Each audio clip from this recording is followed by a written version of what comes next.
or learner who walks through your doors. As a principal, it's you who are nurturing the future of those learners to ensure that as they go out to the world, they represent your school very well. So the future of Mpumalanga, a future rich in potential and promise, rests heavily on your shoulders. Because no one pushed us to be principals, but everybody applies to be a principal. And once you are a principal, you are on that hot seat. Nobody comes to you and say, this is how you must manage your school. You think you must just work together with your SM team. So therefore, this seminar is a testament to your unwavering commitment to excellence. We gather here not just to share best practices, but to ignite a collaborative spirit, a network of leaders who can learn from each other. That's the purpose why we are here. We share experiences, and so that we can be able to go back and implement those experiences. Therefore, support one another. We don't want this support where the employer says, Briggs is underperforming, take Briggs to the next school. So that the mentoring must happen here, and it must be done on our own terms. And as we are all here, we collectively elevate the educational landscape of Mpumalanga. So how do we make our province best? Sometimes we say to HOD, you need to take the principals to a 3-day developmental workshop. But it's something that they're not still doing, and we are still faced with some challenges in our schools. We all recognize the challenges that come with leading a school. We don't have resources and diverse student needs. Sometimes you find a school, 40% of the learners in your school are from challenged families. Some are on their own, or you say it's child-headed families, or some are being raised by their grandparents. The parents are no more there. Hence, we've got this diverse student needs and ever-evolving educational landscapes. All demand exceptional leadership. So, as a principal, you end up being a social worker, you end up being a nurse, you end up being an HR manager. So, all those skills are needed from you. But within these challenges lie immense opportunities.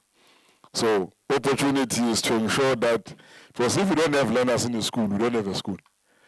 We need to have a learner, and the more learners we have, the more posts we get. So that's basically why the opportunities lie ahead of us. Now, on the programs, you will see a number of items placed there, so we will be focusing mostly on what is on the program. So the beauty of Mpumalanga is rich cultural tapestry and breathtaking landscapes can be woven into the fabric of learning.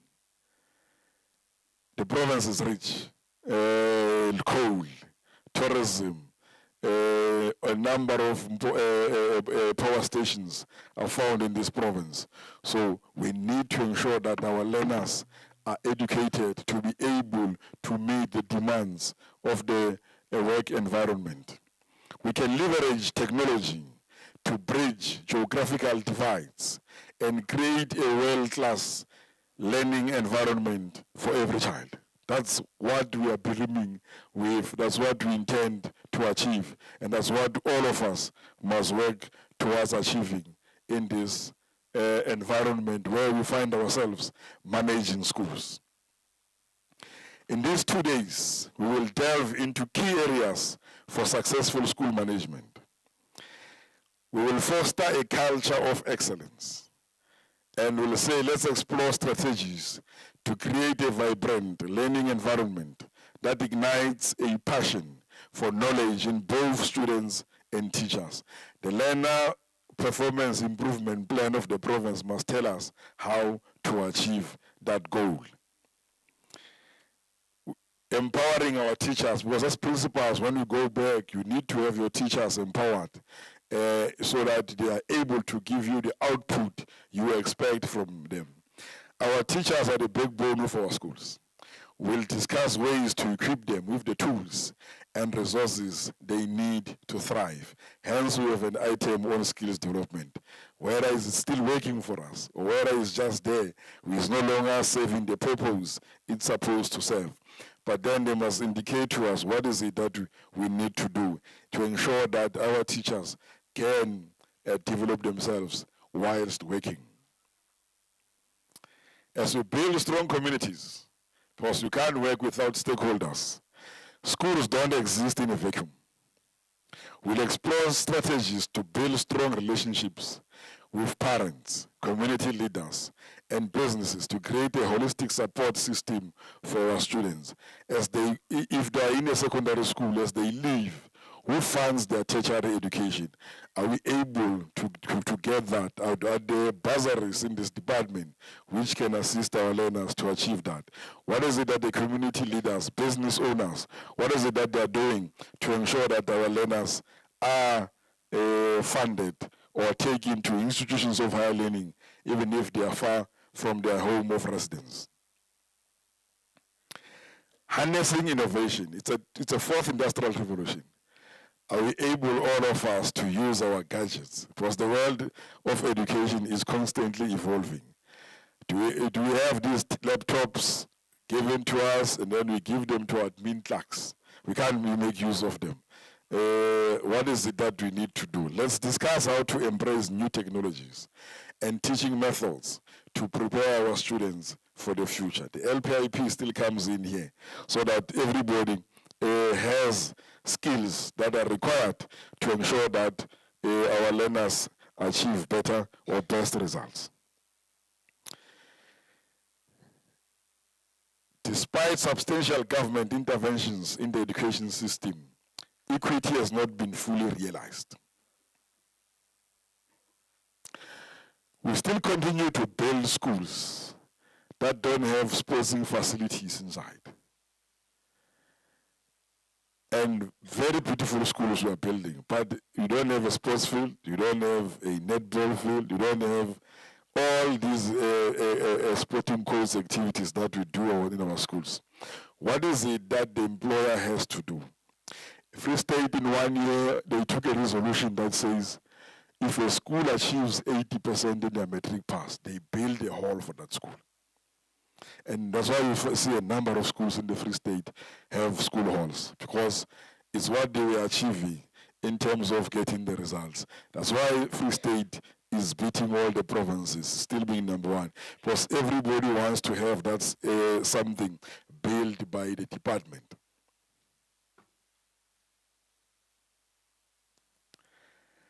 Skills development is important because it promotes economic growth and social development by creating a more skilled and diverse workforce. The 1% of the skills of our salaries, which must go into skills development levy, is it still there or is no longer there? Those are the one, or some of the questions we need to ask ourselves and find out whether how our teachers being developed by the employer. Because we can't just be educators working in the department without any development. So we need that. This collaboration we talk about, we remind you that the successful school management is not a solo endeavor. It's about collaboration, shared vision, and a relentless pursuit of excellence. This seminar is a springboard for collective action. Let's use these shared experiences to return to our schools, brimming with inspiration and a renewed sense of purpose. I hope this goal will be achieved. Together, we can make Mpumalanga schools beacons of learning, nurturing the potential within each student and propelling them toward a better or a brighter future. I thank you. You are all welcomed. You are all welcomed. We declare this 2024 seminar open. Let's make use of this time. We are here. Where we have to engage, let's engage. Where we have to ask questions, let's do so. Let's ensure that the outcome here benefits everyone who is here. I thank you very much. In terms of my program and your program will not be the same. You will just, yes, your program and my program will not be the same. You will forgive me for that. I will,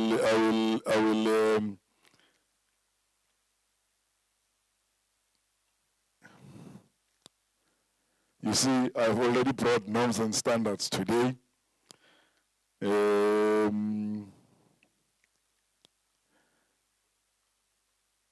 I've already brought employment of PL1 today. So those are the changes I've already made. So we will see as we move how is the program unfolding so that you are able to move together. We have moved it because the CEO of the ARC or the General Secretary, something urgent happened and she had to turn back. So someone will be coming, will join us later. I don't know whether he's here or not, but we'll check that. Let's move to the item of introduction of guests. Is it ready? Comrade Treasurer?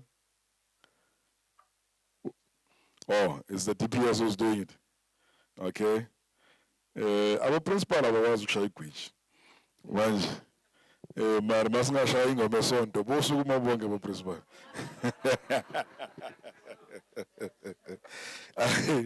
No, ngicela igwishi ke bo principal. Whoever is going to manage this process here, ahambisa lelo, then we'll do that, yeah.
So these are the ones who are here.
That's much better.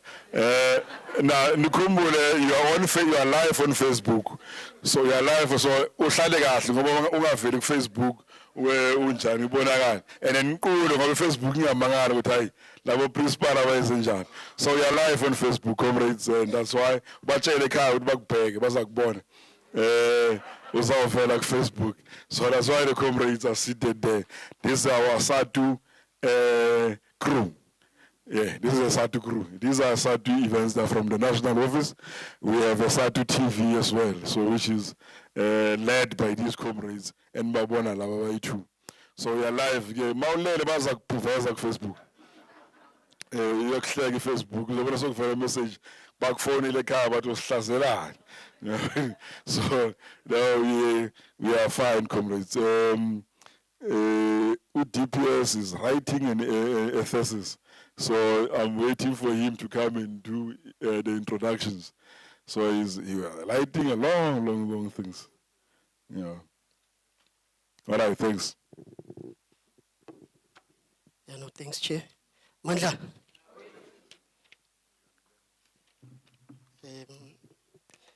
Thank you very much, Chair, and greetings, comrades. I think my task will be a very simple one.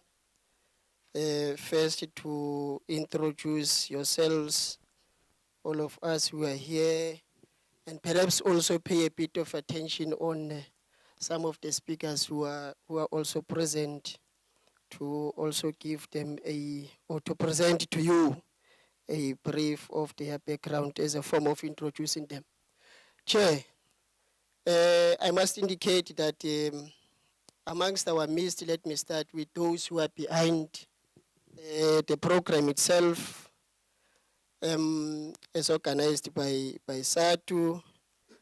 Let me introduce the provincial chairperson of this province, Comrade Opa Budibe. There are those who do not know him. So I'm going to request Chair to just stand up and greet you all. Mandla. It's my opportunity to give him a directive. Comrades, let me also introduce amongst yourself the provincial treasurer of Sadtu in the province, Comrade Pumzile Temba. Please greet your comrades. Also amongst our midst, comrades, we are having education convener, the person responsible to coordinate this program. She's the one actually who's leading us in essence today. This is her work. Comrade Zotwa Makanya.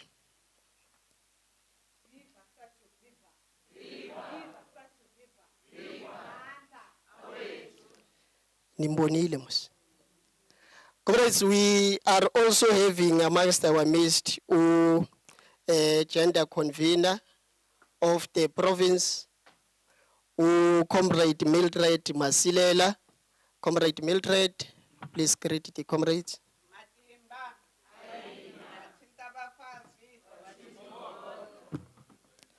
Siyabonga.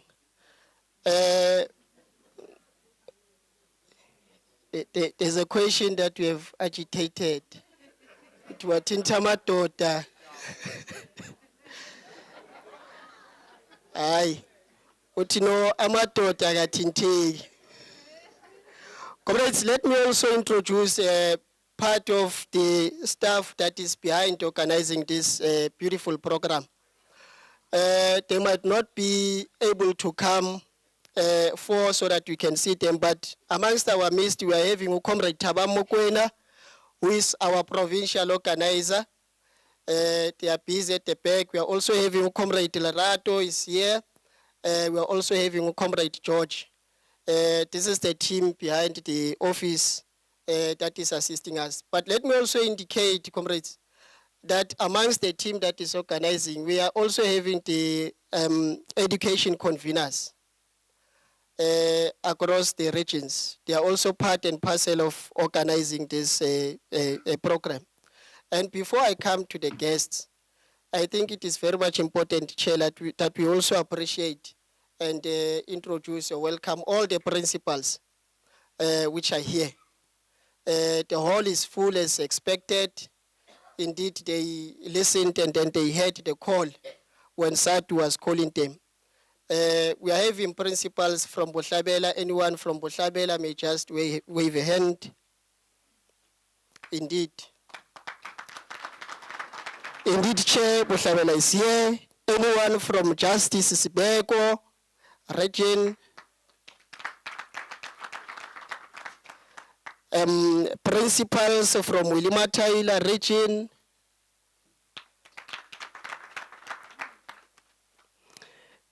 principals from Mkababa Matonzi region,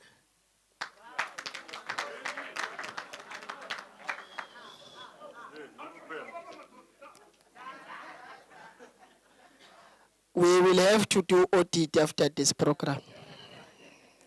I think it will be required. Comrades, any principals from South Highveld region?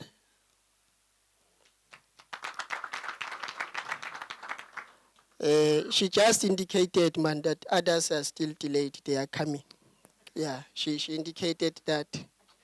So I'm presenting apology on their behalf. Comrades, may I also see the principals from Mzansi Lekwa region?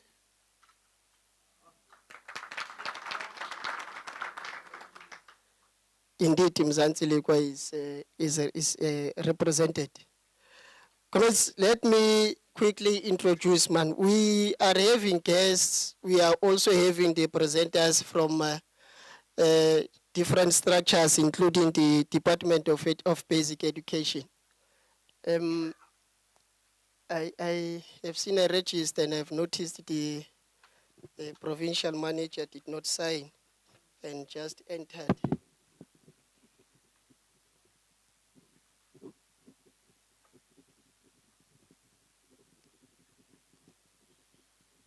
You see why we had to take some time to write, comrades. Comrades, amongst our midst, we are having, let me start with the from the ELRC, the Education and Labor Relations Council in our province.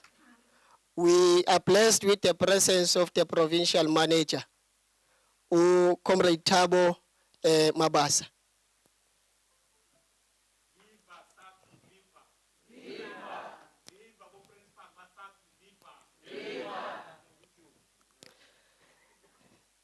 I will request the chair to charge him.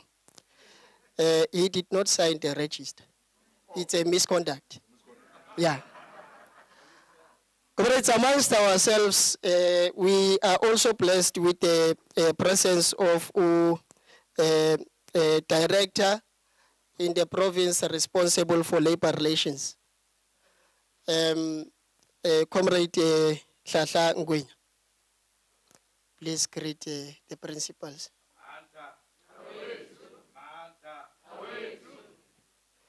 Director, we have VVs and progressive.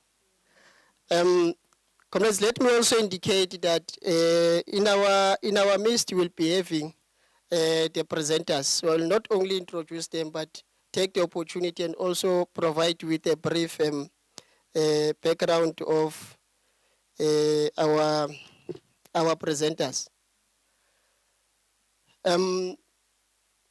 With us, Comrade Zotwa, we are also having the acting director in the province responsible for HR provisioning. The director responsible for HR provisioning will give us a presentation on behalf of Chief Director. Because in our program it is indicated Chief Director, but nonetheless, because he could not make it, the director is here. Now, let me also give a brief background to say the director, the acting director was also the deputy director responsible for HR staffing.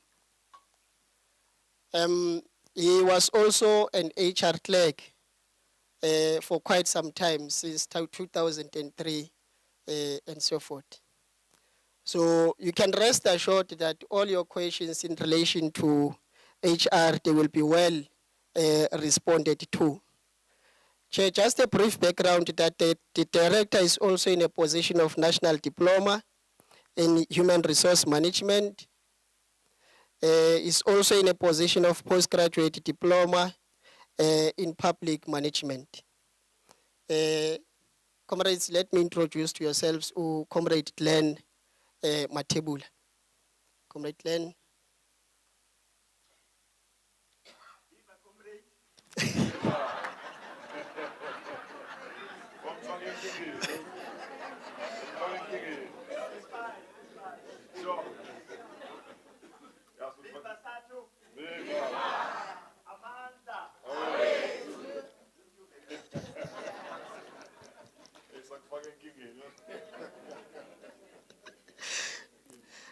No, they are forced, dang it, man. Yeah.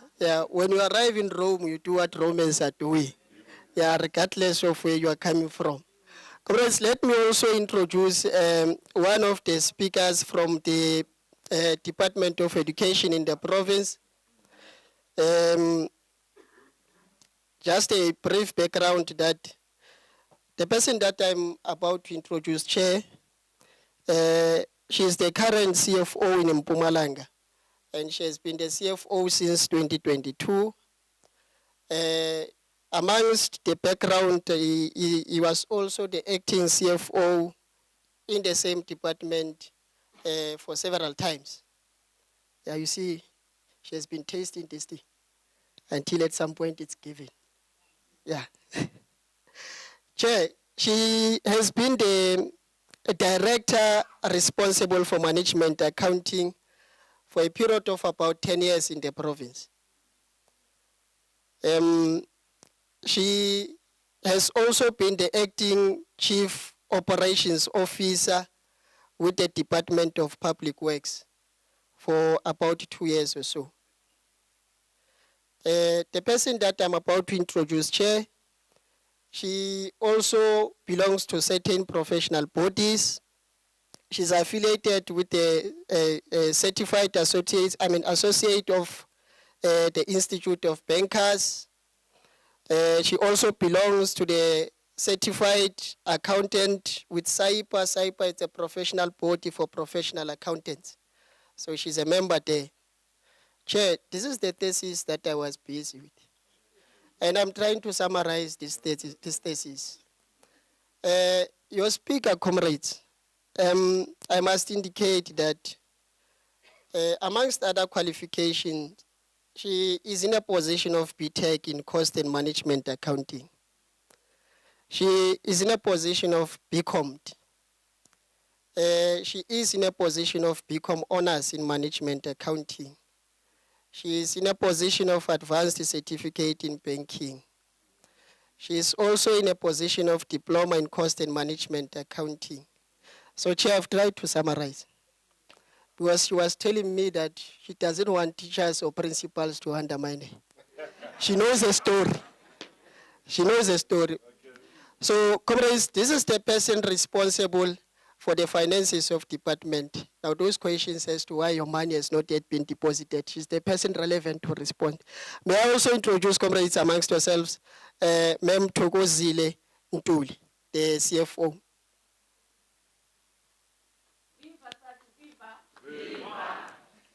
Thank you very much, Chair. We'll introduce others as and when they come. Yeah, no spokespersons, so introduce my figure. Why? Kind of figure now. All guests and everyone here is welcomed. Any region you didn't call, we called all regions, no? Okay. Any former Sadtu leaders in the principals? I see 1, 2, 3 this side. Education conveners of regions, can you stand up? We are still alone. Okay. Oh, them kawawa is now, eh? Who is them kawawa yon? Kenya ibo? Okay, all right. Thanks. Nomzamu. Paramisal. Bring a little more comrade.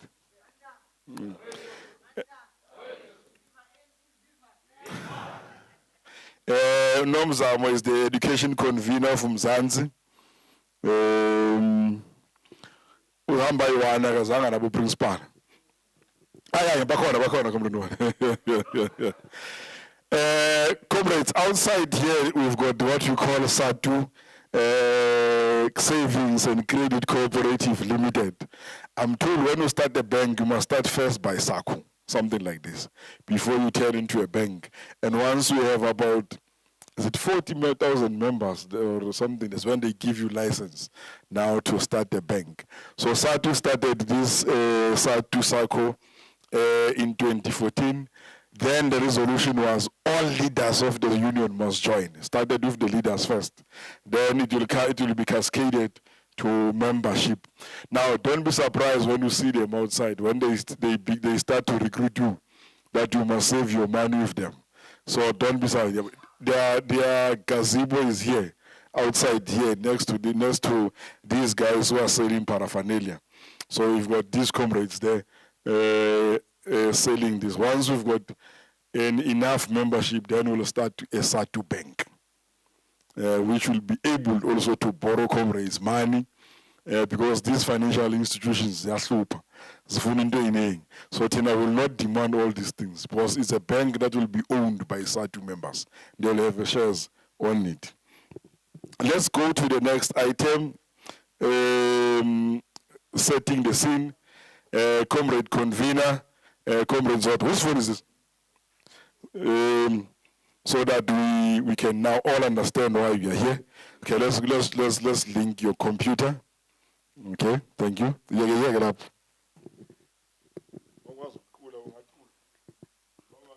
Gobatina sobaba, gobatina sobaba, gobatina sobaba, gobatina sobaba, sobaba, sobaba,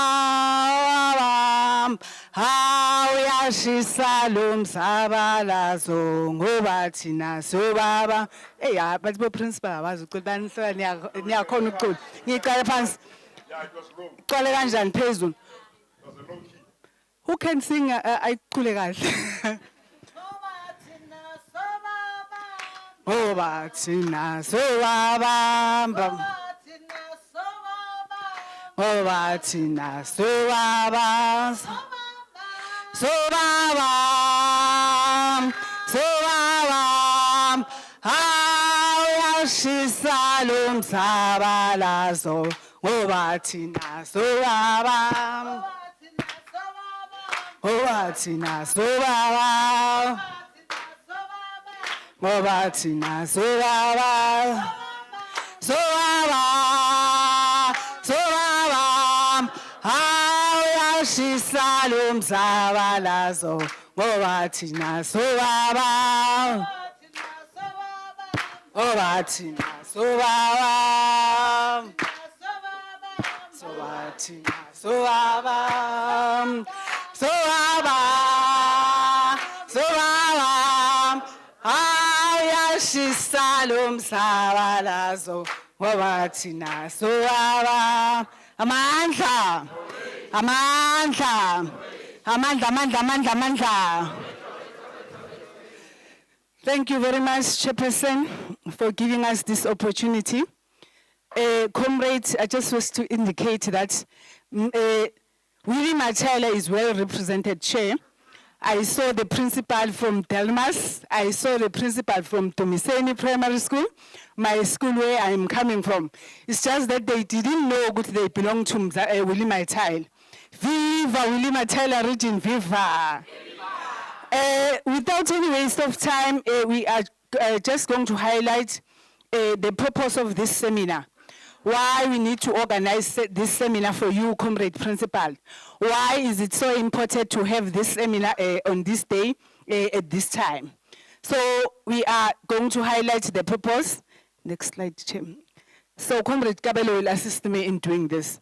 So in the union, we have our pillars. So we have organized this to service you, comrades.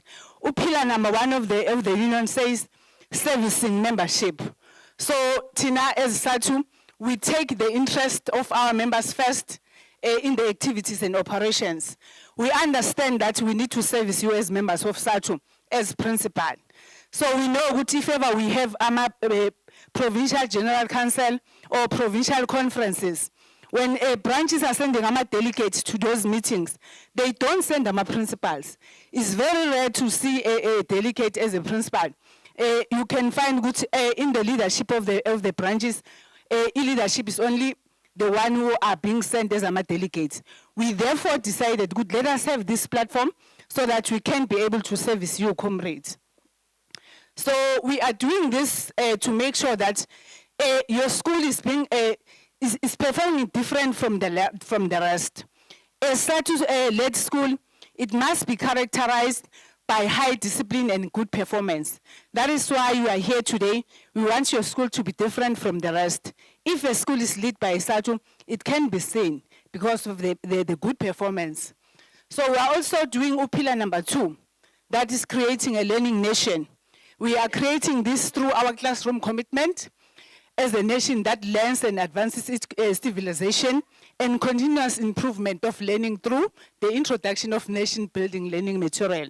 So we know that if ever our Sadtu principles are being transformed, it will be very much easier to have a system that is being transformed by our own Sadtu members. We have been giving our awards to our own principal at the beginning of this year, wherein we are appreciating and acknowledging the work that you are doing, comrade. That's the reason that we are always making sure that we create a learning nation through yourself, comrade. And we also acknowledge and give you a space so that you can be seen as members of Sadtu who are doing well. So I am not going to take a presentation because we have invited our presenters. They are the ones who are going to assist us in getting the information that you wanted you to get. But we are only going to highlight on the 5 key responsibilities of a principal. Number 1, that one of shaping a vision of an academic success for all. Ideas of a leadership should play a key role in your action in school to ensure that high expectations are created for all staff members and all learners in the school to ensure academic success. The chair has highlighted the role that you are expected to play as a principal. We are also indicating the few that in you, comrades, we are also expecting more because we're now in your hands. You are leading our staff members, we are leading our learners, we are leading all the SMT members. They are all in your hands. So you have a responsibility in making sure that all those that are depending on you, they become successful. Next slide, Chair.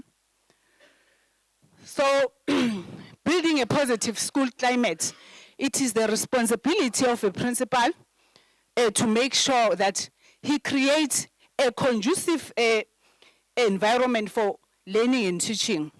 So if you are a principal, you have that responsibility. Your staff member must feel at home at school. Your learners must feel at home at school. Everyone is depending on you. So upon your shoulder, you have that responsibility of creating a positive school climate. The next slide, Chair.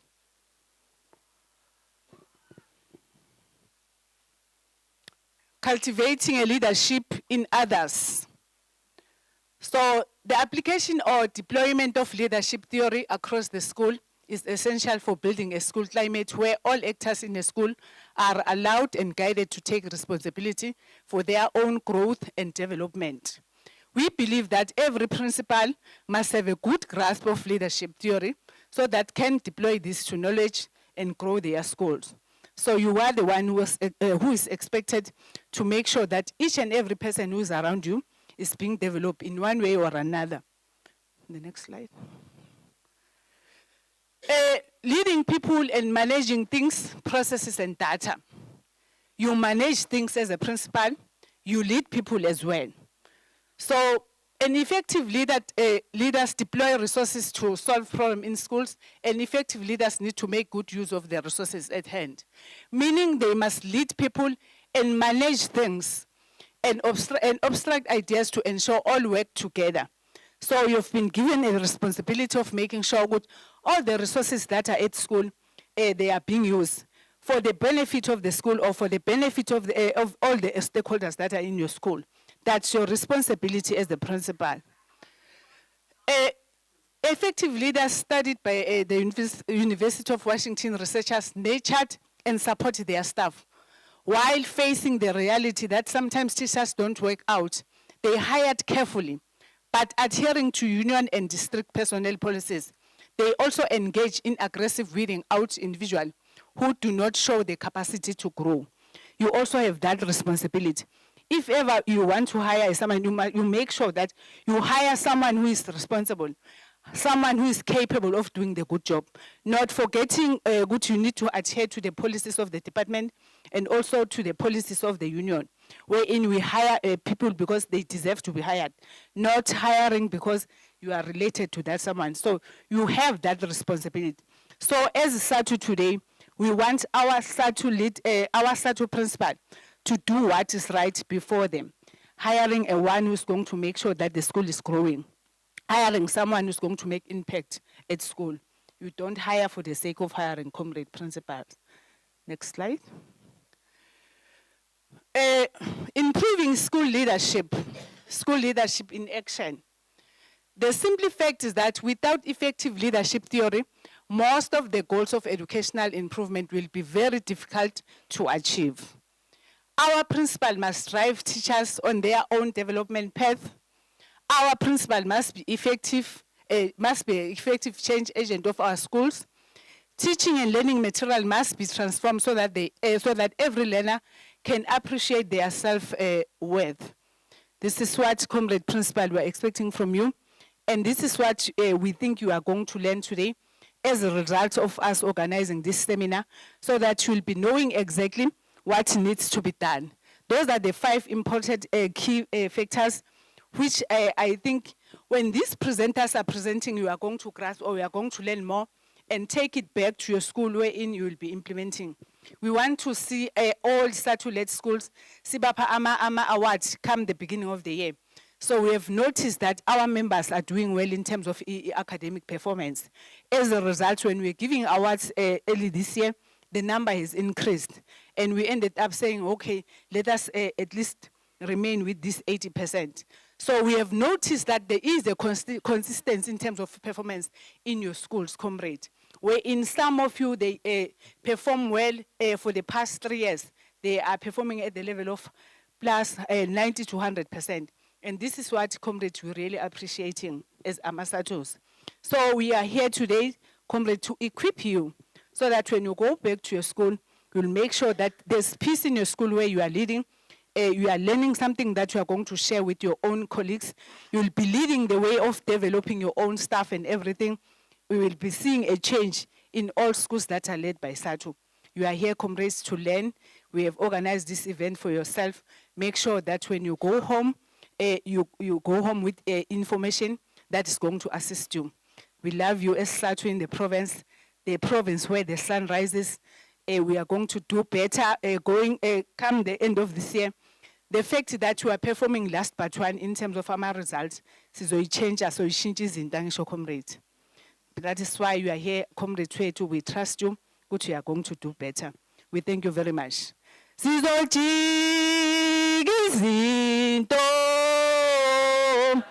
When you call it,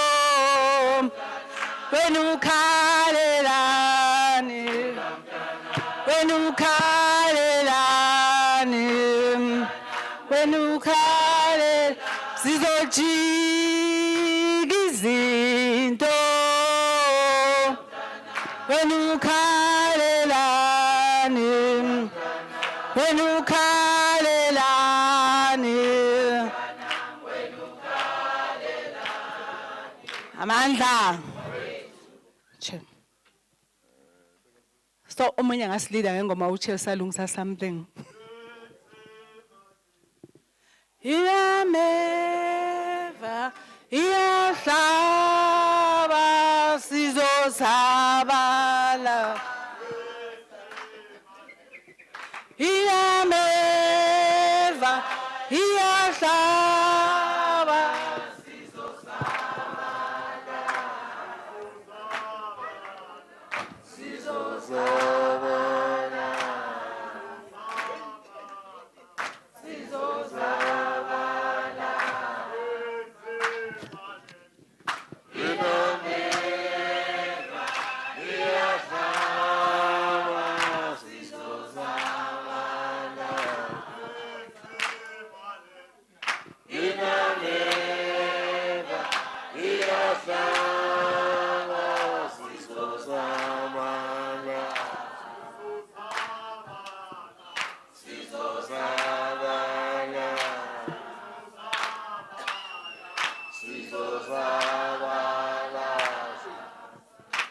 Mandla. Okay, two. Thank you very much, comrade. Thank you, Comrade Zodwa. All what is presented here, comrades, during lunch, it will be sent to the group. You'll get all the slides. Whatever slide you see, you will get it. We will send them to you, or we will send them on the group so that you are able to transfer it to your laptop, because we can't email to you all. At least in the group, everybody is there. Is there someone who's not on the group? So those who are not on the group, they will see, huh? Those on the group who come like El Rato Nanya, El Rato will assist you. El Rato perhaps San. Now come like El Rato. So if you're not on the group, come like El Rato will assist you to put you on the group so that you can get all these slides.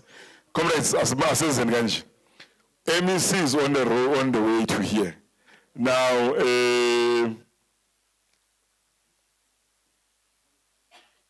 let's look at our program. Let's look at our program. It was supposed to be MEC now. Then after MEC, we will take, on the second day, we will take norms and standards. Those norms and standard. Then after norms and standard, goes employment of PL1 educators. Then we are taking a role of UGS of Sadtu will come tomorrow. And then Director General, I thought he is in the province, but unfortunately he will not be with us. So the person who's coming will get a late afternoon flight, so we'll present tomorrow.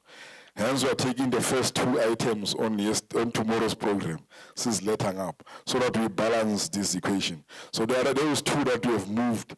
Director General and General Secretary Sadtu, they will go or tomorrow. Our intention is that today, 6 o'clock, we must knock off. So that we don't go beyond the episode. Abo principal abajwayele ukuhlala kakhulu esikoleni. But ke namhlanje angikwazi ukubahlalisa phansi isikhathi eside. CFO, are you ready? So that, because I wanted you to speak after the MEC, but the MEC is not here, so you'll proceed. Let's go to that item, norms and standard for school funding. CFO is here. Mam Togozili.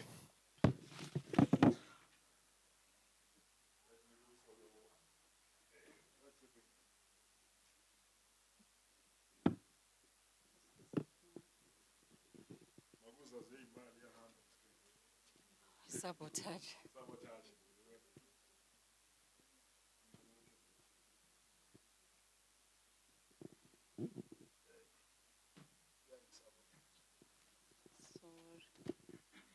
Good morning, colleagues. Ninjani, Asbong. I'd like to say I appreciate this opportunity to come and make a presentation to this house of our leaders in our schools, which is an extension of us. So I'm happy, Madam, with your presentation that set the tone, because it's exactly what we expect from our principals. I'm happy that it's coming from your voice. So we're in the same footing. So my presentation will focus on finances. As you know, that one of the responsibilities highlighted there is that as our principal, you are responsible for assets of the school. And assets from finance side, funds or money is also an asset. Oh, iphezulu kakhulu.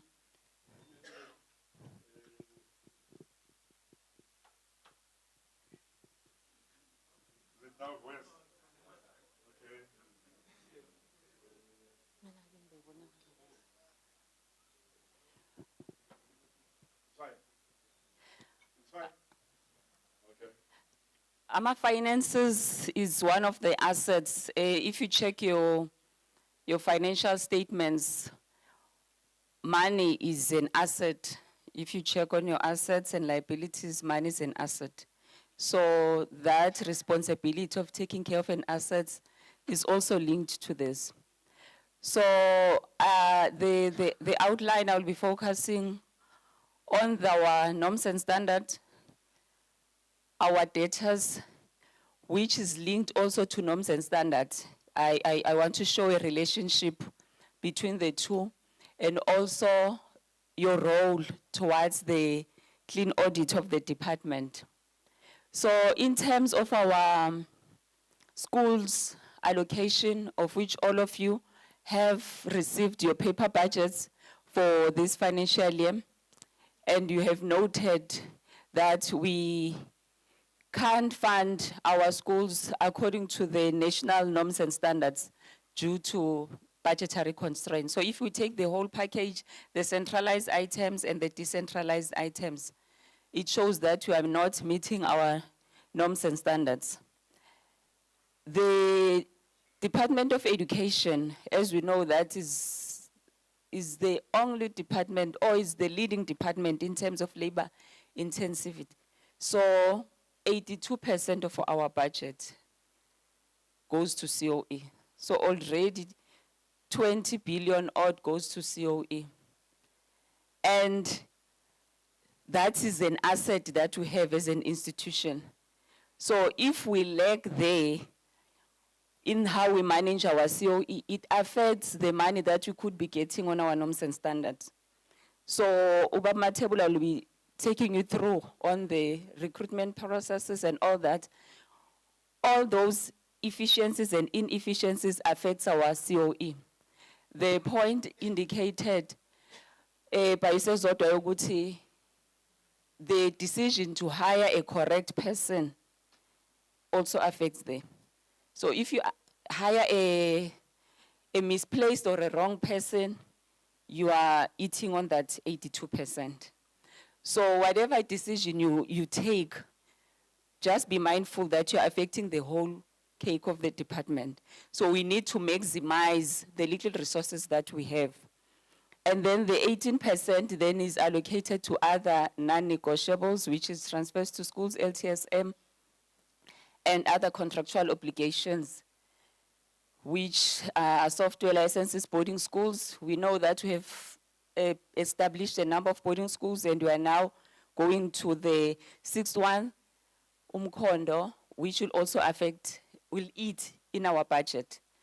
And then also the expenditure then relating to exam marking. So we know that most of the activities around exam marking also takes a lot of money within our purse. So we also depend on you to tell us that this process around exam marking, if we do this and this and this, we might realize savings. And that saving ultimately can come back to your actual budgets that comes to schools. So we are a chain. Whatever you do affects you, affects the next door neighbor, and also affects the whole department. You can move to the next slide, madam. So I'll just take you through just the historic information from 22-23 financial year, that at our schools, the national target versus the provincial target, you'll see that we're at 21% below the national target. And we are indicating that the reduction is linked to our centralized items. So the actual transfer that comes to you as a school was not affected. The money that is affected links to centralized items. So the photocopy machine, the hiring of photocopy machine, and the hiring of more labor-saving devices, procurement of school furniture, and LTSM. So hence you find that some schools maybe would have received new furniture, some would not have received this because the budget there was reduced. And then you go to the next slide on the 20. Okay, so this is just the total budget that we're saying, amount that is taken to the schools. So you see all the schools of the public ordinary schools, this excludes our special schools and independent schools.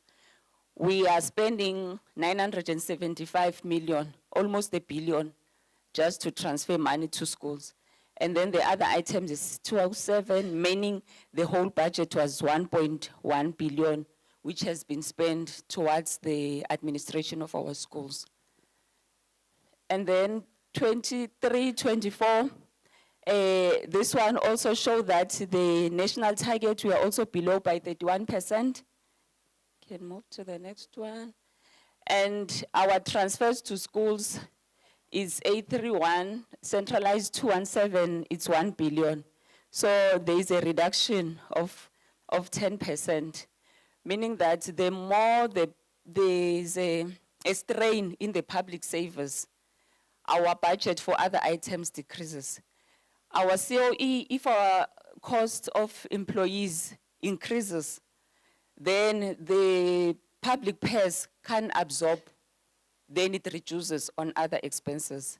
That is why you hear an outcry outside there, people saying the public service is bloated. But it's now we see what we can't work on it. We don't have GAs, we don't have admin clerks, we don't have this, we don't have this. We are struggling.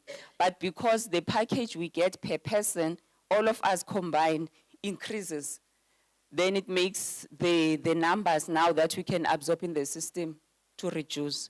So hence that a view by other people that we need to reduce our public service. You can go to the next one. And then in the 24-25 is 27% below our national target. So though national target is increasing, the funds are not coming through. It's just increasing in paper, but it's not coming through. Then you can go to the next one. So overall, it's 1.1.4 billion. It's just a little bit increase, which is 9.2% from 23-24. So we are also worried that our schools should get more funds. So this is a comparative over the 3 years. You can move to the next one. So the implications that we have here as a system, which also affects us at whether it's a district office, second office, and in provincial office, and also national, we are affected because the reduction affects the centralized items. The LTSM, we have a rollout program of e-learning. We want to roll out e-learning to all our schools, to all our grades, but we are struggling in that regard. So the PERS affects that item, affects school furniture. We want to supply our schools with new school furniture, and we can't. So hence now we have that relationship with Department of Correctional Services. I know most of the schools now have started using it. That when you have our old desk that needs to be rehabilitated, you liaise with the Department of Correctional Services to assist. They do assist us, and already we've launched a number of schools which had those furniture being rehabilitated. So please use that opportunity to liaise with correctional services so that whilst we are still trying to get additional money, you use the new furniture. I'm not sure if there are principals who have experienced that relationship. The furniture looks beautiful.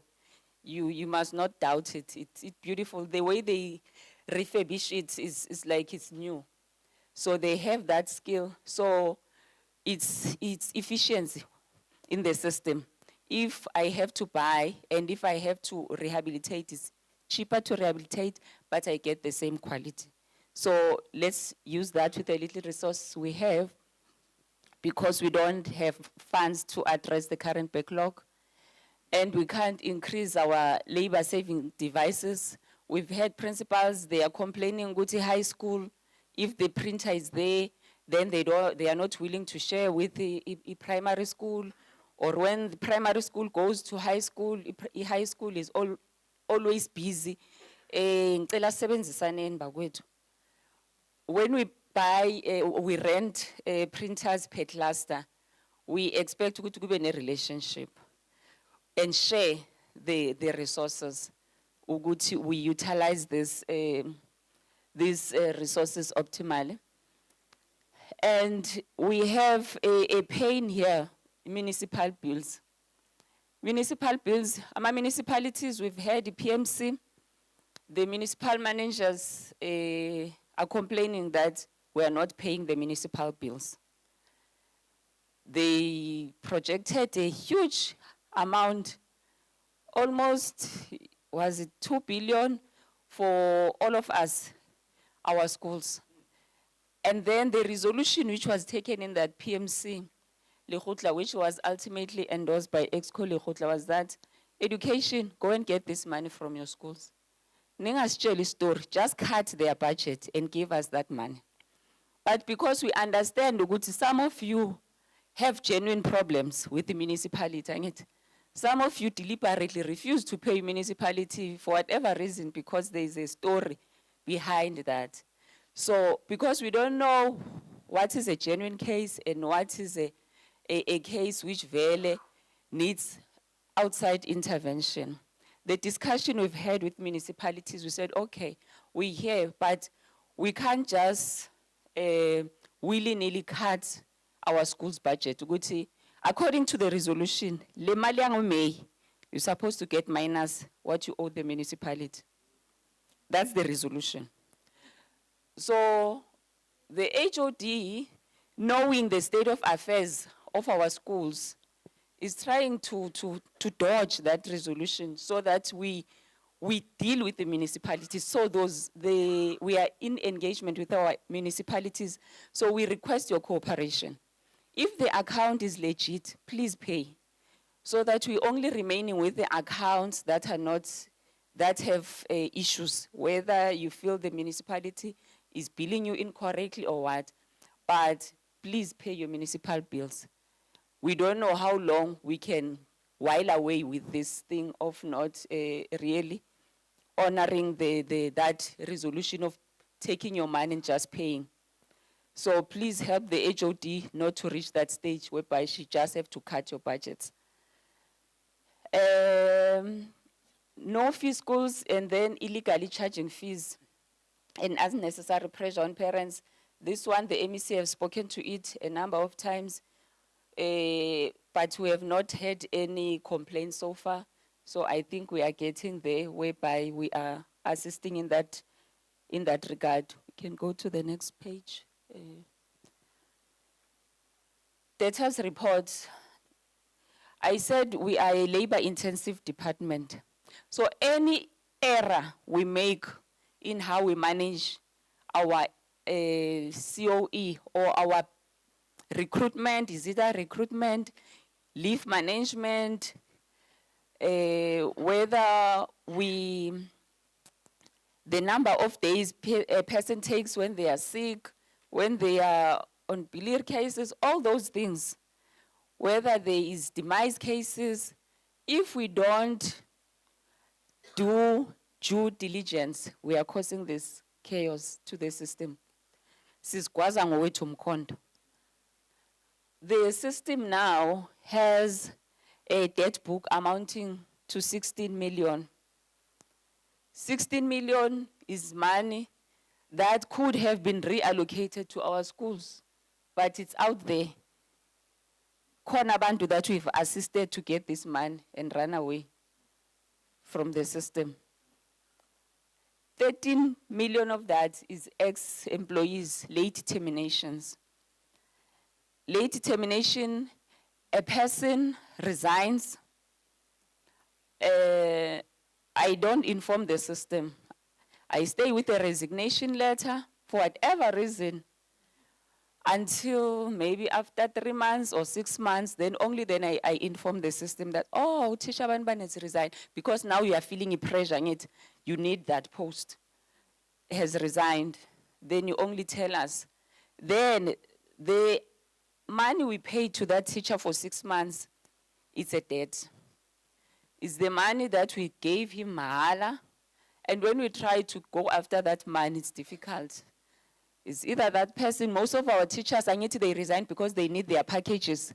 they don't have actual work, angithi. So if you come after 6 months and you want that money, ucabanga ukuthi uzoyithola? It's gone.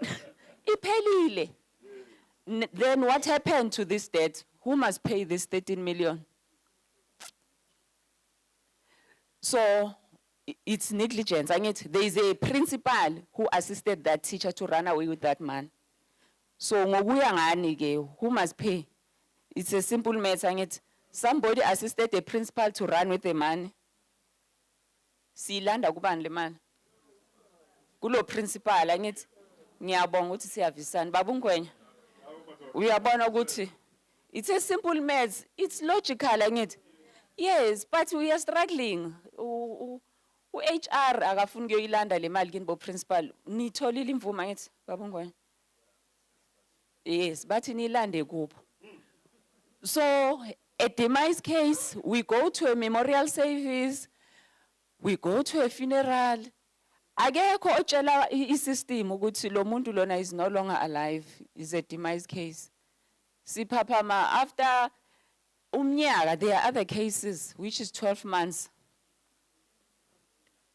Siyithatha leyo mali. So all those errors that we make in the system, they are costing imali that should come back to kuphi? To your purse, to your paper budget. So next time, when you have to deal with a case of a leave, a person is on leave, you have to deal with that case. Adjudicate on it immediately. We have the e-leave system. We have a huge backlog of our leave days, which is either they are not recommended or they are not authorized. What happens there? If a person resigns and then took leave, but those leave days were never recommended or were never authorized, ahambe lo muntu. Then you decide to authorize them. That amount, yokuthi the person was on leave for a month or so, izala. It's a debt already because we gave that person imali that was supposed to get. We paid for our leave days through e-leave gratuity and all that stuff. Then that is another error. It costs us a debt. Then we have cases whereby there are disciplinary actions taken against an employee, a teacher, and then there's a sanction. Mara, the case takes longer. By the time 30 sanction which we upheld the sanction, whether the person must be dismissed. Toguti, we need all that money, we need to create that as a debt. We create that as debt. So all this money puma drain. But if it's one person, we born because we won it in your school. But imagine if all of our schools, 1,700 schools, public, ordinary schools, are doing that same mistake. What does it mean in the system? So the net effect of that is that 16 million. So we've developed a number of systems to try and prevent this. We have a process flow, which is issued to our principals, circuit managers. We're capacitating them. And all the terminations, you should report immediately. Red tape is this one. It's man, you report immediately. You report directly to the district. The next slide. You don't need uguti usavaya. While the other papers are going through the system, but report immediately to the district. I'm sure all of you have Elaine district office and its HR offices. You know that district who must you need to report. You are covering yourself, and immediately look at the ugu report. Please freeze this salary. Document it. You did report this. Because what this process is saying is that if we find when you were responsible, you delayed, then that money, that 13 million, mele ibe shared amongst all the principal. Each. If mailing it le so we have an MI on this area, yama salary overpayments, but material irregularity. What it says is that HOD must go get that money from the person who did that. So please make sure that we don't incur that. So already we have to write off about 22 million. Over and above layer 16, we had to write off 22 million. Imagine 22 million, write off. Loya muntu simnikile u13 angithi 22 million uhambile. Ukucleana le account, we need another money to clean the account. So we need another 22 million. So usho kahle kahle 44 million to clean I mistake yomuntu oyi1. That's what it means. So ngicela sisebenzisaneni ukuthi the accounting officer mase kumele azo recover from us singamsoli. We can move. Okay, so this is just an act, EPFMA, which is giving our powers to accounting officer to recover from the official who is liable. And the accounting officer must determine this loss. And then we need to also escalate it, see, Seguma State attorney. As fun kuze size sifike kuma attorney nani abantu sekutlamzi njani. So let's all do our part. Can go. So we have a role, all of us, to play. You understand ukuthi imali ayikho government angithi, and you understand ukuthi le ncane si waste njani. So if we want the money to come back to us, sesiyazi ukuthi what do we need to do angithi. So now things that towards the clean audit, we utilize the money for intended purposes. If we need to do environments and all that stuff, let's do it in time. And we utilize the resources effectively, efficiently, and economically. Efficiently, effectively, and economically. Already, I've indicated examples of them. So just go back to your school and check what is other things that are making me not to utilize this money efficiently. And records to be kept accurately and safely, all finance records, curriculum, NSNP, and PYEI, audit PYEI azange iphume ibe yinhle. So there will be other follow-ups audits around this area, which we need to report as a system. What have we done to those principals? Abaqashe abantu who are not supposed to be hired and all those things. So our policies and guidelines are there to safeguard you. If you just break one of them, then we have to take action. And the Aximnand log. So please make sure that all the guidelines and circulars, you adhere to them. And you need to be accountable for school finances and assets. We've appointed elections, SGPs. Let's not bully each other. Bangas bullish, not bullish. Let's have a good relationship so that we all are able to account for school finances. School policies, and then departmental circulars have indicated. Financial management manual, it was issued. If you are new principal and you are not part of that workshop, please visit office laga management accounting, umambiba, or your district officers so that they give you a copy of this. It will assist you. And then report financial mismanagement. We should not find it for ourselves when I report. If it's a problem, ye committee, finance committee reported. Unga suffer in silence alone. There's a principal who once called me Begaselifine, and the acting principal was bullied by the SGP. She called me Uguting, she was sick, but she couldn't just stand back and watch a colleague being bullied. I had to intervene. And that SGP was called to order immediately. Whatever you're doing, just stop. Because that acting principal has rights to say, no, this can't be done. At the end of the day, we will receive our policies. So,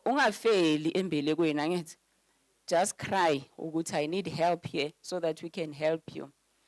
And we are recommending that we note the report and that the schools be advised to implement the cost curtailment measures in order to ensure that expenditure is contained.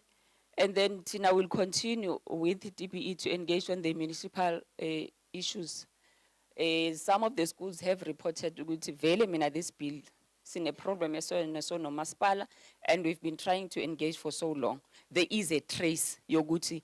The principal wants to pay, but there is this engagement. So if you have that trace, please, and you need help, maybe district has not succeeded, come forward, Susan assist. And then you can move to the next one.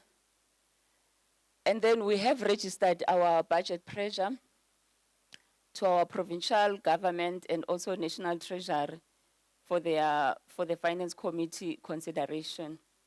And then for Uguti school funding, it be increased. And then you can move to the next one. And then I'm a process flow on termination. I can't stress this much. If there is one thing that you must leave this hall remembering, Gube chorus is this one. 22 billion lost, we had to get another 22. So 44 billion left the system, which is money that should be coming back to your purse. So any negligence will result in the debts being recovered. Thinking deal. So please, let's all play our role.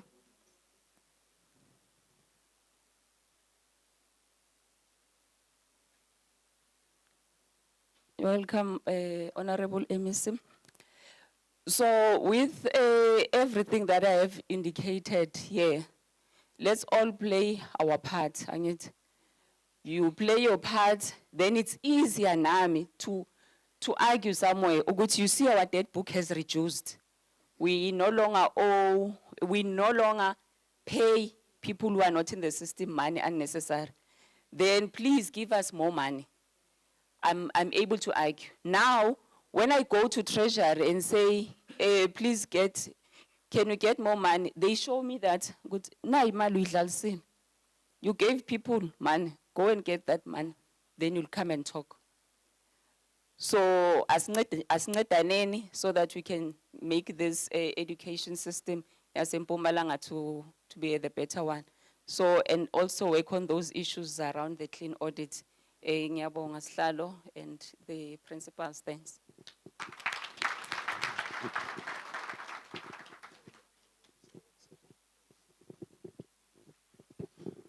No, thank you very much, CFO. Thank you very much. Questions of clarity. Maybe there is something you didn't grasp well. Now you need clarity on it.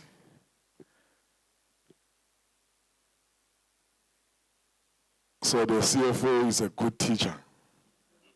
All right. Now, thank you very much. He's a good teacher. Sizwile sonke. Good to know kuhamba njani. Even though senizibophisile ukuthi these ones who have left the system and you have not reported them, ukuthi imali landa kuwe. Senizibophisile. And you know what the department does? They will leave you, they'll just be quiet. The day you go on pension, they'll take it there. They'll take it there. However, let's report these cases quickly so that we don't find ourselves in this trouble. So that all our monies are safe as we leave the system and go on pension. Siyabonga kakhulu, and thank you, CFO, for this role you are playing. Siyabonga ukuthi you clarified everything, and we are fine. Can we take Mateo? Are you ready? All right.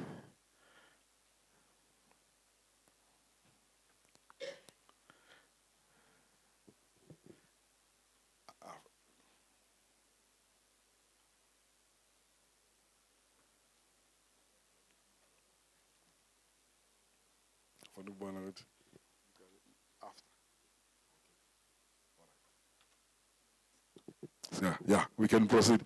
I guess every ABC net one presentation, then we'll take him after you.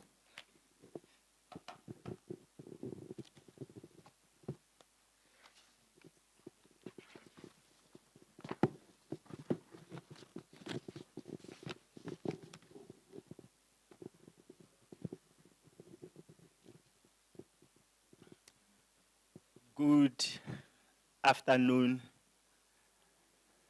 Let me first greet our Honorable MEC, Chairperson of Sadtu in the province, Ubabe Budiba. All structures of Sadtu, all branches, our principals, I greet you.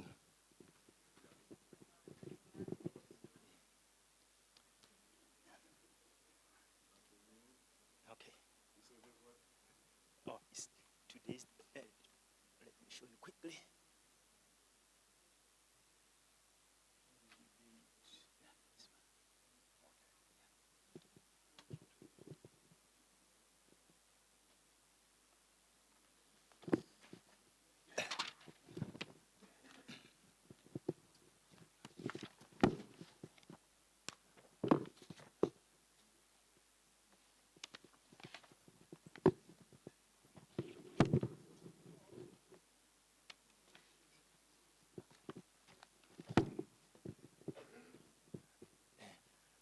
Colleagues, you remember in 2023 August, 4 August, the department introduced business process in the appointment of PL1 educators, including substitute. So we had some challenges, somewhere, somehow, as it was introduced, with the misunderstanding and not interpreting the same way. The reason why this business process was introduced is for the department to have a standard uniform approach in appointing PL1 educators. You'll understand that the main source of our future educators just start from the appointing new educators from the universities, from any other areas, as long as they are qualified educators. So, since the introduction of this business process, you realize that up to so far, as a department, we manage, okay. Table of content, yes. First, let me speak about the amendment on the business process. The very same business process was amended in March, where CEM has taken a decision to say, let's treat bursary holders, self-funded, equally so that they compete for the same position, and then the one who will be more qualified will be appointed. So in terms of number 2, I will speak of the PL1 post filled through business process up to so far. And then I will also touch on the filling of promotional posts for March 2023 and promotional posts for November 2023. And then I will just show you the graph, how it looks like up to so far. Next slide.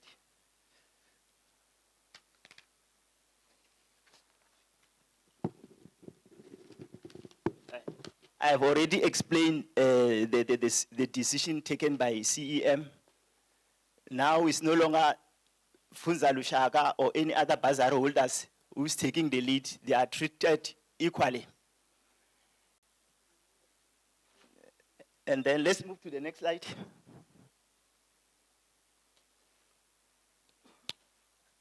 Up to so far, since the inception of business process, a total of 1,251 PL1 posts have been filled to date through the same process, of which 391 are appointed permanent 637 are appointed on contract, and 223 are substitute educators. Next slide.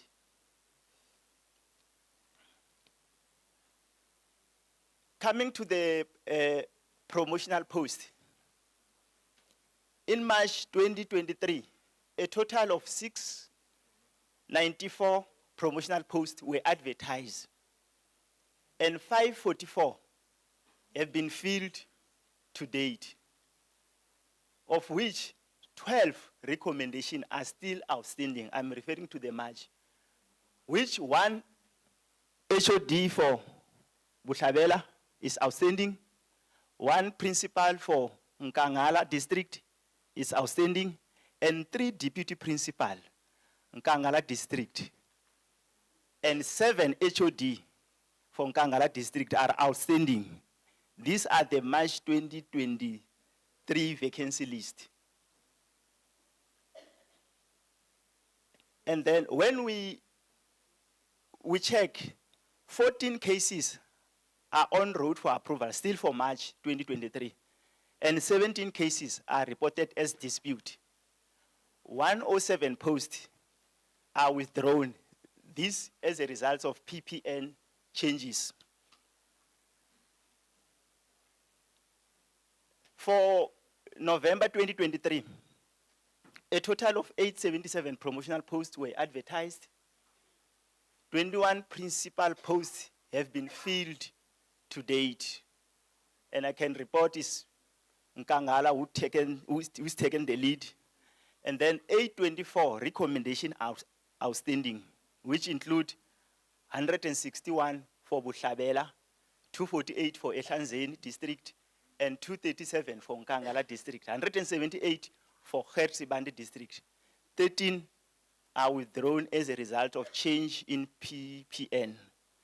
And then we have so far 2 disputes. This is just a summary of what I was talking about. Then March 2023 vacancy list. You realize what I was talking about. You see number advertised, and then recommendation outstanding, and then on road for approval, and then approved and filled, the posts that are already filled, and then withdrawn and dispute. The next table. These are for November 2023, where we still have to work hard in order to get this 824 filled. You realize that for the department to continue appointing PL1 depend much solely on this promotional post. Because if you remain with your promotional post, someone was supposed to be promoted and then someone must occupy the lower post, meaning that is another form of job creation. Then when we stay with what you call a post not filled or dispute, or where we can even solve it, it discourage or it hold someone not to get employment. So the next slide. So in terms of recommendation, I wanted our principal just to note the progress made regarding the filling of PL1 post, and also to assist in dealing with the cases where promotional posts are still outstanding.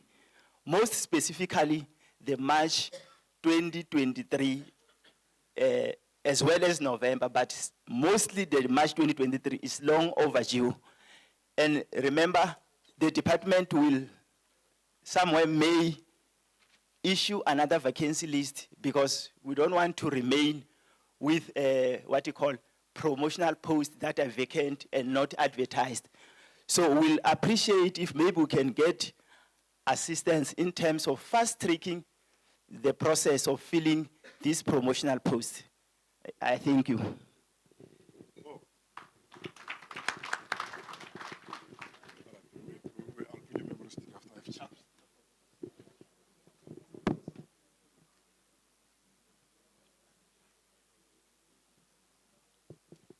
No, siyabonga but Glenn, that was quick and short. Any questions of clarity? All right.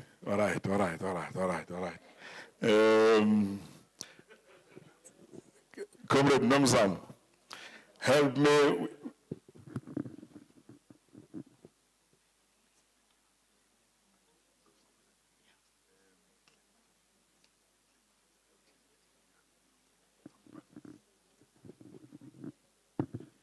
All right, asqale ngapha.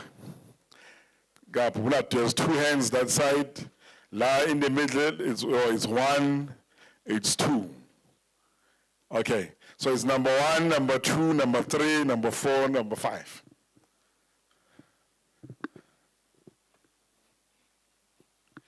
But table of petit Paul pen angish ulalele question, all right.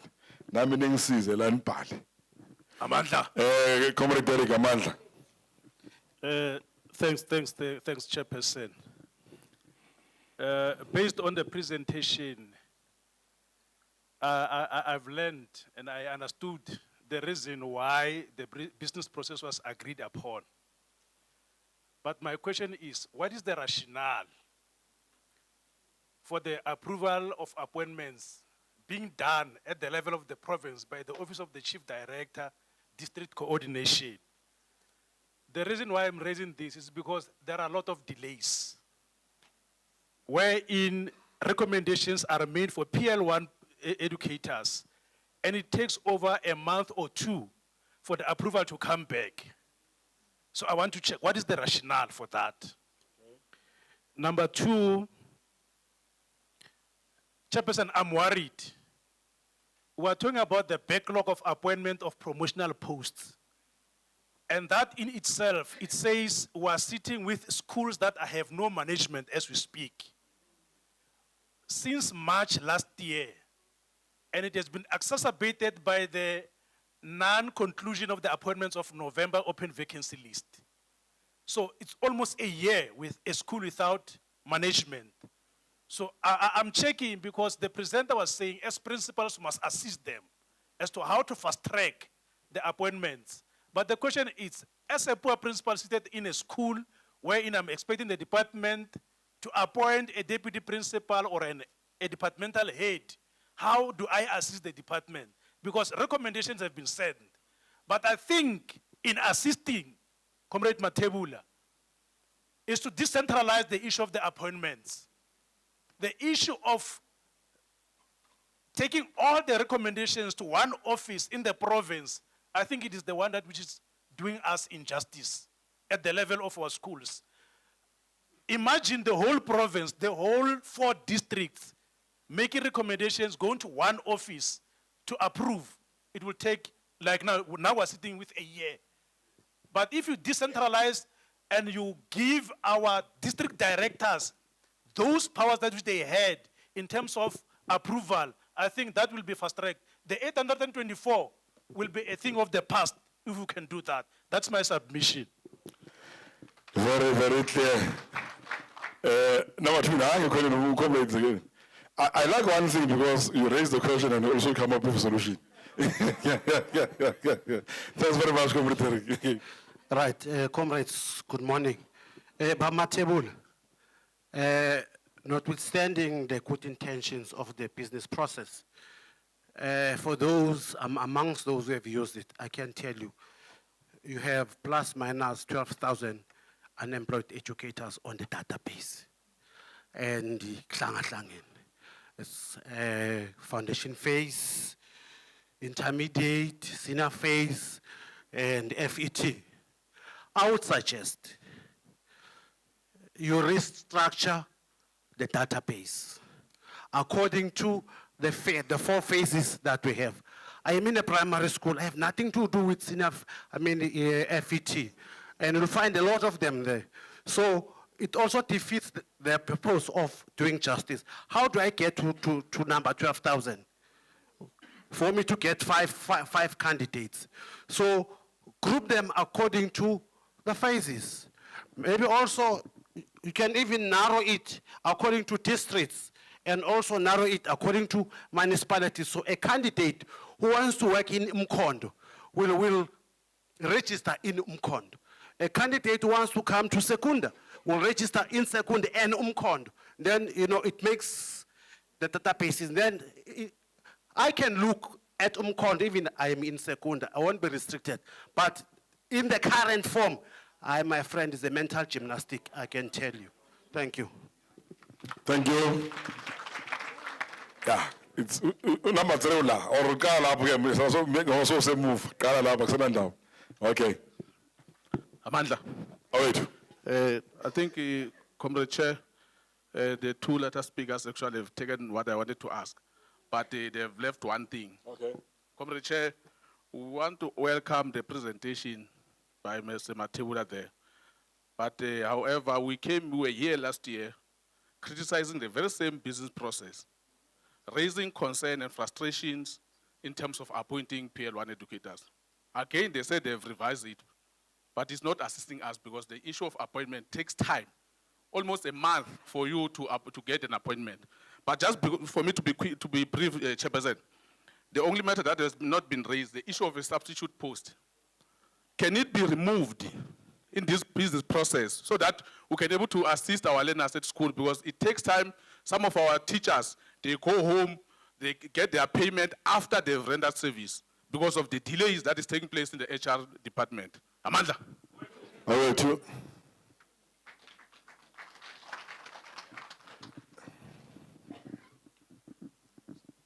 Amanda. All right, too. Comrade, thank you. I just want to ask one question.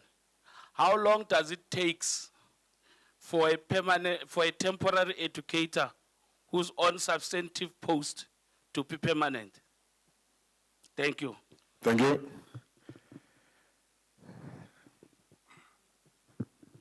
Sanibonani. Sunborn. Yebo. La nginembuzo embalwa ne about business process. Yabona bonke abantu bathi bafuna ukubona ukuthi ubani. Sukuma. So, nginembuzo embalwa about the business process ne. You're right. Last year before Zvala for a foundation grade 1 post siyenze yonke into ne. And then Tisha waqala January was wahola ngo April ne. Aholela only April. And then he respond Gatishwati, as long umangola, it doesn't matter. Is it fair?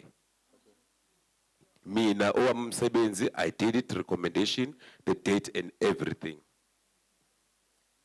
And then Gungayena Pela, 3 of them, they didn't get Iluxane Imalzabo, Les Abai Seville for these 3 months.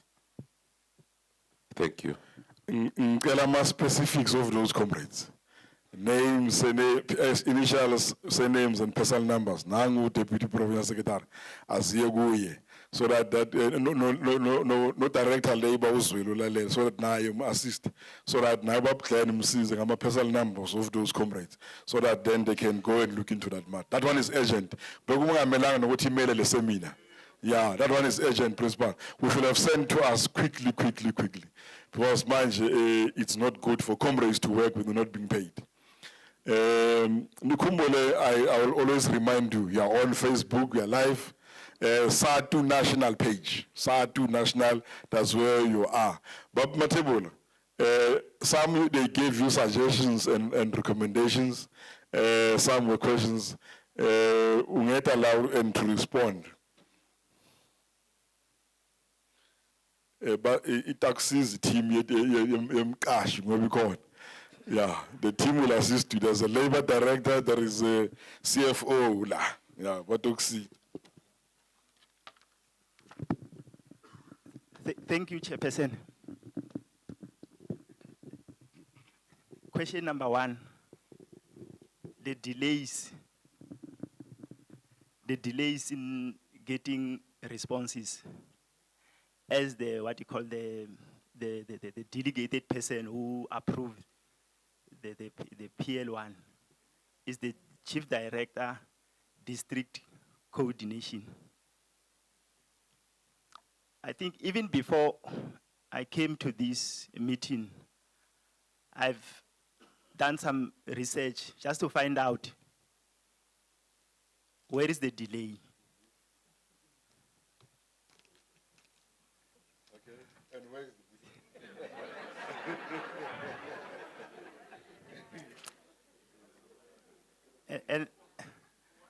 and I can surely tell you that what I found, we also met with the district HR last week. The delay, I didn't check with the principals.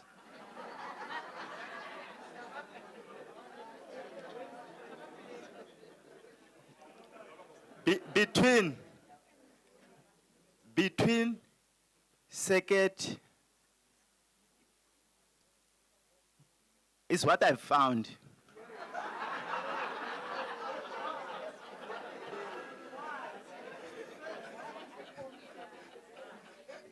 Yeah, the what you call the district also plays the role, because when I checked the office of the chief director, and they even gave me the what you call the history of all the appointments. It takes only a day or 2 days to be approved. So, but in the house, I'm just junior. Okay. Yes. Okay. Yes. Yeah. It's fine. There is someone like it here. It's fine. Next question. The next question. Right. The issue of database, unemployed educators. I've heard your concern. And what you are demanding is just simple. We can do it. We'll work around the database so that it can suit specific schools in terms of the primary school, secondary school, like that. Okay. We'll work on that one.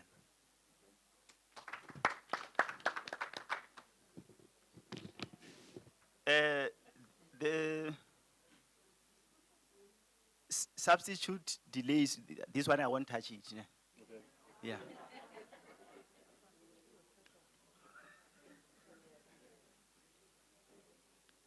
And then the substantive post for educator who occupies a substantive post, and then how long does it take to be permanented?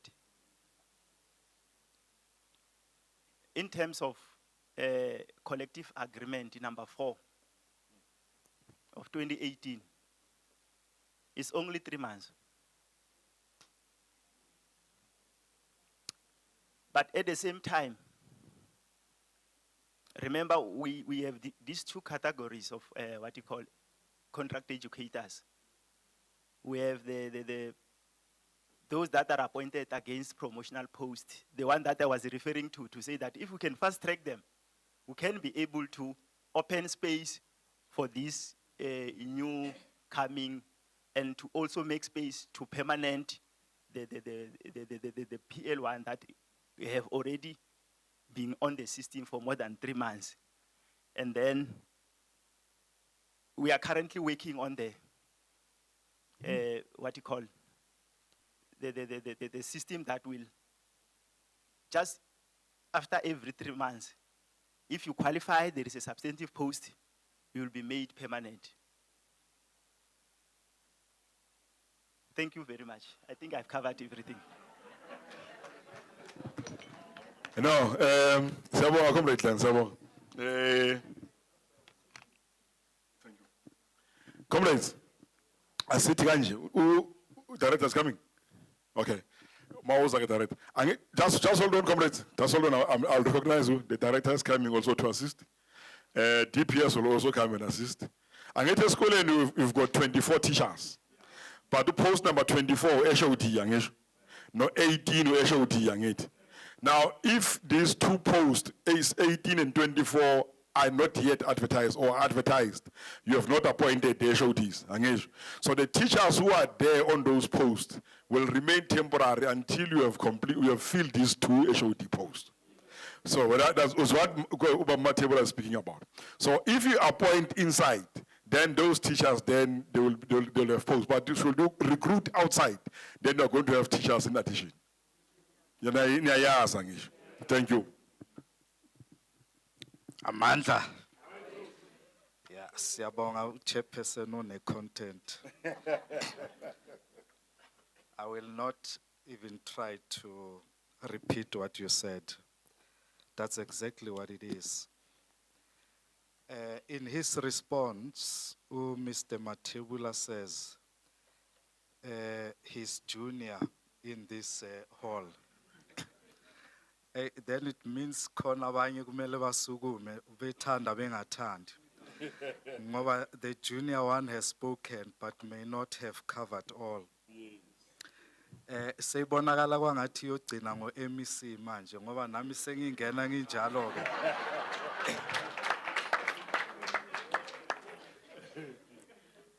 The junior has spoken, the senior will speak, but there's also the executive and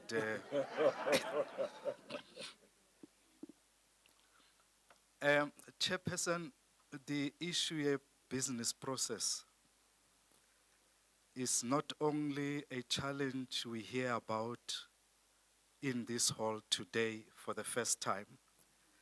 It has come out in 2023 in your principal seminar.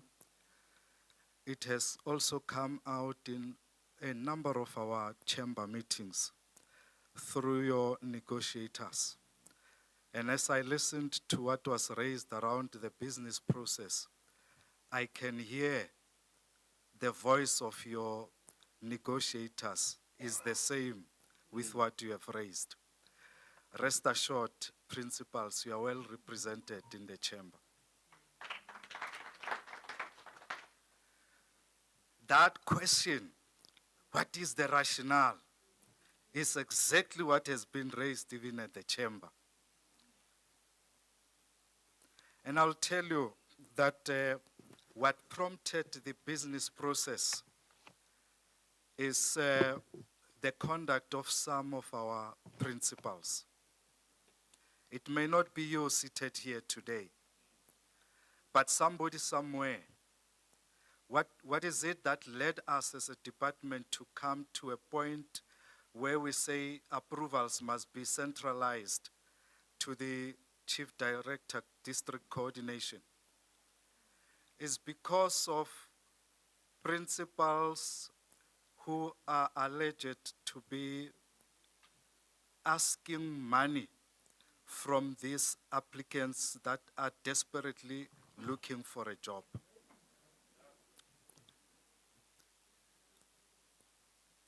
Some are beneficiaries even after the appointment is made. Because ichocho, hiyo frustrate lama recruitment processes with department. And I'm talking about ichocho ngoba iyakhulumeka phakathi kwethu. Hey, there are worst cases that we have heard of. I mean, labor relations, a number of grievances, complaints will also come to me from the unemployed teacher graduates. And in trying to manage and control that, remove the temptation that is there in our schools by principals. And of course, if to a certain extent the circuit managers were counted,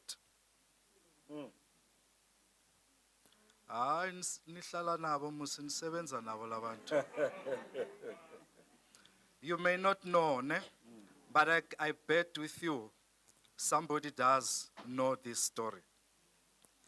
Now we came up with these business processes to centralize the approval for appointments because we wanted to make sure that these posts or appointments are not sold to anyone, these posts or not, appointments are not sold to the highest bidder. Yes, I can tell you that we did not agree with organized labor in the chamber on this matter. But we continue to implement as the department. Our view was that let's put it into practice and see how far we can go with it, if it can be able to assist the department to achieve what it sought to achieve. In implementation, kuye kwabonakala ukuthi there are still bottlenecks. We went back, considered some of your inputs through your negotiators. We amended it, or we revised it, just as Mr. Matebula presented. Now we are implementing what has been revised. Perhaps now, even after revision, it has challenges. So allow us space through you once again to identify those challenges and see how best we can make it to work. I hear you to be saying, no, decentralize it. Let it go back to the district directors. Maybe we will get there, but not yet at this stage. The position is still the Chief Director District Coordination is responsible to approve. Until such time that we are indeed convinced that the best way to handle it is to take it back to the district directors. The delay is unfortunate. One day lost in a classroom because there's no teacher is but too much. We cannot afford it as a department that is looking for a good performance from our children. And we cannot agree that there be such a delay. Anyway, nimzwile ke uMathebula. Nami ngifana naye. We don't really know where the delay lies. Those who are responsible for the process themselves are confirming how fast and diligently they are dealing with these approvals. But I think as we continue to pick up problems, it will say we need to revisit it. We need to reconsider. Maybe some of the frustrations that you have are not well communicated to us so to understand where lies this problem. As soon as we do, we'll be able to come back to you and consult once again.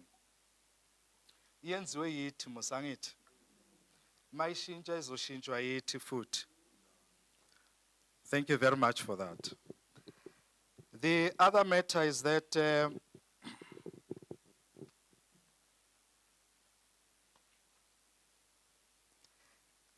the substitute educators,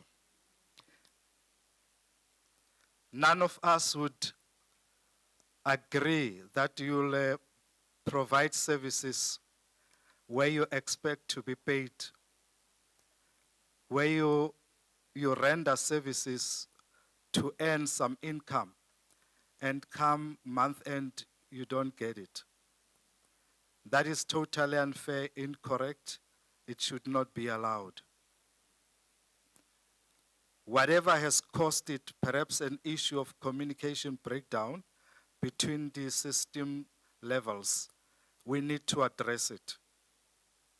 It cannot be that we know in your school there's a post and it is vacant. A person gets appointed to work in that position, render services. 3 months, only 1 month is considered. It cannot be correct. It is very wrong. and it must be corrected. And I think that's what the chairperson was saying, for you to submit specific details of those that are affected accordingly. Chairperson,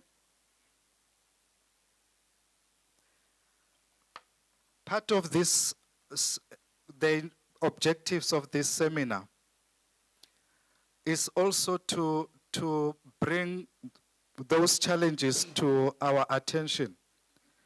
As we come and attend this seminar, we do so on behalf of the accounting officer, so that as we go back, we are able to then present in our discussions what we have picked up as challenges within the system, so that jointly as a department we can find solutions. Some of the solutions would come out of this seminar, but some will be taken from this seminar and presented at our various chambers. And from the chambers, we'll have a clear position as to what we should do with the challenges that we encounter. It is not in the interest of education nor in the interest of our children to suffocate the teaching and learning in schools. The department that I represent, in the presence of the Honorable MEC seated here with us, cannot allow that and should not allow that. Let's work together to make sure that there's no class with learners and no teacher. Thank you very much.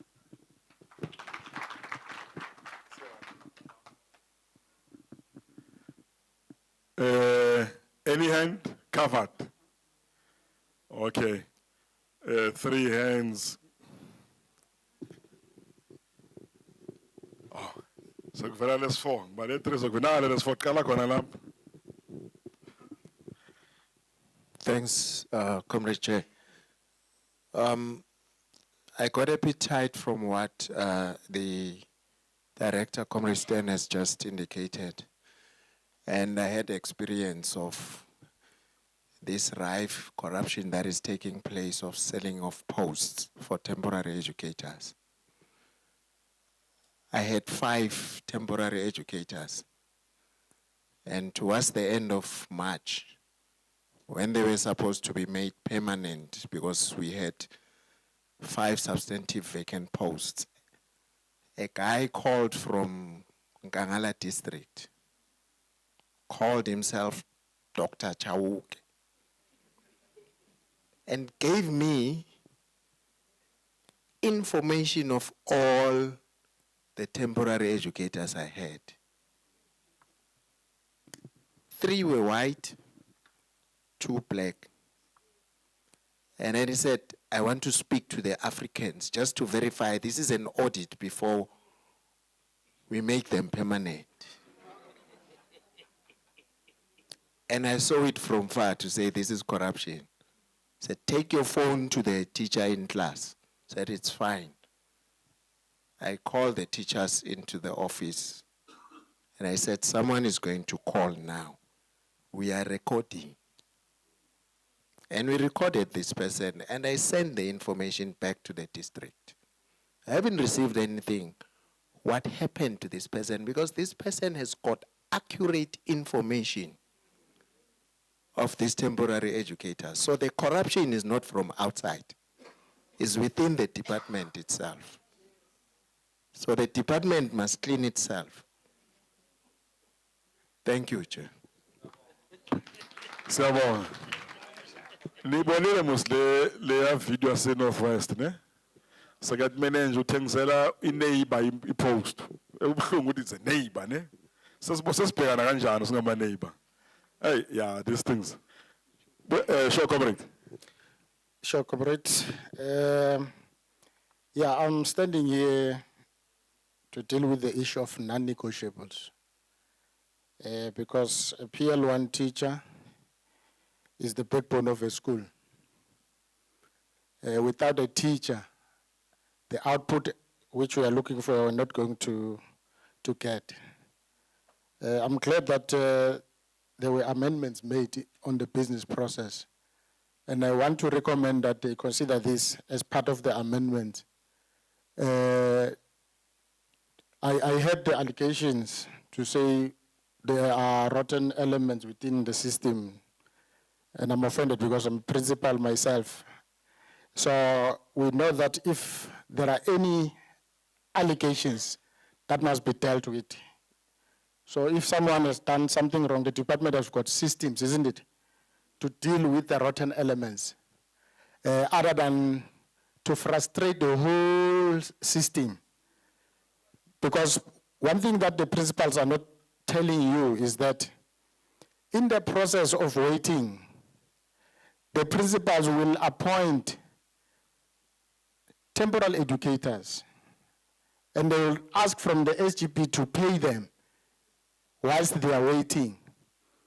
And in a way, the money that we have, we know, they've been telling us now, CFO, that we will get small chunks of money and things like that.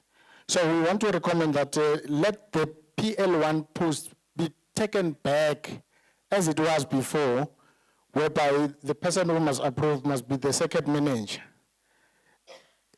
Because we can't wait for a day where learners are not going to be taught in class. So that is my recommendation, Chair. Thank you. Number 3.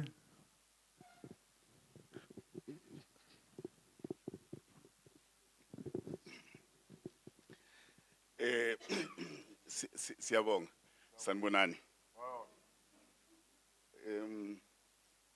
Angicela ukuthi ngiyezwakali kabi ukuthi ngathi ngibuyisela indlu emuva. Kodwa ama feelings wami kufanele ukuthi ngiwabe kacace. Sisuke ekudeni yo. Sisuke ekudeni angisakhulumi ukuthi sicontribute kangakanani. Sisuke ekudeni ukuza la. Kusho ukuthi siya riska to come here. And then siku position la sibhekwe khona umphakathi ukuthi they believe in us ukuthi we have answers. And uma basithumile they believe ukuthi sizobuya nama answers. La bekunelekho khona. And masuka la thina we must live here with confidence ukuthi ama concerns wethu azwakele okanye siyazwisisa ukuthi kusitake kuphi. Mina I was very much disturbed, Chairperson, I must say. I don't mean to attack anyone, but ngenza ukuthi kule meetings khona ucorrectana so that when we go forward, sibe nethemba in future. I didn't like this response, or let me say on a lighter note, Chairperson, azange ngihlalele kahle. Indaba yokuthi sibuze a very serious question la about the bread and butter issue ebamba thina. Ye substitute educator iphenduleke very lightly. By a person whom I've seen as a mediator, an immediate mediator between us and laba bakhulu. Athi le angeke ngiyiphendule. When it comes to issues substitution, azange ngihlalele kahle Chairperson, because yenza ukuthi ungasabi ne trust, because it comes immediately after kuthiwe kunama amendments and it's nama concerns lapha yana very serious. Kuma amendments lapha kukhulunywa nge-issue ye time frame ukuthi it has been amended. And then when you look at the business process, if my memory serves well, how I wish I brought it along. Ikuna la ikhuluma ngaba 48 hours. Ukuthi this should happen within 48 hours. Iyakutshela ukuthi uma usolicit uchecka ukuthi uya qualify for a post, it responds you must get it within 48 hours. Kusho ukuthi everything is going to be done with speed. All of a sudden akusasinjalo. And mangibheke lapha 48 hours is not tempered with, but I start reflect. And then which means the assumption ukuthi we should maybe ayikashange again. But why the delay? Because that is what we tell these people. We must remember, colleagues, we have got the governing body that we also bring on board. This is what is happening. Nama changes now all of a sudden, which means isikolo ngeke saba subjected ekutheni sigcine sisebenzisa ama-coffers wesikolo just to bridge the gap in between whilst waiting for the department to intervene. All of a sudden, kuthatha inyanga, and then we are here now. Sithola response efana njengale. yenza ukuthi ngingasabi ne-trust going backward ukuthi kusho ukuthi kusazofana. Because as we speak, I'm talking as I'm speaking, colleagues. Kunama educators that I had to make means kuti siba no educator in class because of these very same delays. And then manje kuphenduleka kalula ukuthi it's like don't mind them, it's part of life. Ayisebenzi njalo. We account. I personally ukungabi mude sengihlala chairperson. I personally appreciated this issue ye business process. To say beyenza ukuthi kube ne standard sonke sibonakala sithitheka ngokufana, because there are cases where you feel like you are not treated the same as the other colleague. Yena uthatha educator uyamfaka, uyabhataleka lo educator kunankinga. Wena uthatha educator uyamfaka utwenza justice to system ukuthi kungabi nabantwana abangana educator. Akabhataleki, but the principal will have to account. He knows ukuthi bengafanelanga athathe uthisha amfake eklasini bese ke asebenze uzambhatala ngeyakhe imali. So this one was assisting us, but unfortunately if kuba nama gaps asiwazi wisise kungabi na this particular element engiyibonela ayiphele. Ngiyabonga chairperson. Ngiyabonga kakhulu. Thank you, Comrade Chair. I just want to help Mr. Mateula about the delays that are happening here. One of them, I'm having an experience, I have experienced it. One of them is that we do this business process and submit it. Then 2 weeks down the line, the district will send a letter saying, Principal, you did not sign page 7. Now, the other delay is that now 3 weeks down the line, they will be telling you that now the ID of the candidate is a copy of a copy. It's not certified. So that they cannot process it to go to the province. And then now, I've never heard about an approval of a candidate who has not been recommended. So in most cases, the recommended candidates are the ones that have been approved. So my question is very much clear. Why can't we let the recommended candidate assume with the duties immediately after recommendations or after the interviews? Thank you. Thank you.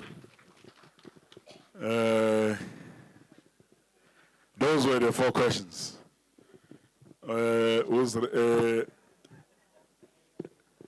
you fine, Bab Matibula or Bab Comrade Class? You can respond. Yeah, the senior was respond. I'm reading the like Comrade was saying, I'm reading the amended here. And it speaks about substitute at the district level. And 48 hours, like it's there, I'm reading it, I'll post it in the group now. That circular was signed on the 5th of April, if I'm not mistaken. 48 hours at the district, or 11 March 2024. It was signed on 11th of March 2024. So our comrades have made recommendations and they've also made additions. So let's just respond so that we can take the MEC before we go to lunch.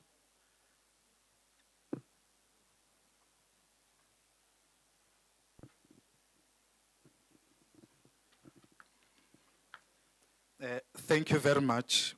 Let's appreciate your questions once again and inputs into this discussion. I want to also say, fortunately, as we respond and as you make those inputs, the CFO is here.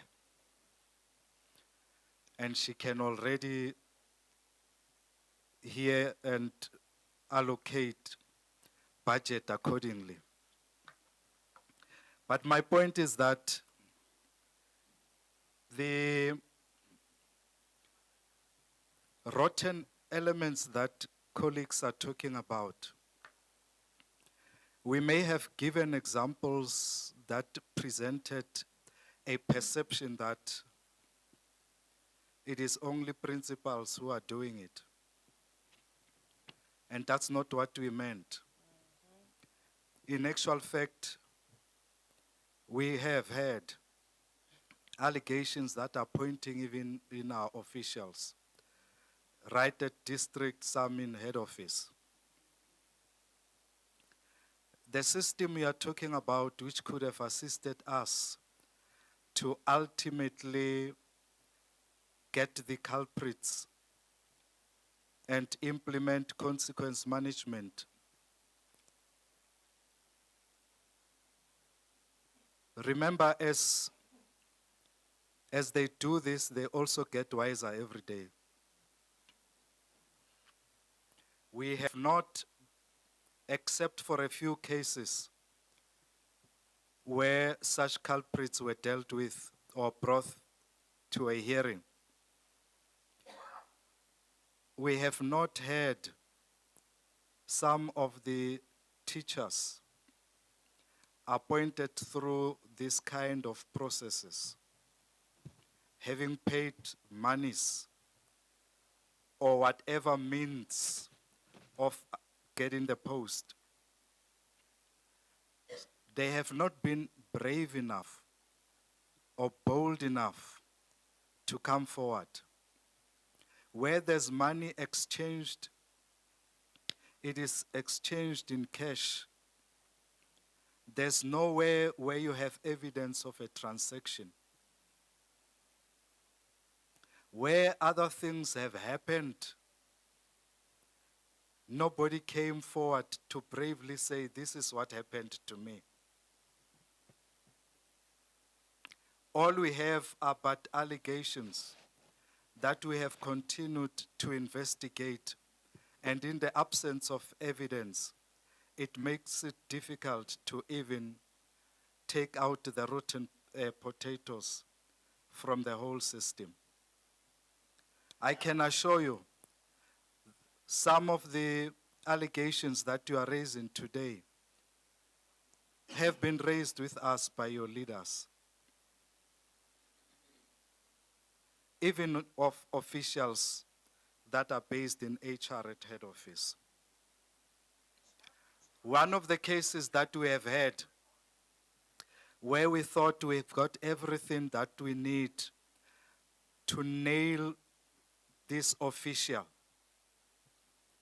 just at the time of going to a hearing, the chief witness of the employer withdrew, did not want to proceed with the case. Because some are intimidated, some are threatened. They are afraid to come in the open. Even those that have paid monies are unable to do so, to come and tell us. They throw it as if it's a wild allegation, when they know exactly what the truth is. Some of them have accepted that, no, I've paid that 5,000 rands, at least I've got a job, I'm now securely appointed. Beguyile 5,000 rand. I've got many 5,000 rands that I will earn through my salary. So these things are happening, but we are unable to really nip them on the bud. And we can surely be assisted by yourselves. The issue of the officials who are said to be calling using information they have before them. It came as an allegation, it remains what it is. Who is this official? In HR, there are a number of officials that have information about each one of you, because that's the information they work with. They are responsible to capture and keep those records for the department. Any one of you can be called by a caller who might not use his or her actual name. And they will tell you all the stories where you will be convinced now that indeed this person has my file before him. But then what happens? The number that is used sometimes might not take us to the right person. I don't remember any of those numbers directing us to a specific individual. I'm told they change the SIM cards. I don't know how true that is. Once the transaction is done, that SIM card, it's done. But we can work together. This department does not advertise posts for anyone to sell them. This department advertises posts for those who qualify to be appointed and work for our children. Hey, my leader. Yeah, man, you know, you could have got it right. Of course, part of what may be a reason for the delay. There's a lot of to and fro of documents that are submitted. I don't know what is it that we are failing to get it right from the onset. If I am a teacher, I know as I fill in the forms attaching the relevant documents or qualifications that are required, maybe there could be a few cases, exceptional cases, of some signature being forgotten there, ID copy not certified, and all that. But still, by the time all these documents are received and they are in order, why would we want to treat them as if we've just received them now? Why don't we consider the number of times we have returned these documents back for corrections? What is wrong in this? I'm saying we may be putting ourselves in this predicament. Even the applicants themselves should take responsibility. But at a point, the documents leave the school. My expectation is that at the management level, if not the principal, whoever is delegated, would have gone through the documents, ensured that all is well with what you are submitting to the circuit. I cannot blame anyone for it, but I'm simply saying, this to and fro of documents, I've heard about it, it is happening. And sometimes it is the cause for this delay around appointments, around payments. But I still want to say to you, if a person has rendered services that were required by a school, by this department, acknowledging that from day one, my presence in the school to have rendered those services, it cannot be taken for granted or ignored. Let's work together to assist those who are affected, because mainly they are the temporary teachers who are eagerly waiting for their salary payment. What is wrong with us achieving the 48-hour appointment that is within the business process? And one of my leaders says, no, let's take this thing back to the principals, because in any way, by the time you approve appointment, you are approving the very same candidate that has been recommended by the school itself. So why not just allow it to be taken back to the level of principals? I wish I could say yes to that, if it is a solution. But let's all think about it and find ways in which we could also solve the challenges that come with such an approach. Thank you, Chairperson. Okunye masinganiphendulanga namhlanje ningahlupheki. Sisazoniphendula nale ku chamber. Ngoba icala la iyofika na ku chamber. Thank you very much, Chair. No, thank you very much, Director. Thank you very much. You know, comrades, he reminded me of something when he started first, to say this issue started in the seminar last year. And I should have reported when I started to say, we did go to the MEC and the HOD. As Bob Sasa is saying, it's also in the chamber, because DPS is sitting in the chamber. And in our meeting, the HOD, it's the same response I'm going to say. The department requested, they were saying to us, you are objecting to something that has not even started. Can you please give us 3 months, business process here? Now, we are supposed to go back in March this year to a department to say it's 3 months we have been implementing. What's your response? But see, we are happy about this, because this is what we have been raising.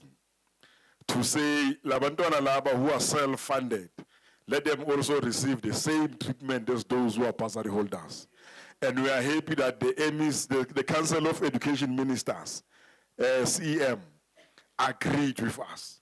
Now everyone we pande nangena epotweni aphe ophume the post. So we have won that one. At least there's something that we have done. The MEC is here, he knows we have done this one. So Lenye is writing the DPS, these issues we are raising will also continue to raise them in chamber. Like Comrade Tlatla is saying, we'll continue. Let me read you something. This is Olosama Siko Gathemara Ngizoyifunda.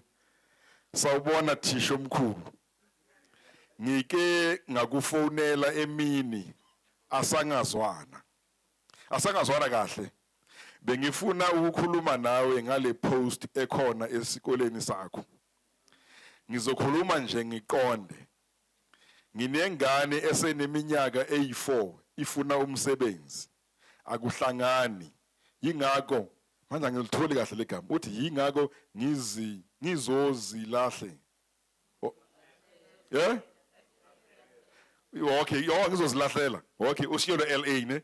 Ngicela ukuthi ungifakele yona ngizobe sengikupha udrink ka 40,000 rand. Uyayibona manje uyena ku provincial chairperson, uyela kimi, uyela umzali. Uyayibona ukuthi corruption ingakanani? Yes. This was in September or October last year. Udrink ka 40,000, ko udrink ka 40,000. Again man. Nyayibona how bad is this thing? Yes, so namba ithumela kimi direct good no nami uzofuna ukuthi manje maku corrupt mina vele kumoshakale konke. So we know cases which are very serious, like you know the painful thing is when an EA was made to pay 3.5 for a post EA. That was a painful thing. And it cannot be in our names, comrades. Like we are saying it here, it cannot be in your names. So that whoever the employer knows, let them deal with that with those people. Yes, let them deal with them. And Cesar will come and represent the comrade, because we must represent the comrade. But we will not defend. But we will not defend. You can't make poor Africans to pay for a post. You know, it's 5,000. Yes, it's 5,000. And then people say, last week I was even told that a branch deputy secretary was told by a branch secretary that the SGB it will get 10,000. They are going for a promotional post. Now the branch secretary was observing. The deputy secretary comes the candidate. Now the branch secretary and the chairperson, but good deputy secretary, the SGB it is 10,000. Can really be a leader who conveys that message? It can't be, comrades. It can't be. We need a solution for this business process so that it can benefit schools and substitute posts is a good business process. Because substitute is immediate. Yeah. Like the district director, boss, once he's satisfied on the post establishment that you qualify for that post, let the schools be allowed. So the DPS, they will take the rest to chamber. They will continue to represent you. Siabong. Let me take the MEC comrades. The MEC of Education is a former Sadtu leader, the former Sadtu leader. He led at the branch level, regional level, and when he left Sadtu, deputy president. And you know, comrades, I will say it because he just said to us in the NEC, I want to go and lead the SACP. Can Sadtu please release me? And that's how we released him. He became the strongest secretary of the SACP in this province. And today is the MEC of Education. May 29 sizayovota. Sizovota kahle MEC. When asazi ukuthi uzawuthikithi uyabuya or awusabuyi. Thina sizavota kahle. MEC, here are teachers. I mean principals.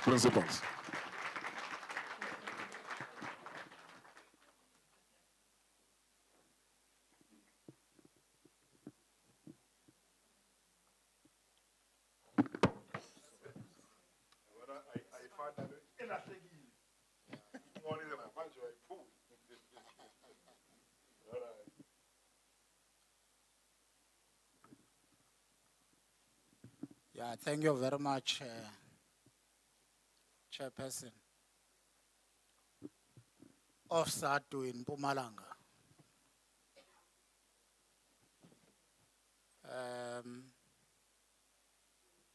I think it's good what you are doing,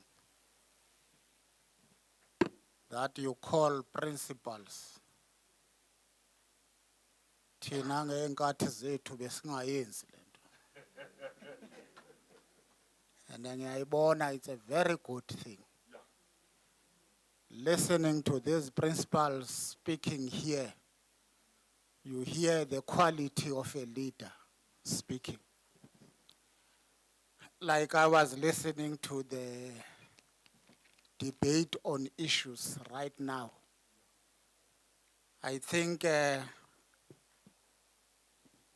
I'm seated there with the CFO. Siyahleba. I'm saying to the CFO, these people are coming with very reasonable demands.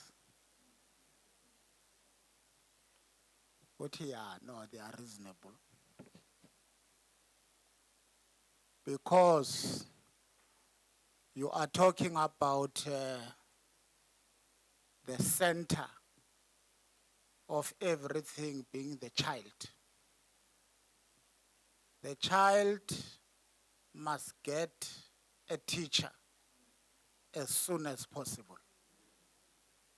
At the center of everything for us is these children. So anything that we debate on it, let's ask, how does it benefit the child? If it makes the child to lose, then we must sit down and come with other solutions for the sake of the child. So I listened attentively to your debate. I listened also to the responses. Seated with the department, some of the responses are going to change for the sake of the child. Thank you, Chairperson and the Chair of Sadtu in Mpumalanga Province. Greetings to the General Secretary, Comrade Mokoena Maluleka, in absentia. But of course, tomorrow, when he speaks here, I will not be around.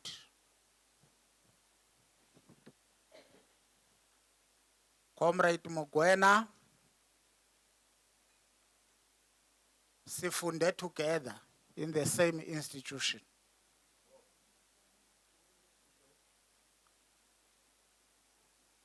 We served together in Sadtu. When I was deputy president, he was the treasurer of Sadtu. So we worked together over time. And I also want to congratulate him that he has got his PhD.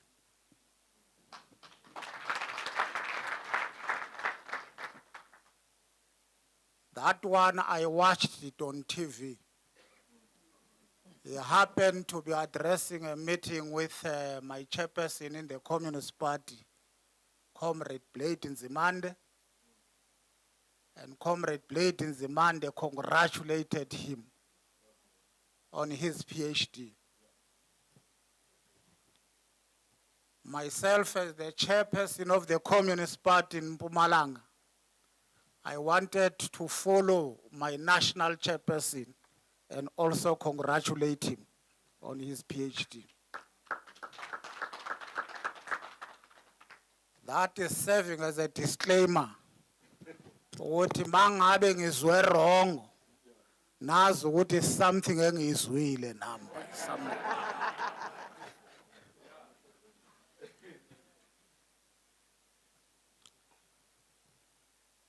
Greetings to the Director General in absentia, Comrade Matanzi Mamweli. I heard that is also coming later.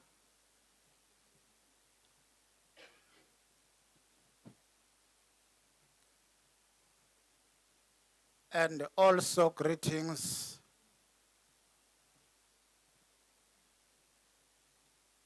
to Comrade Donovan, Rustin from the ELRC,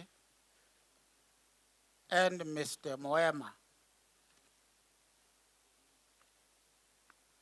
It's good that we are meeting again, Comrade Donovan. We used to sit together in the National Executive Committee of Sadtu for years. I think that you are the longest serving secretary of Sadtu, provincial secretary. I don't know whether it's true, but I think you are the longest Sadtu secretary in the Western Cape those years. Members of the Provincial Executive Council, CEO of Penridge,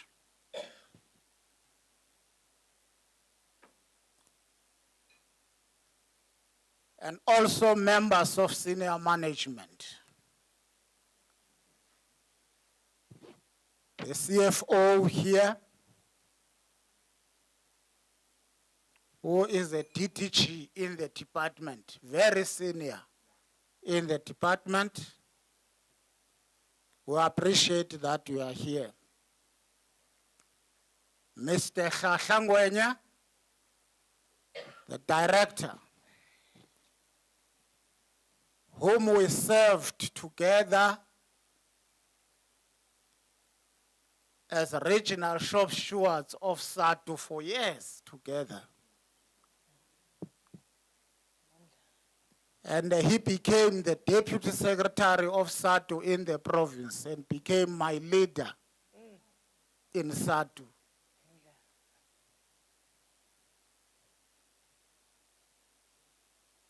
And ultimately now I'm serving with him. And he remains articulate and slow as he is. But can drive the point very well. And very patient. And we are appreciating his responses here.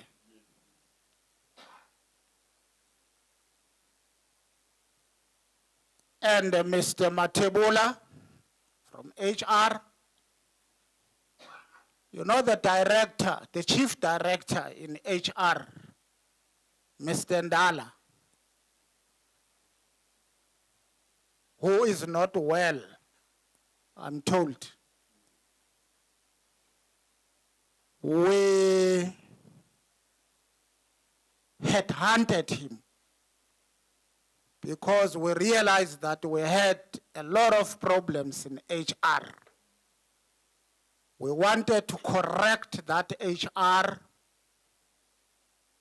and I can tell you that the HR is far better than it used to be.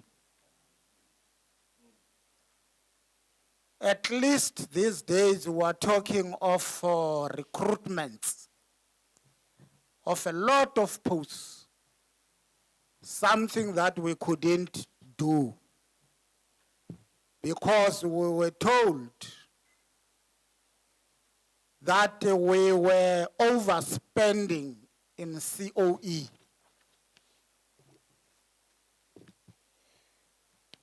And when Mr. Ndala came, he resolved the issue that we were overspending on COE.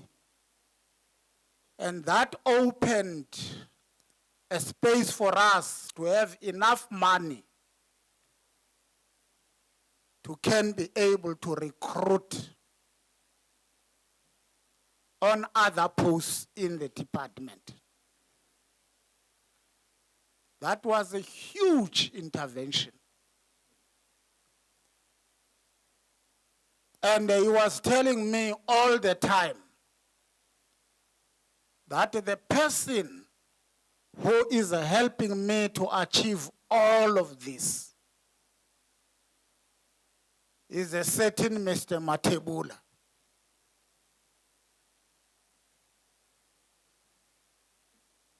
The junior chap who said he was junior, he was standing here.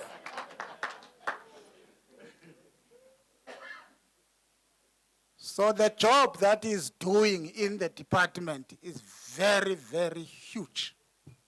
And I want to appreciate that, Mr. Matebula. I didn't know you personally. I just knew the name because the department is huge. You just hear about the names of people. And it's 5 years now. It was for the first time that I see him and combine the name Matebula and the person. After 5 years of serving. On the 29th, saying Apuma, but in Kalugumbona today. And he has done a very excellent job in the department. And I want to appreciate that. Although there are gaps there and there, but our HR now, we can say, it is one possibly of the best in the country.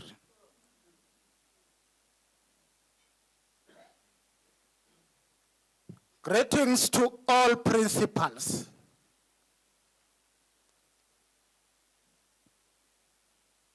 Progressive principals, of course. The mere fact that you are a principal serving a progressive union, it means you are a progressive principal.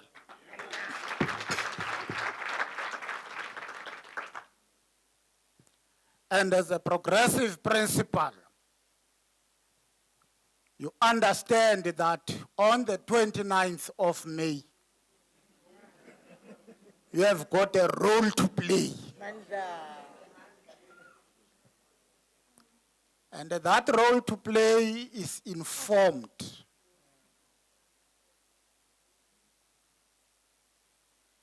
Comrades and friends,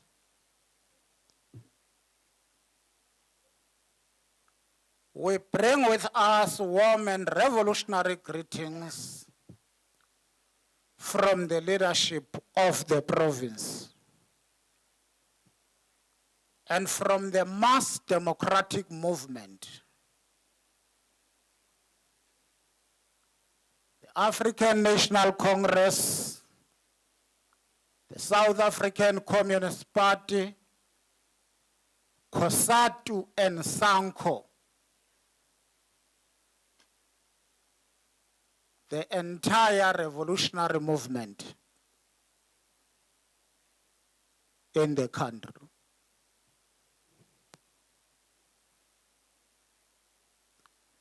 We've got to understand the challenges that we are facing in the country as of now.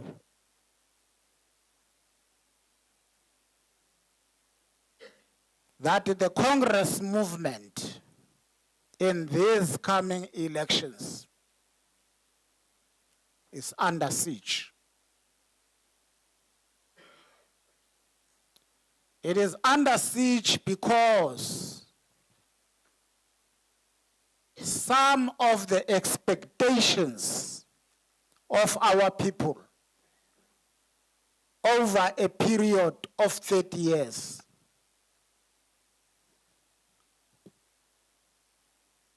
could not be fulfilled because of some of our weaknesses.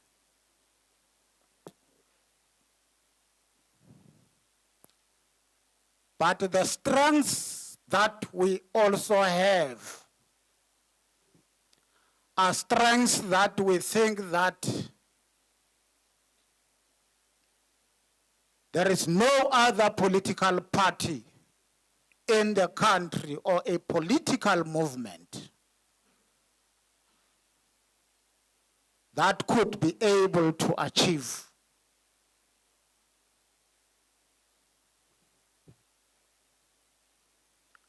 These days, people forget that 30 years ago,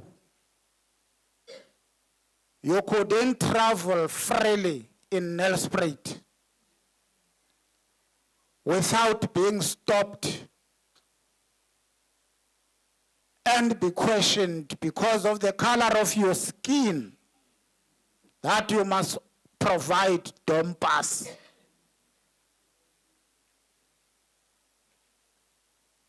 Our people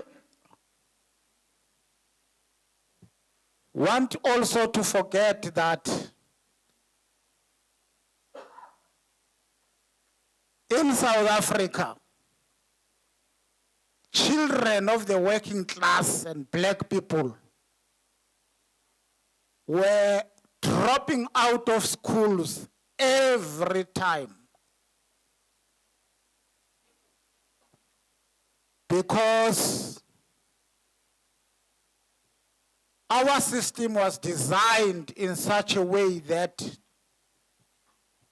they had just to be educated so as they can be able to have the capacity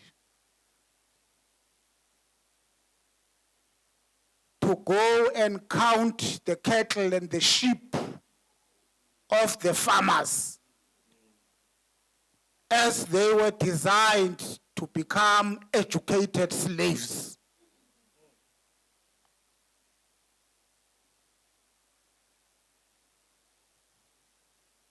Others were dropping out because of corporal punishment, which was happening in our schools sometimes, which was very drastic. We know, all of us who are principals here, I think during our times of schooling, some of the corporal punishment was very, very heavy, unnecessary, and it's done away with all its challenges. There are challenges for us dropping off corporal punishment, but it had to be dropped off because of our constitution that always wants to recognize the issue of human rights as enshrined in the Constitution, the Bill of Rights. We were not eating in those schools, nothing.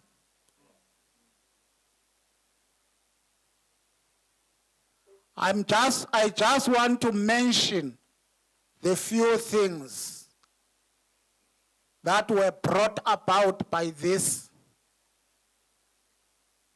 revolutionary government.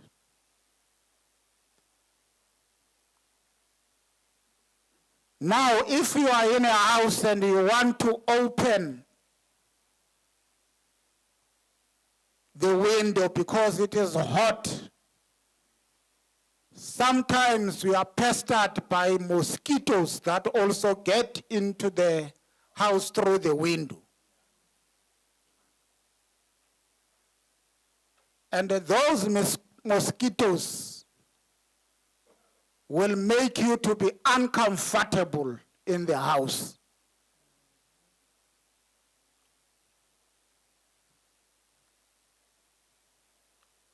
And because your house is no longer comfortable because of mosquitoes, you don't say, let me run away from my house.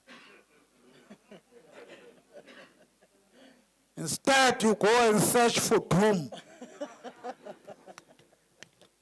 And doom the mosquitoes away.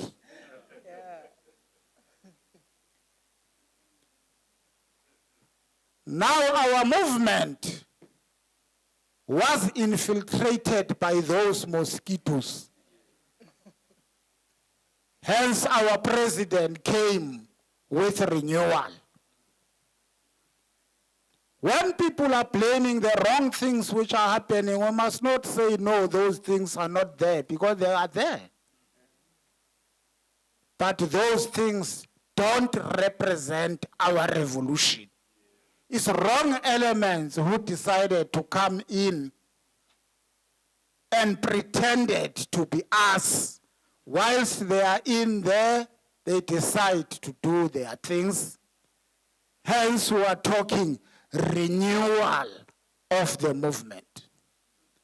And therefore, it becomes quite important for progressive principles to understand that and say, these elections which are coming are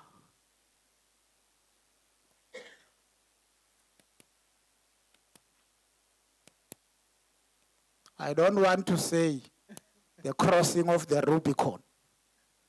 I don't want to say that.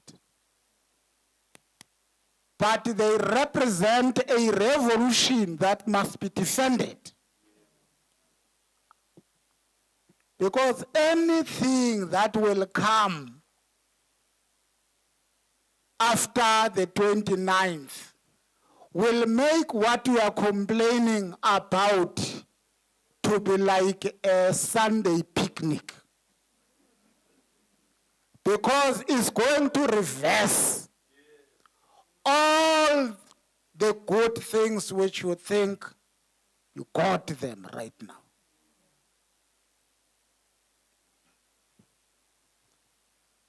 I'm saying this because some of you, I think you know my history, that I've been a problem, possibly, in the province.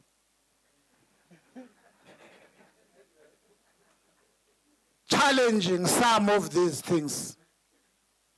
But I never said, as I was challenging these things, I must leave this movement, because this movement belongs to all of us. Does not belong to individuals. Even the president of this movement does not own this movement. This movement belongs to all of us, and therefore,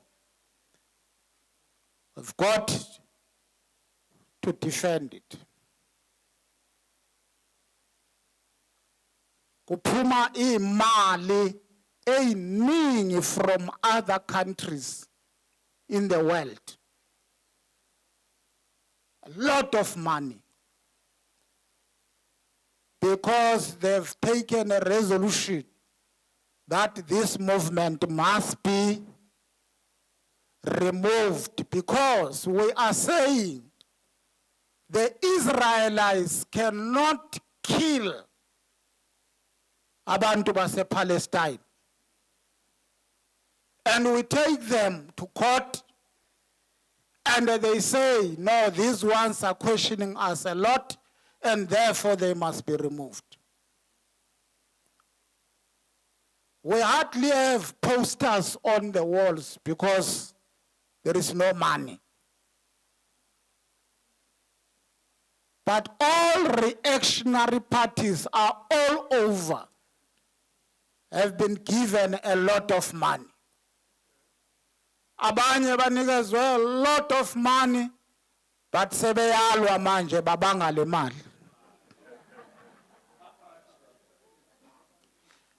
Before we talk our issues, comrades, I felt that I needed to raise these issues.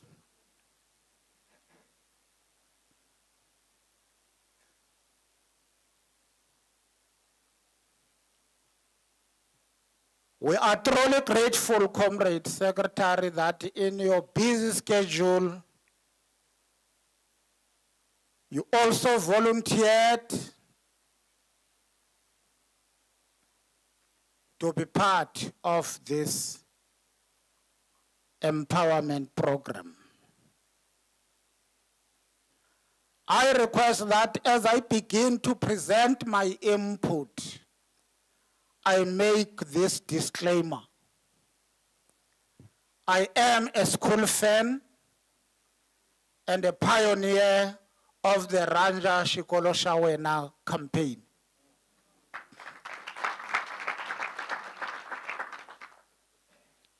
Cleanliness of schools is our mantra. Therefore, principals are key and very much instrumental to clean anything which has the potential to divert us from delivering the much deserved quality education to the people of the province in particular. It is for this reason that we welcome the timing and convening of this seminar by the leadership of Sadtu. Principals play a central and critical role in shaping the future of education and in creating conditions that are conducive for learning and teaching.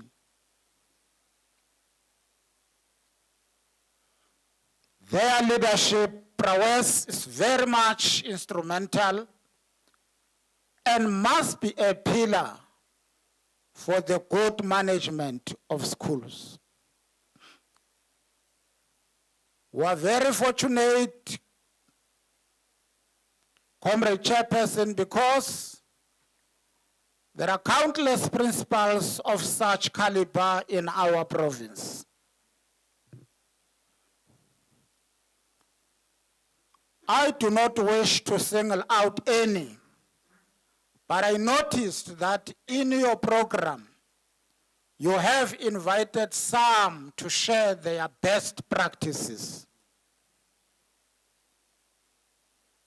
These days, we invite such outstanding principals from our doorsteps. Unlike before, when this province had lack of good practices and would have to go as far as the Venda region to invite a principal of Mbilwi Secondary School for him to share best practices. Today we have an abundance of such best of the best principals in all our schools and our districts, something which spells good fortunes for the future of the province. I hope that the sharing of good practices from afar has paid dividends. And thanks to all the past participants, as well as Mbilwi Secondary School, for contributing towards the turnaround.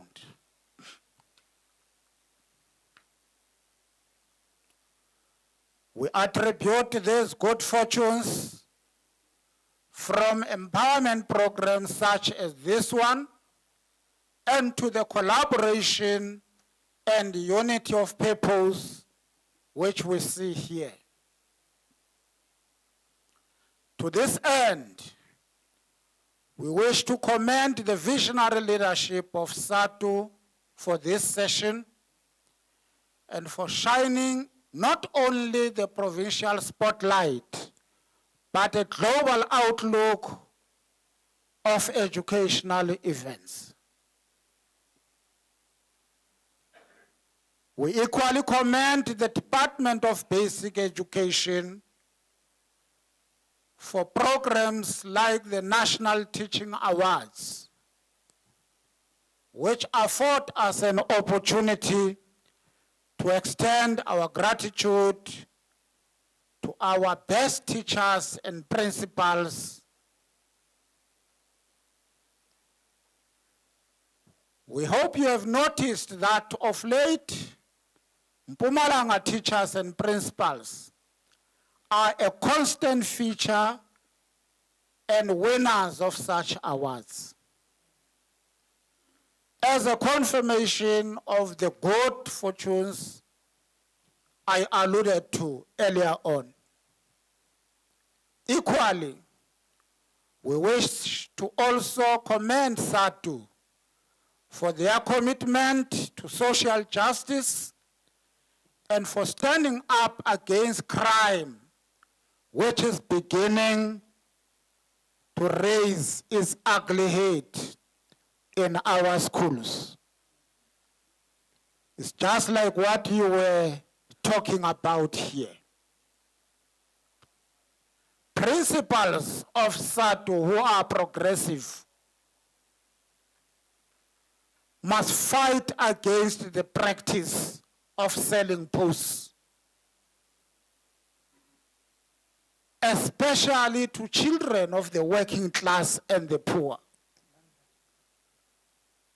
Because the only way out of poverty for children of the working class and the poor is education, to get educated and get a post so as you can improve your home.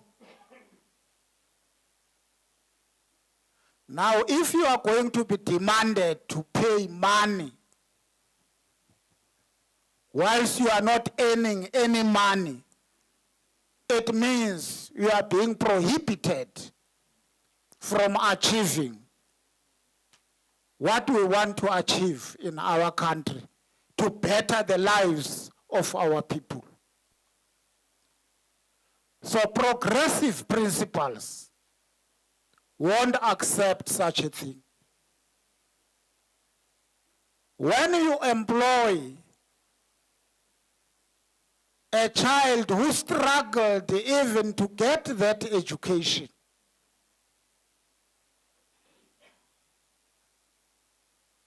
you must feel gratified that you have changed the family of that child. And you have contributed to the change of the life of our people in this country. And therefore, we've got to work together to deal with these corrupt elements.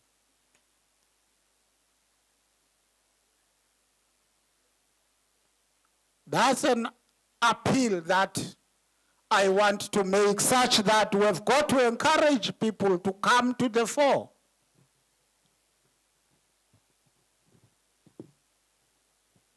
And report these people. I can assure you, in this department, we are dealing with corruption seriously.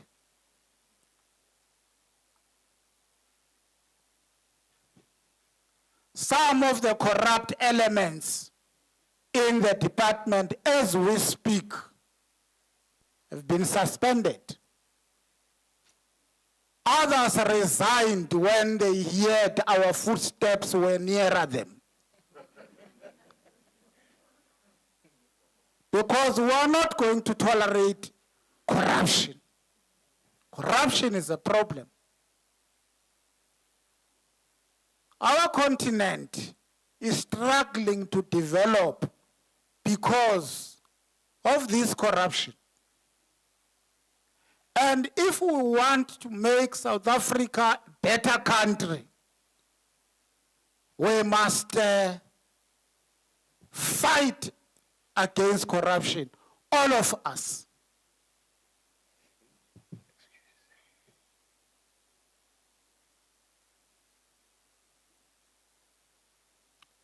But listening to your debate here, I was encouraged. I could feel that really Sadtu is against this form of corruption, where corrupt people can't even be able to smell properly. And they write messages of this kind to the chairperson of Sadtu in the province, trying to corrupt him of a cold drink of 40,000.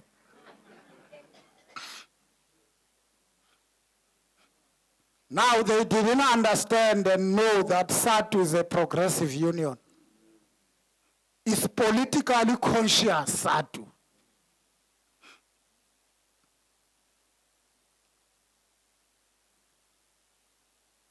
Sadtu is not just a trade union. It's a politically conscious trade union, and even its members.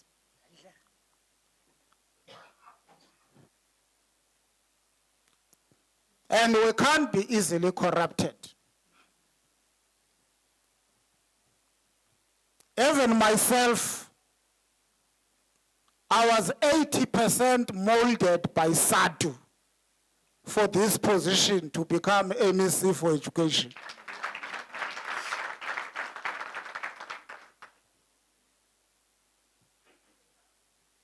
I am a product of Sadtu. I'm very proud of that. And although in this position, I'm not serving Sadtu alone.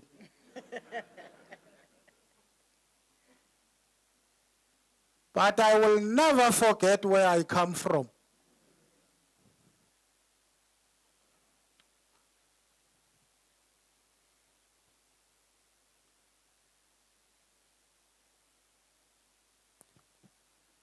We are convinced that there could be no teaching and learning if the stage is not well set and safe. Principals and SMT members with their school governing bodies are therefore critical to ensuring the safety and well-being of our learners and staff. They are expected to prioritize the establishment and support of functional school safety committees with the support of the department. Principals need to lead from the front in ensuring that school safety committees collaborate with local authorities to implement initiatives like neighborhood watch and adopt a COP program.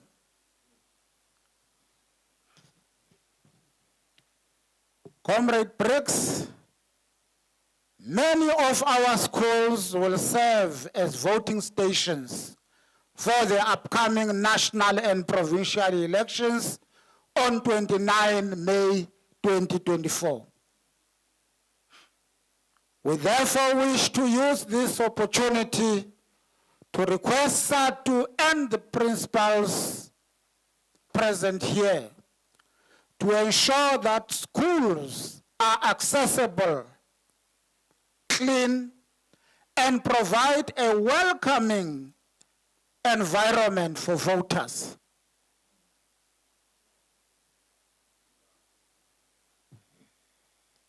Through a Ranja Shikolo Sawena program and campaign.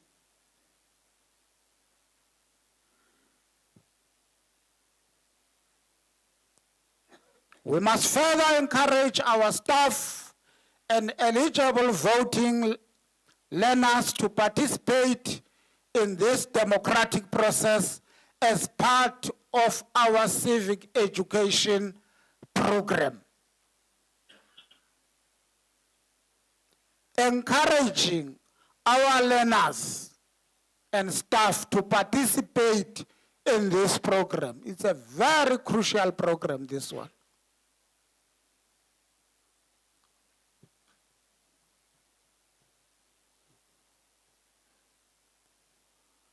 We also request the leadership of Sadtu to take a lead by pioneering the civic education program in every space and corner. We must work together to improve learner performance in all our districts. Equally, we also need to work tirelessly to minimize disruptions to learning and teaching throughout the province. We must ensure the timely filling of vacant teaching positions in a fair, transparent, and corruption-free process. It's what you are debating. I see no reason why in a substantive vacant post we must take years to fill it. Because that post is vacant.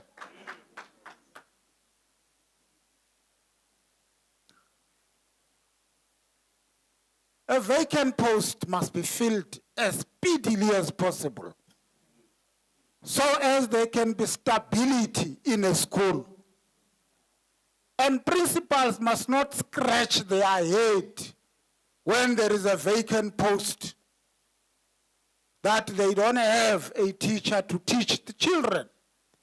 Because if they fail, these principals, it's us who are going to blame them in forgetting that is us who delay to bring posts at the right time.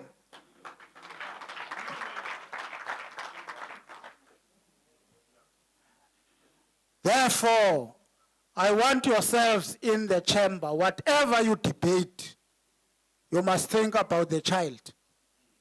At the center of your debate must be the child. Are we delaying this child not to access education?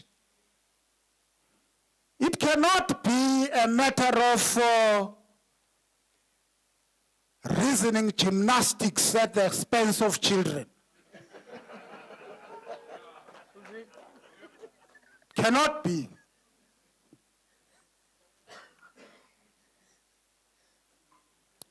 So we all have to think about these children.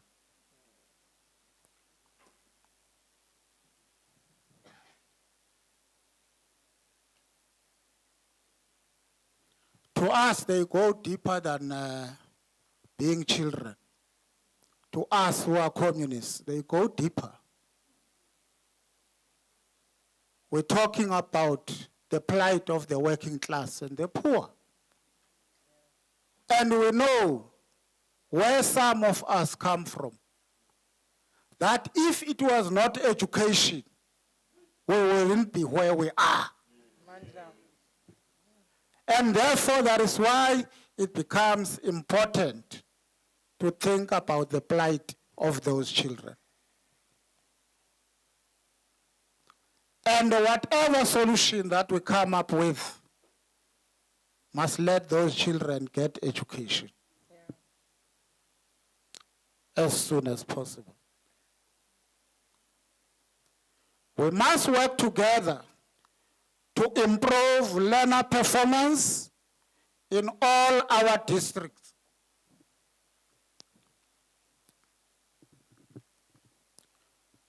To actually, oh, this flu is coming. By the way, it's winter.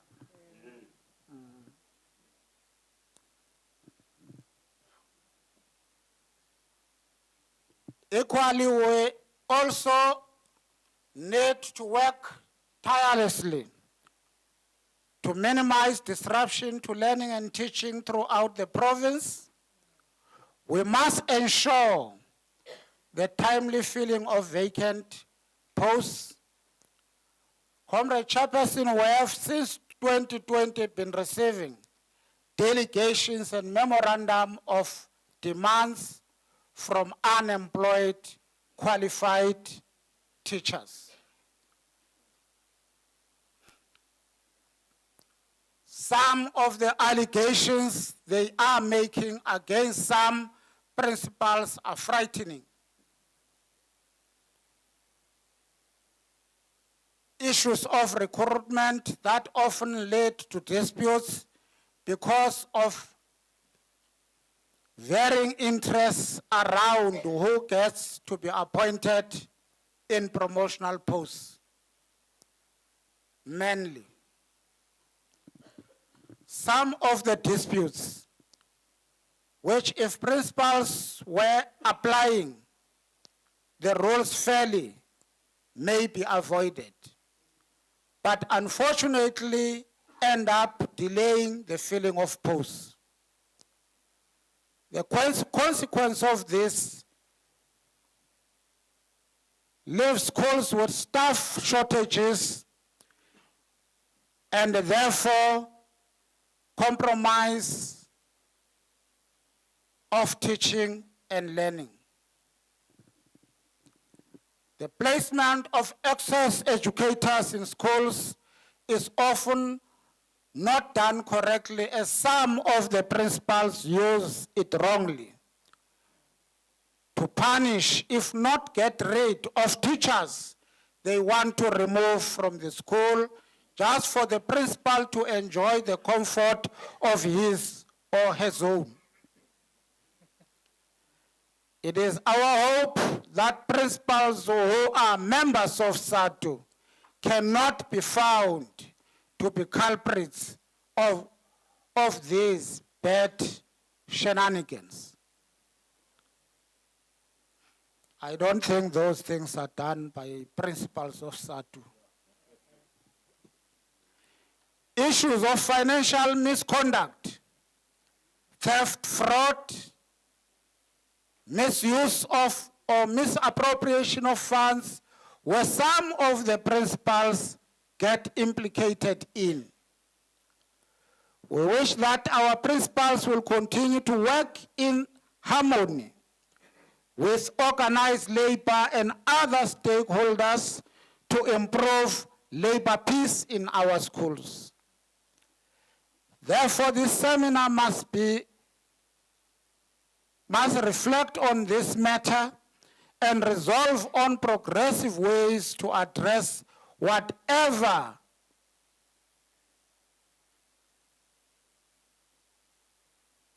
impediment that exists. As a department, we are excited about the Wednesday School Sports Day. This program aims to promote inclusivity, social cohesion, and physical activity in our schools. We request our principals to encourage all learners to participate in sports activities and in recreational activities. We acknowledge the backlog in the school infrastructural development program, particularly in Mohlabela district. It is therefore very much critical that principals help us to maintain and protect existing facilities. The core issue to taking the infrastructural program forward is that principals need to help school governing bodies to utilize the 13% budget allocation for school maintenance effectively to create conducive learning environments for all our learners across the board. The department has issued guidelines for the 2025 school year learner admissions.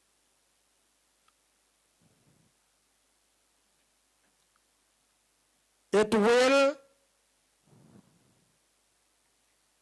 will be critical that principals work collaboratively with parents to ensure a smooth admission process. Adherence to the admission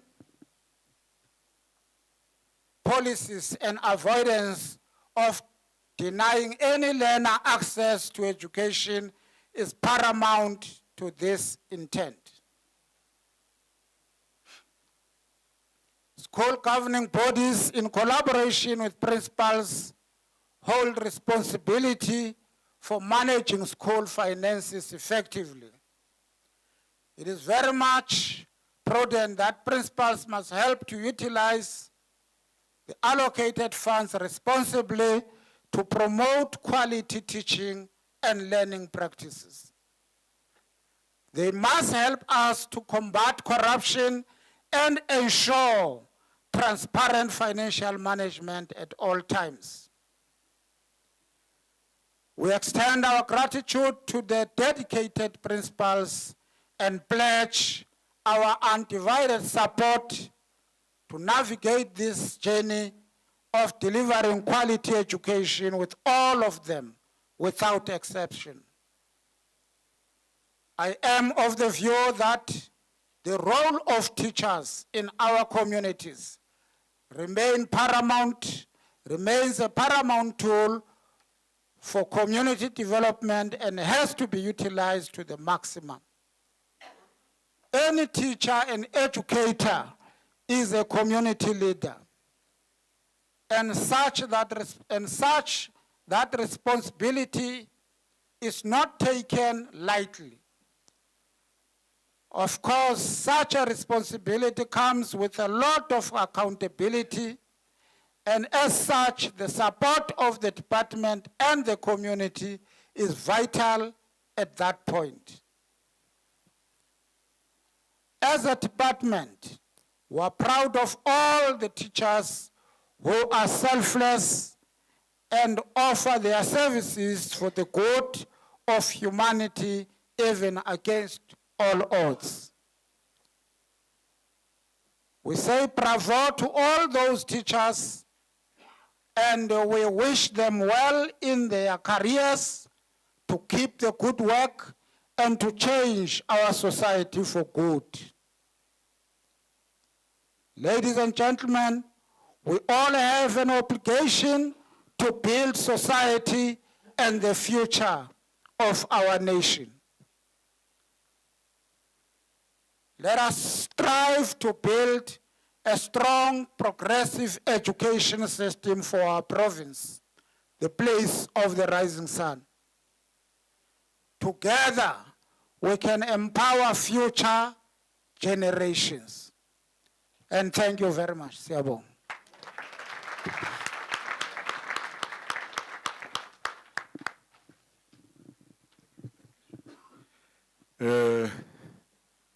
Thank you very much. Thank you very much, MEC. Marching orders are also on your speech. We hope Comrade Sabina will share the speech with us so that we can share with every principal here. Comrades,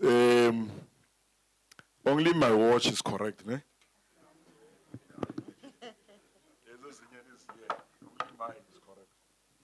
All right, the kitchen will forgive us. We are 43 minutes late. We said we'll take lunch at 1, so it's 2:45 now, 2:45. Let's go for lunch and come back 2:45. It's an hour. You remember where lunch is, Angishu? You say yes. The dining hall is just here. All of us will be, because the presenter has to leave us. The today. So we will start with this one, but let's do introductions first. Then we can proceed.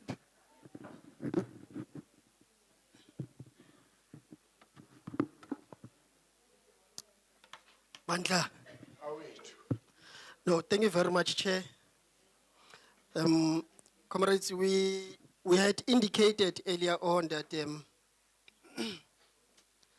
that other presenters, we will also introduce them as they arrive.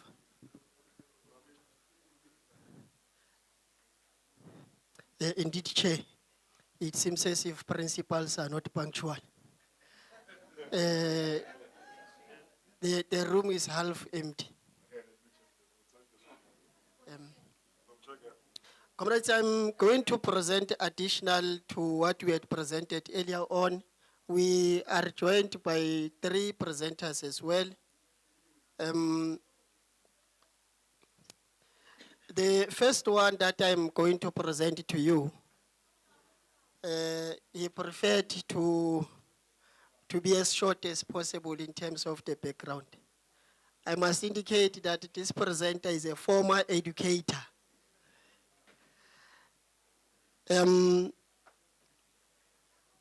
Currently, the presenter is occupying the position in the ELRC as the senior manager responsible for dispute management services.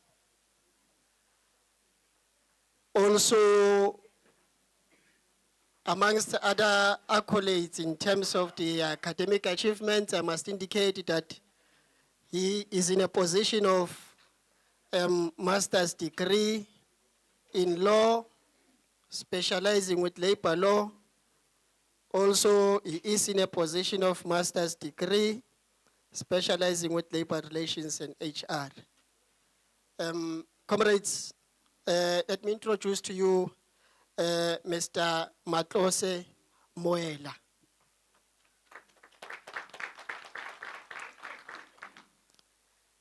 Let me just present all of them so that when, let me also present the other 2. Let me also present the other 2. Yeah, so that when comrades, the other presenter that has joined us, so that when they come, there's no need to present them prior. According to your program, we are having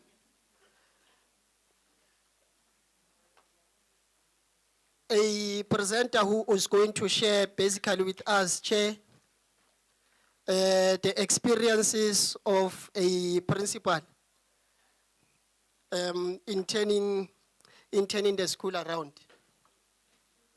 The current person that I'm going to present, or that is going to present, comrades, he is currently the principal. He is currently the principal of Wheatbank High School. I must indicate that he's also the regional chairperson of Willima Taylor region. Chair, he is also an achiever when it comes to NTA.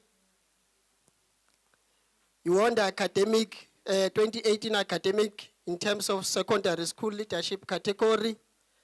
Also position 3 on the very same year. Chair must indicate is also the task team member of the district of Nkangala as the chair in that district task team. In terms of the qualifications, is in a position of higher diploma in education. He is also in a position of a degree in management of education. He is also in a position of postgraduate diploma in personnel management. He is also in a position of higher certificate in labor relations. He is also in a position of advanced certificate in political economy. He is also in a position of advanced certificate in school leadership. Chair, he is also in a position of a certificate in strategic planning. I think it is important that we go through all this. There are officials here from Department of Education. So the message is delivered. Comrades, let me present to yourselves Comrade Oskin Usinga. Is somewhere there at the back. That's Comrade Oskin Usinga, the person responsible for me taking 5 minutes reading the background. Comrades, we were also joined a bit earlier on by one of the comrades who's going to provide a presentation. And just to try and give you the background, one of the presenters who is going to be responsible in delivering one of the items, he is currently the program director, also at ELRC. He is responsible for the program of labor management partnership. But prior to that, Chair, he was also the deputy principal for about 37 years or so, if I'm correct.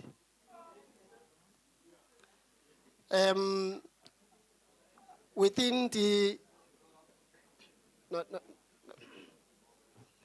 Comrades, some people have served the department diligently so. Diligently so. Chair, just a brief background in terms of the qualification. The presenter is in a position of Masters in Business Administration, your MBA. He's also in a position of postgraduate diploma in labor law practice. Amongst others, he's also in a position of Masters of Law, specializing in labor law. He's also in a position of a certificate in project management. He's also in a position of diploma in financial management for non-financial managers. He's also in a position of higher diploma in education. He's also in a position of Bachelor of Arts, as well as B.Ed honors. Comrades, I am referring to Comrade Jonathan Rustin. You may greet. Thank you very much, Chair.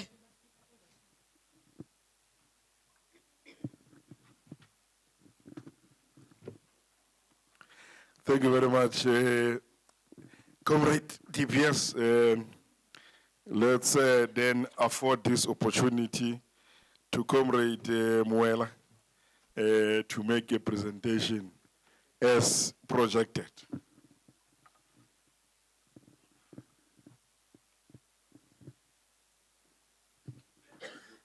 Viva Sadtu, viva. Viva. Viva Sadtu, viva. Viva. Amandla. Awethu. Thank you. Program Director, let me take this opportunity to thank you for giving me this time to share with you a presentation on managing discipline and criminality. That's the subject, or misconduct and criminality, the role of the principal thereof. Allow me again to pass my greetings to the entire leadership of Sadtu, the leadership of the Department of Education, the guests, as well as the entire delegates, the principals. Shall I say, I'm honored to be amongst you, in the sense that we are going to be talking to the leaders of institutions. We are going to be talking to the change agents in schools. And for that, we would like to equip you, or in fact to strengthen you, as far as your roles are concerned when it comes to management of discipline in schools. We have got a problem that is rising in schools, that of educator sexual misconduct. We have got a serious problem in our schools, which we must address in meetings when we meet the educators. If it is a matter of you talking about it daily or weekly, let it be so. Why are we saying this? Because the future generation is losing their jobs. Those that are still coming, are just entering the teaching profession, are losing their job because they have sexual relationship with learners. It's rising and is a big problem. And we are saying that these are the people you lead. Therefore, you have to play that role of making them aware, of warning them, of making them stop whatever they are doing with our children. Imagine that child being yours. I always say this. We all have children that are going to school. Our children have children that are going to schools. And those children are in the hands of this kind of educators. Is a problem. If it is your child and you hear that is involved, or the educator somewhat influence him or her to have a relationship with him or with her, I think your blood pressure will rise immediately. Yeah. So we must be in the shoes of the parents who are crying when these things are surfacing. But we say you can prevent it by talking about it, by forewarning those educators. Some of them, as I used to share with colleagues, is that they just are coming back from universities. They went to that school or college or university with the last money that the parents have, with the funza lishaga.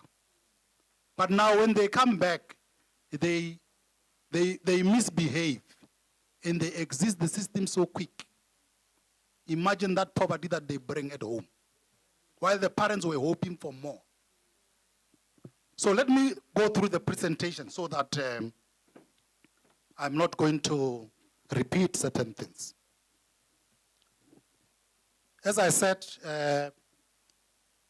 in schools, we know there are laws which are governing us, are regulating our conduct as educators. And more specifically, Section 17 or Schedule 2 of Employment of Educators Act is dealing with about 2 forms of misconduct. Section 17 and Section 18 of Employment of Educators Act. So Section 17 is what we call serious misconduct, while there is Section 18 in which educators can also be charged for if they are misbehaving. But when you look at Section 17, because I'm talking about this animal that is within us, which we must uproot at all levels. So Section 17 is saying any sexual related misconduct that surfaces in schools, as from 1B, C, and D, when an educator is found guilty of this particular kind of misconduct, that educator must be dismissed. I emphasize, must. There's no alternative to that. If you are found guilty, you must be dismissed. And another slide, please. So in terms of your role as the principal, your role is regulated both in PEM and also in South African School Act. And it is saying that you must assist the HOD in disciplinary matters. So you are holding a managerial position. You must be able to discipline your subordinate, your employees who you are managing. Fairly so. If Peter comes to school late, and then you talk to him, you warn him, and John also does the same, you must do the same. John must not just come late all the time, but he's not being reprimanded. That will be a problem. You're not being consistent. Then people will be saying you are perpetrating what we call unfair labor practice. Apart from the PEM, there's also what we call South African Schools Act. That also still says the same thing. To say you are responsible for discipline. Discipline is managerial function. You can't run away from it. If you are a manager, there's no way that you can run. If you run away from disciplining whoever is misbehaving, you are causing problems for yourself. In fact, you'll be failing in your responsibilities as a manager, as a principal of a school. If you want to be loved by those subordinates when they are misbehaving, I'm talking about people misbehaving, then you are going to have a problem in managing that particular school.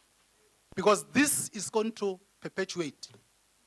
And tomorrow, if things get worse, the department will discipline you as the principal for failing to discipline those whom you are managing. It's as simple as that. Consequence management will follow. An extract from Sadtu Constitution that says no relationship must go beyond that of a learner-educator relationship. No relationship must go beyond that.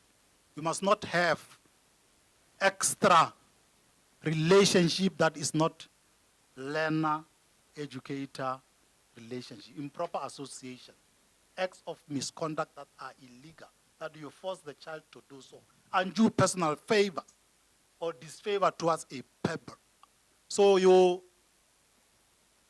give marks, more marks, in return for sexual favors. These are the issues that we see as awards come to us for us to issue them to you. This is what is happening in schools.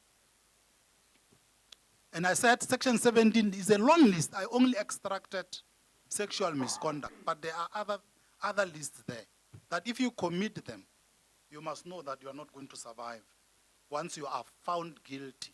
It's not automatic, but once you are found guilty, it means there is a process that must be followed before such dismissal can occur. But now, the ELRC, I had the MEC when he was here to say Sadtu principle is a progressive principle. And I concur. Why do I concur? Because this collective agreement has been signed by Sadtu, mainly as the majority union, and the employer, because they realized that there's a big problem that is confronting us, that of sexual misconduct, that of sexual relationship with learners. And they said, not in our name. So let's regulate this environment. And this collective agreement came into picture. Collective Agreement 3 of 2018 says that all disciplinary action that is taken against educators where there are allegations of sexual misconduct, such matters must be referred to the ELRC. In other words, the department must do its investigation once they are sure that there is a prima facie evidence that the educator has done it. Then they package everything, the charge sheet, the form that is applicable, and then they send it to the ELRC.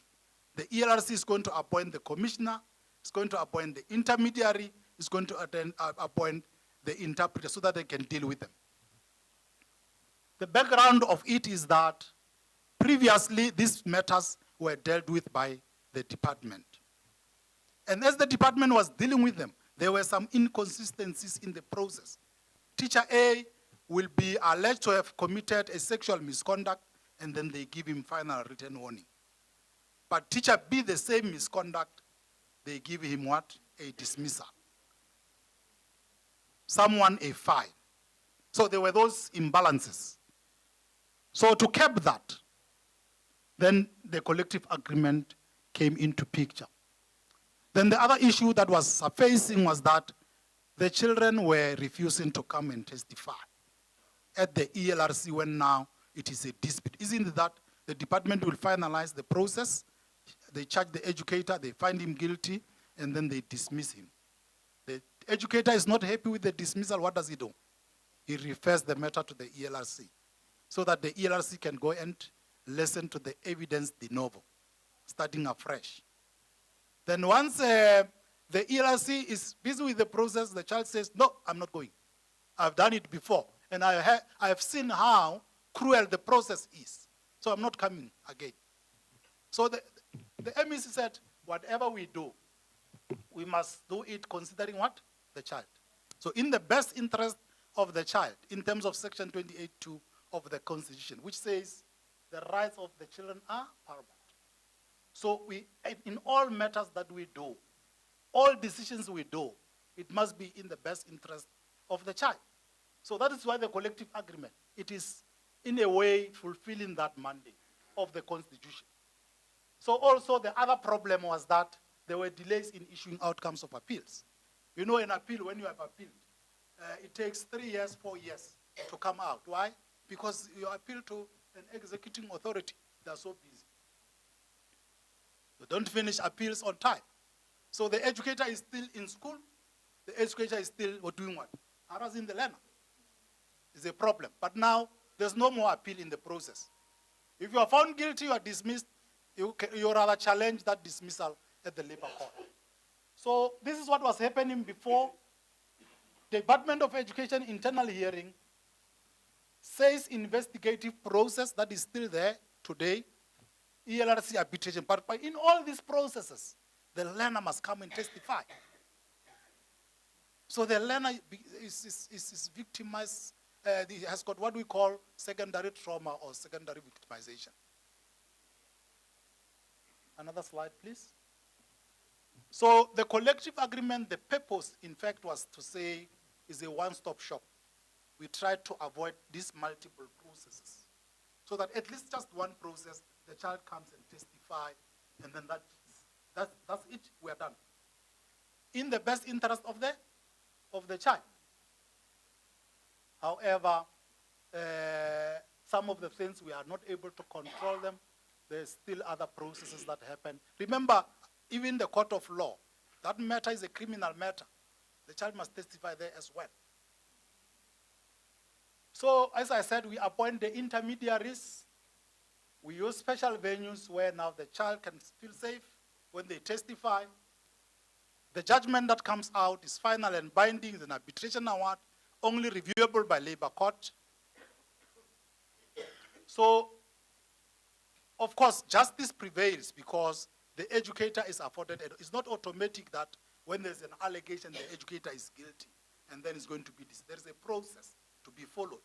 So there must be both fairness in terms of substantive and procedural fairness. You don't say this kind of misconduct is automatic, that is gone. There must be evidence to prove the same. So another slide, please. So we ensure that there is fairness in the process. So in terms of the agreement, I mean, this is what I said we are doing. There is a form you fill. If there is an allegation that is done by the department, they attach the charge sheet which the employee shall have signed to say he acknowledged the charges. But even if he refuses to sign, then they will just write on the form to say he did not sign. And then they send it to us. We are going to process the referral, appoint the commissioner, appoint the intermediary, the interpreter, and then find a suitable venue where this is going to happen. And then in the process, the legislation does not work in isolation. So there is what we call Children's Act that also is in the best interest of the child. Where now we are saying in the process, as the arbitrator is conducting the process, he must also utilize what we call the Children's Act. In this regard, we are saying in the process, there must be an inquiry where now they must find whether this educator who is alleged to have had sexual relationship with a learner or assaulted the learner sexually is fit or suitable to work with children. So if you are found not to be fit, you are guilty. Once you are guilty, automatically then it means you can't work with them. That one is a must. You can't work with them. If you are found to have sexually assaulted a child, it means they will say you are unsuitable. And once they say you are unsuitable, who are you now? What are you going to do? It means it's done in terms of you working with children. They are not just saying learners, but they are saying children. So it goes beyond just the one who is at school. So those are the implications. So we are a forum in terms of C, as an ELRC, because we are conducting disciplinary hearings. That's why we are saying evidence must be there to say this person is not suitable. But also, if the department, for example, don't raise the issue, we are obligated in terms of the law to inquire into the same. Not that they have not raised it. I mean, we are obligated. The law says any court or any forum that is taking a decision in the best interest of the child must still inquire, even if the parties have not raised it. So it has got huge implications for our educators. Another slide, please. Of course, if you are not happy about the outcome, you can lodge a dispute. But that dispute must be a dispute of review, not another dispute or another appeal somewhere. It must be, we must lodge a review. That decision is reviewable by court. The court can say the commissioner erred. He was wrong to decide in this fashion. So we are setting aside whatever the commissioner has said. The findings that surface here must be reported to the Director General of the Department of Social Development. And the Department of Social Development must then enter the name into Part B of the register of they call it Child Protection Register. So your name is going to be in that register. So that if people inquire into you, then they find you there in that register, they know that you are not suitable to work with children. My time is fast approaching to leave. But as I said, if, say, for instance, you are found guilty, your name is there, you are not happy, you go to court, and then they say, no, it was wrong, then they will reverse. They will reverse because the court shall have ordered them to do so. Another slide, please. Disclosure of the entry in the name for Part B. If you cannot tell that your name is here in this register, because you know. If your name is here and you don't tell and you go ahead and apply for work and they find out, they must terminate you immediately. That's the law. I'm just saying it as is. I have spoken about this. The award is final, no appeal. And we also send this award to SACE. What is a problem, I think, is SAPS. Because at the entry level, when you report these matters, you must ensure that SAPS also have this matter. The department must make sure that this happens. As the principal, as the custodian, you will see, the principal, the department must say, who is going to deal with this? Every sexual misconduct matter. Because if it is not reported there, in fact, you are liable. You are guilty of an offense and you are liable in terms of the law. That's not me, but it's the law. It says you are liable, you are guilty of an offense, you are liable for a fine or even imprisonment, not exceeding 5 years. So it must not come to you. If they report it to you and you put it under the carpet, as it has been happening, you are going to have a problem. Because one day it's going to surface. And this child will say, I told the principal, I told ma'am about it. If the law is going to be followed to the latter, you must go to jail. Not threatening, the law is here. It's just saying it. It's plain, very plain. Again, there is this law, Criminal Law, Sexual Offences Related Matters Amendment Act. Now is a criminal law. But we are also doing what? Importing it into the education system. Because they don't work in isolation. To give effect to the best interest of the child, we also bring it. Because it says it's preventing the repeat offending to be included, it's preventing them. Those who have been found guilty of sexual misconduct or offenses against children or persons with mental disability. Their names must in fact be in the National Register for Sex Offenders. It's a different register. It's in the Department of Justice. And they must be there. And you can't escape it. If your name is there, it means it's a problem. The department must inquire into your obligations for department. If you want to be re-employed, for example, if you have been dismissed, they must go there and search you. They will find you and you can't be re-employed. It's an obligation for the employer to do that process, but it's also an obligation on your part. Because my time is now limited, I think, it's done. I'm just going to wrap up. Because now, we have got, the employers have got an obligation to inquire into you whether you are in this register before they appoint you. But you also have an obligation to disclose to the employer that you must know that I was once found guilty of sexual misconduct against a child or also against a mental disabled person. If you don't do that, once they find out automatic termination or by operation of law, you are in fact not, we are not supposed to be even appointed from the very beginning.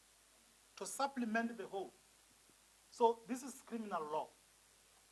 It talks to obligations for employers. These slides will be shared with you. And my contacts are there. You can consult with me about understanding further what is happening. I'm sorry, it's about time pressures. Okay.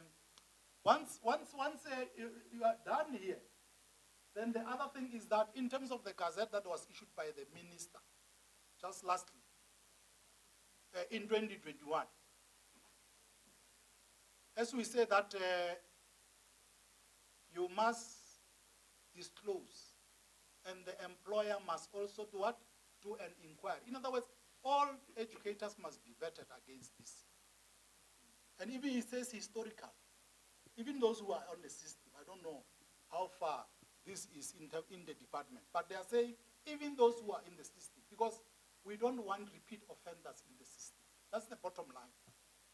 Because they will perpetrate, they will perpetuate, they will do the same again. So if you are found guilty for section 17.1, which I have spoken to, you can't be employed anymore. Your prevention from re-employment is indefinite. If you are found guilty for sexual harassment involving learners, you are prevented, you can't. It's indefinite. So these are the issues. If you are convicted by the court as well for murder, rape, and indecent assault, and assault GBV, so it's the same thing. It's indefinite. So it's a big problem. That is why we are saying we must. Oh, sorry. Yeah. But you are hearing me, I guess, eh?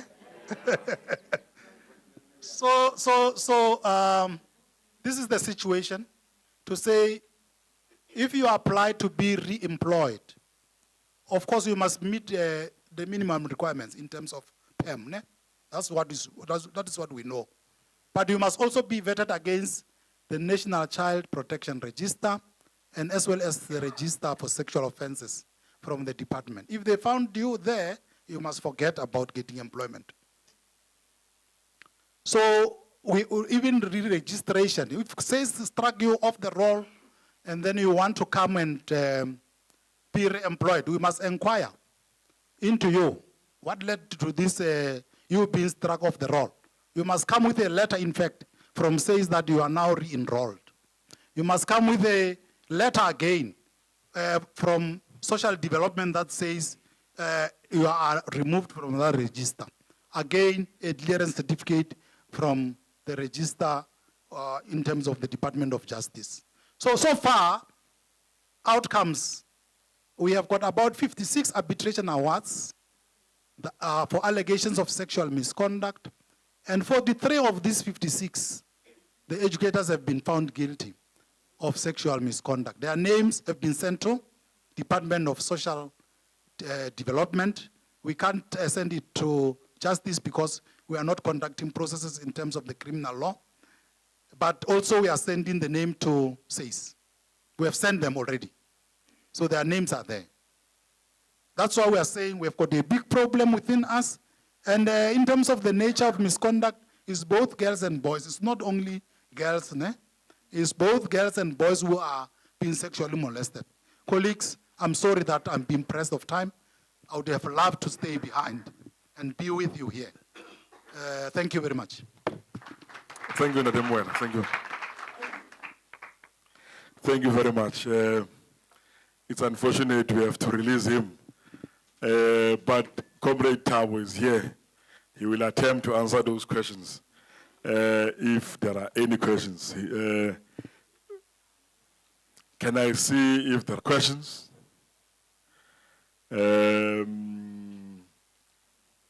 Unomzamo up. So who's the other convener who's here? Let's see the hands. It's one this side. Or Galalap, okay? Galalap. Amandla. Tabo, listen, you are responding. It's who's going to respond. Chairperson, I'm seated here listening to Use, a presenter. And before I pose the question, I just want to say I'm proud I represented the HOD and the union correctly because something happened, I followed all those steps. Sadtu, Mandla. And then an incident happened, and then the colleague had used the word ran away before the processes could be concluded. So I wanted to check gore immediate and effective resignation, reso conclude mola, wa listera na ko registering ya social development, ko saying wa tlaliwa na. Because now I'm worried to say, okay, if the person managed to run away, then they can get re-employed in a different province. Then what happens to the children? Thank you. Okay. The flight must not leave you behind. No, Mama is there. He's in the back. He's listening. He's taking me to the airport. Ne? Yeah. Oh, he's taking the airport. Yeah. Oh, okay. Unfortunately, when the person now has terminated his services, you can't do anything. There's no more employee-employee relationship. However, should he work in Gauteng, maybe, for example, the same charges must follow him. There's law about that. There's case law about that. So you report to the department in Gauteng to say, this man left, and then he left while he was being charged. Then it can follow him. But another thing, the department knows, if he runs while he's being charged, he is deemed to have been dismissed in terms of operation of the law. So those are other dynamics that they can inquire into. Because he was already given charge sheet, he was supposed to appear, then he ran away. And it was for sexual misconduct case. I think we'll engage some other time, colleagues. Okay. I am leaving. Thank you. Thank you. Who was number 2?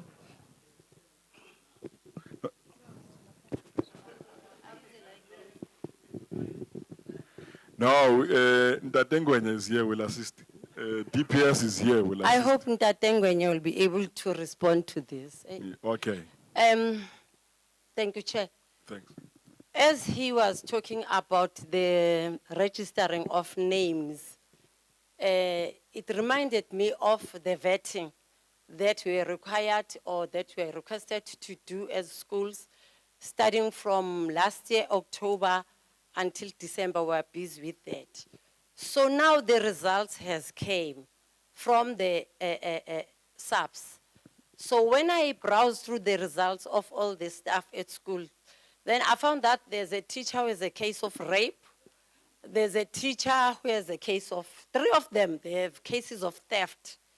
And some of them, they were convicted and they came back. So now I wanted to know, because I think we are told that we are not expected to submit the report for vetting. So I wanted to know, what was the rationale behind doing the vetting if you are not expected to submit? And then after we have seen that there are teachers who have rape cases and we are sitting with them, they are teaching the theft cases. What is it that we are expected to do? Thank you, Chair. Thank you. Clear questions? Aye, clear. Welcome back to Principal Sesemusha. I thought there was a second hand. Oh, those are the 2 questions. Oh, yeah. Thank you. Matimba. Mine is a little bit different. I want to check, normally how much time does this process take when it is initiated from school level? Because you might have a situation where you find that the offender, the teacher in our case as principals, is he or she being suspended while the case is being initiated going forward, or because there are issues of intimidation. You see, you work with the teacher, there is this problem, you are busy with it, and then the teacher is there. Yeah, that's what I want to know, whether there is this process of suspension and then he's at home, or it goes on while he's working. Yeah, thank you. Thank you. Yeah, there's no area around here. Okay, now, Comrade Lal. Yeah, thank you very much, Chair. Let's also appreciate the questions and inputs to the presentation made. Inquiry by arbitration is a collective agreement, correctly as it was presented, signed by the employer and all parties to the ELRC. Now, with specific reference to the first question, I heard indeed the response by Mr. Muela, but I want to also enhance that response and say to you, that person who ran away may not be the first in this department. Those who think they are wiser enough run away. The moment you start to investigate, the moment they hear that there is an investigation conducted against what is alleged, which implicates them, there are those indeed who run away. And I also have cases in which people left children behind as they ran away. There's a child back there where you ran from, and is a living human being with all the DNA that can still point to you. But then we have, in terms of law, we are, as a department, we do have an authority to then discharge you. Isn't it you have resigned because you are running away? We can discharge you on account of misconduct. And the fact that you ran away while away and knowing that there is an investigation coming your way, all you needed to do was but allow yourself an opportunity to state your case. Maybe you would still not be found guilty if the evidence is not strong enough. But because you charged yourself guilty, that's why you even ran away. You know what you did, and your conscience does not allow you to face the music and you choose to run away. Yes, you can run away, but once we dismiss you by operation of the law on account of misconduct, wherever you go, your persal, that ID will still reflect what you have done back in Mpumalanga also. The next question talks to the records that you may not have disclosed. And your presentation talks to vetting. I am aware that we started this process as Mpumalanga province. Priority was given to special schools. We, since last year, have been struggling to get that project moving to be finalized so that we can next move to the secondary schools, because we were doing it in phases. The priority was special schools. From special schools, the next would be your secondary schools, then from secondary schools back to primary. But we have not been able to follow that plan because of the delays that happen even in the current vetting process. Well, you are fortunate because you seem to be talking about records that you have received. In actual fact, those records do not belong with you. Those records should not be at your schools because they carry information about certain people. And in terms of the Personal Information Protection Act, you have to make sure that that information, as sensitive as it is protected. It's okay. There's no harm done. Let's get those records removed from your hands so that you are not blamed for them leaking anywhere else. What happened is that initially, when the process of vetting started, the schools were mainly responsible to ensure that that process runs smoothly. And the police that were conducting this checklist or checkup had to bring the reports or the results back. But they were not supposed to actually give them back to the school. The SAPS were not supposed to even give them back to the teacher. That is information that needed to be protected. So you'll end up being on the newspapers because of those records. But yes, an error occurred. Things were not really clearly explained in the process. Now, where we are today, we're trying to get the SAPS still conducting vetting, but the results brought to the department, so that it is only the department at head office level that will receive those results and will know who, in terms of the results, is on the register. Now, so far we are aware there's progress.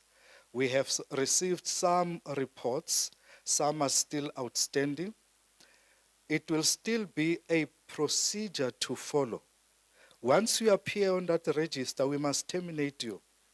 But we're not going to just terminate you, we'll call you. We will call you, make you aware that you now appear on the register. The National Register for Sexual Offenders is the one that is held by the Department of Justice. The Child Protection Register is the one that is held by the Department of Social Development. You only appear in the Sexual Offences Register held by the Department of Justice if your case has gone through all the processes held by the criminal justice system, and you were found guilty, and you were convicted as such, even put on the register by the Department of Justice. It's not in every other allegation. It is an allegation that speaks to sexual offenses in the Department of Justice. But with social development, it's not only about sexual offenses. Any charge or allegation that has to do with a child, where children are involved, any form of abuse that refers to a child goes into the child protection register held by the social development. Now you talk about 3 cases of rape and some are theft. Well, the one that is recorded as rape, unfortunately, it has serious implications in terms of the next course of action. It might mean this is one of those that must be terminated. The one of theft, it depends how long the theft was done, what was it about, the gravity thereof, and who holds the register for it. If the register is held by the police, it is the police that must give clearance, and depending on whether that offense is a clearable offense. There are some offenses that are not clearable. Even if you can come to me and tell me it's 10 years ago, 20 years ago, it remains in that register. And don't come to the department because you are not registered by the department. Go to the person that registered you if you want your name to be cleared, or if you want that record to be expunged. And then you come to us with a clean record that clears you, then you can remain employed. Other than that, what labor relations will do in this instance where you appear on the register, it will be just to inform you of what could have happened in your journey of life and something that you may be aware of.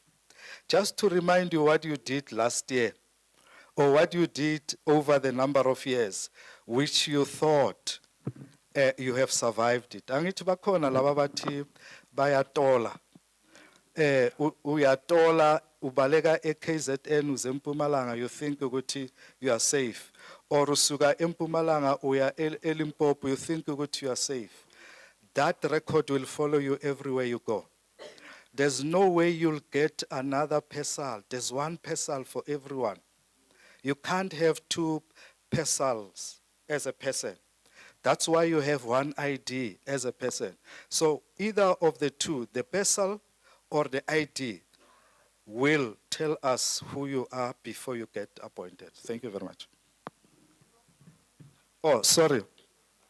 My leader, the question of how long it takes, it's very unfortunate. I don't want to stand before you and give you an impression that all is well. Not within the department, not within the criminal justice system. We all have almost a similar challenge. Our cases should be finalized within 90 days, for argument's sake. And so is the same with the justice system. But you know, there are other issues that are considered that keeps on making the case not to be finalized. Those of you who represent comrades when they are charged of misconduct know it. The trick for some is to keep on postponing the case. Yeah, you can postpone it, you'll postpone it, but there will come a day where you can't postpone it forever. So I'm simply saying part of what takes long to finalize the cases is us working outside the prescribed timeframes in terms of the law, because we are informed by the reasons that should be considered by chairpersons or presiding officers before a postponement is granted. Thank you, Bob.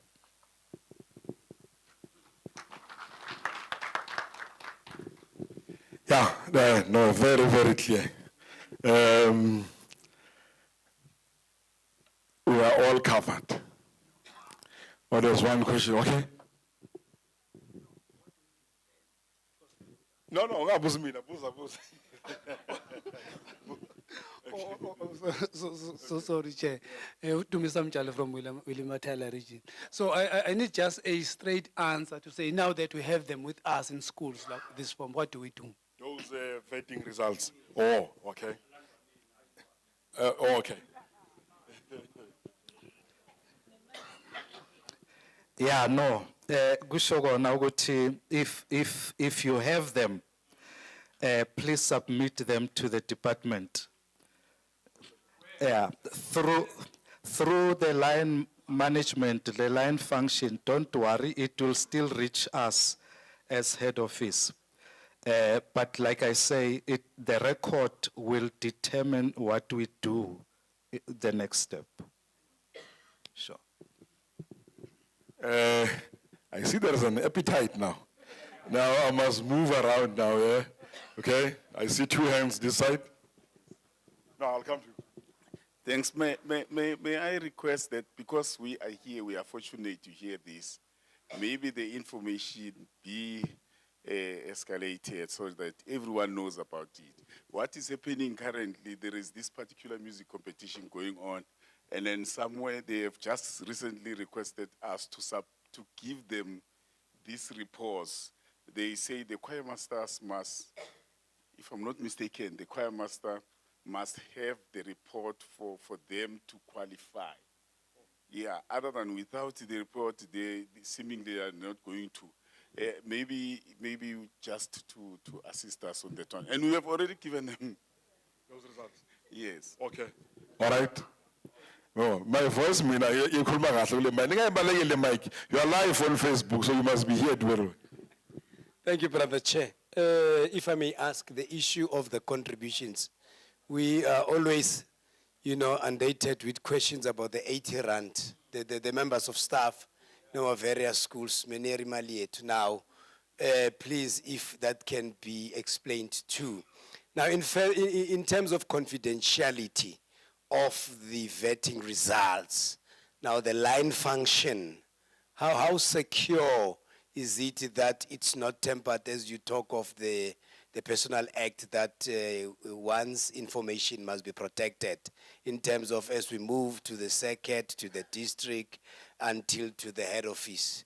Now, and in terms of the secular, probably that would assist. We are here, other members of principals are not here, they might not know. So how best is the province going to assist in terms of escalating and informing all the schools about it? And the issue of 80 rand, in terms of Popia Act, ne? All right. There's a lot of interest now, eh? Thank you, Chair. I'm just checking because last year, promotional post, they wanted the teachers to actually put that report there. So hence they were retained for some time to actually push a date. So just to find out, because if we are sending them back to the department, then when they advertise posts, they want the teachers to put up those reports. Yeah. Complicated, ne? Yeah. But no, we will find a solution. That's why we are here. We get brains so that we can find a solution.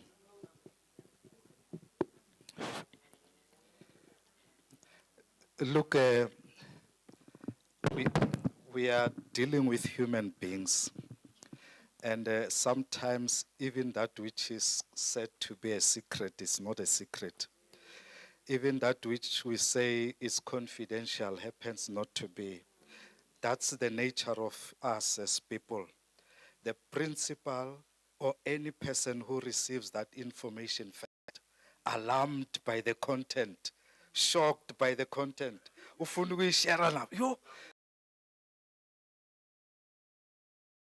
feel, hey, so it doesn't matter whether it's information efikele esikolweni or efikele a circuit or a district. Unfortunately, there are things that we are unable to control, especially in the manner in which this process goes. We haven't lived to a stage where we can say 100% confidentiality. Abantu bathanda indaba zabanye. The more indaba ekhulunywa ngomunye umuntu ingasingaye iyakhulumeka kulula. Yeah, uyahamba lo. Angeke ahlali ngiyakutshela. 2 weeks is too much. Uyobe hambile. Yeah. And that's where you get even some of this confidential information kept by those who still want to milk ijojo from others. For you who remain employed, I will not send this, but this is how much you should pay for it. Well, it has not happened yet. I'm just raising it. Look, I can't guarantee, even if this was sent directly to the head office, I can't guarantee a confidentiality at 100% everywhere where there's a human being. Honestly, I don't want to lie you and think that this information can be 100% protected. We will try our best. We are continuing to do so. In one district, this teacher was very honest. Having received the report, goes to the district and say, I've got a record, now what do I do? And I said, I don't want to be hearing from you that you've got a record. Even if you might have received the document, I want the document to tell me you've got a record. As long as there's no document from any of the 2 departments we spoke about confirming your record as such, we need to have evidence that would say to us, so and so is indeed appearing on the register. The advert that went out through the Gazette last year, it's a matter that was even raised by your negotiators at the chamber. And unfortunately, the time it happened, at the time of us engaging on that matter, the advert had already gone out. The advert was putting a condition to those who are interested in applying, making sure that if you are one of those that appear on any of the records, don't apply. Zisuka nje ubona i-advert iyakusho lokho. But then we went back and argued around it through your leaders in the chamber, and we agreed to relax it. It will be very unfortunate if you haven't applied because you saw that clause. But the moment you don't apply, it means you know something about you and decided not to even bother. The reality of it is that whether it is in the advert or not, whether it is in the vacancy list or not, you will not be appointed before a personnel suitability check is done. Once a personnel suitability check clears you, then it means you are all eligible for appointment. I think those are the questions that I could note in the process of this discussion. I thank you. Thank you. Or the 80 rands, ne?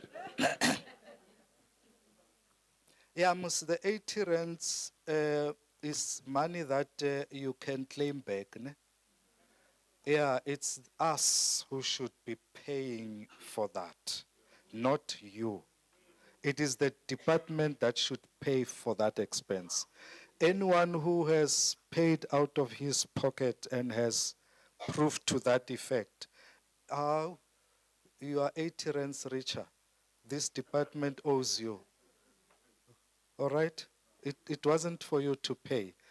And so far, It might have even gone to some 85 rands now. You might go there and find a new figure. It changes from one financial year to another. We are now in the new financial year since we are in May. It started 1st April. You might go back to the police and still be expected to pay a different amount that other colleagues paid. But don't rush Kuguma special schools. We are still dealing with special schools. It will come to you. Hold on. Oh, you're done. Oh, that's good. And it clean, Muslims. Otherwise, we won't have a ukolane. Yes, thanks. Yeah, submit the claim forms through the running function. Yeah, so that manager a claim form after you employ. But employers will respond that use the paper budget. Comrades, I want to take Comrade Jonathan. Thank you very much, Comrade Tlhahla, for being here. You are really assisting the principals. I was going to take you on the LPIP, but I'll postpone you for tomorrow so that you go and rest that voice. He's troubled by flu, so he will make that presentation in the morning on behalf of the Ubabum Kwadas if he's not coming. But I'm going to take two presentations now. One, Comrade Jonathan, the former provincial secretary of Sadtu in the Western Cape, and then I will take Comrade Usinga. Because he was supposed to present tomorrow, but I'll take him today. I'll take those two presentations. If we'll see what to do. Remember we said 6 o'clock, Safala. Yes, so we'll see how time goes. If what will have, but LPIP is broad. I want them to take it so that all of us we can understand. It's a lot of slides there. I think there are 90, if I'm not mistaken. Yeah, so LPIP. But we will take in that Comrade Tlhahla tomorrow. He's still checking whether he's coming or not. But let's take Comrade Jonathan, and then we'll see how far he goes. He's a provincial secretary, so he speaks. Secretary speaks long. Yeah, so we will take him. And Comrade Jonah, your voice must be as loud as mine. Yes, you see this mic is very nice. Thank you.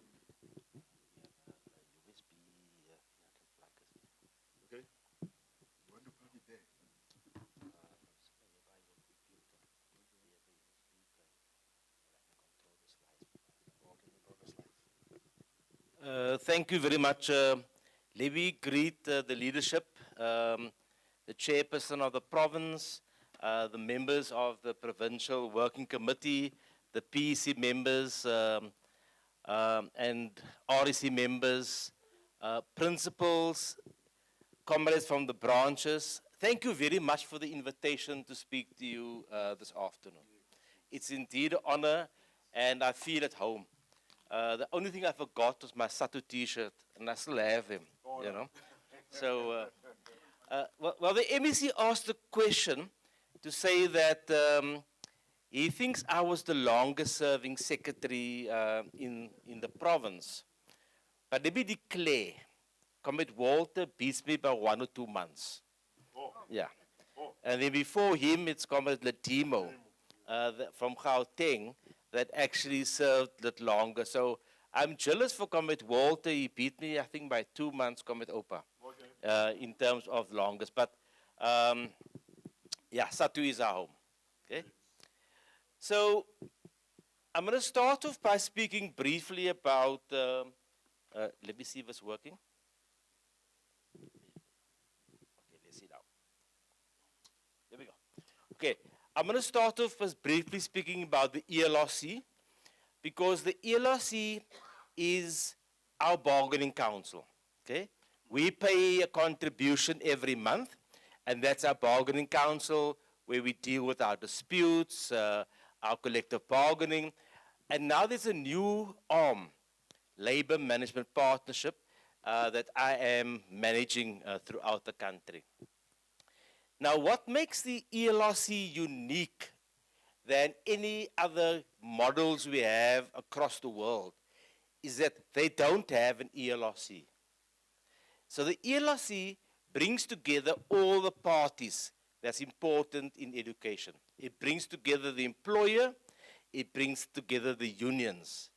And that is the ideal platform to launch labor management partnership. And I'll tell you why it's so important for us to have it. Okay? The ELRC has played a pivotal role thus far in establishing labor management partnership, and is also going to be crucial to sustain it and make the program successful. And Mpumalanga is involved in the project already. You may not know the details. That's why I've come today, come with OPA, to share the details with you. So the next thing we want to do is, so what is labor management partnership? Okay. Now, it's a collaborative effort to improve learner performance and achievement. And secondly, it also wants to enhance teaching and the working environment of both as of teachers and the school management. Okay? So the prime aim of labor management partnership is in the interest of the child. Okay? So we want to improve the performance of the learners and their achievement. We want to improve learning and teaching in the schools, but secondly, we also want to improve the working environment of all those involved in the schools, and of course those in the offices as well. And we're going to show you how it is done and why are we following this particular process within South Africa. Now, this is done through institutionalized partnership. So from the name you can see it says labor and management. So in a school, we've got the unions, we've got Sadtu, and we've got C2ATU in some schools. And on the other hand, we've got the management, which in essence is the principal and the SMT. Okay? Research has shown that if the management and the union works together, the learner achievement at the school will improve and the conditions of learning and teaching at the school also increase. And I'll show you in a moment what the research says. Okay. Now, we've been studying this labor management partnership with Rutgers University in the USA for a couple of years. Now, I almost say in my previous life, Comrade Zodwa, I was the provincial secretary, and one day, Comrade Dr. Mkwena phoned me and said, our sister union in the USA, AFT, wants to run a project in Cape Town on HIV and AIDS. And you must drive it there at a school called Manambagai, with a school in Artesia. So as the province, we visited Artesia to visit the school, and then we attended this conference of the union in Los Angeles. And we met the Professor Saul Rubenstein of Rutgers University. Hey, sorry, where am I going? No. We met Professor Rubenstein of Rutgers University, and he told us about this research they've been doing over the past 25 years, focused on how does labor management partnership have an impact on the school level, on labor management, on institutional partnering, on learner performance. And then they found out that there was a strong evidence to suggest that if there's a strong partnership between the union and the management at the school level, it creates a positive environment for the school and the learners perform better. And we thought to ourselves, but now if that is true, South Africa is a very unionized environment. Here we've got a room full of unionized principals belonging to Sadtu. Now, if Sadtu and the management can work together and the learners achieve better, then it's worthwhile us testing it within South Africa. And that is the research done by Rutgers University. So what did it further say? It said that collaboration mitigates the impact of poverty on teacher retention. Okay, I'll come back to that one.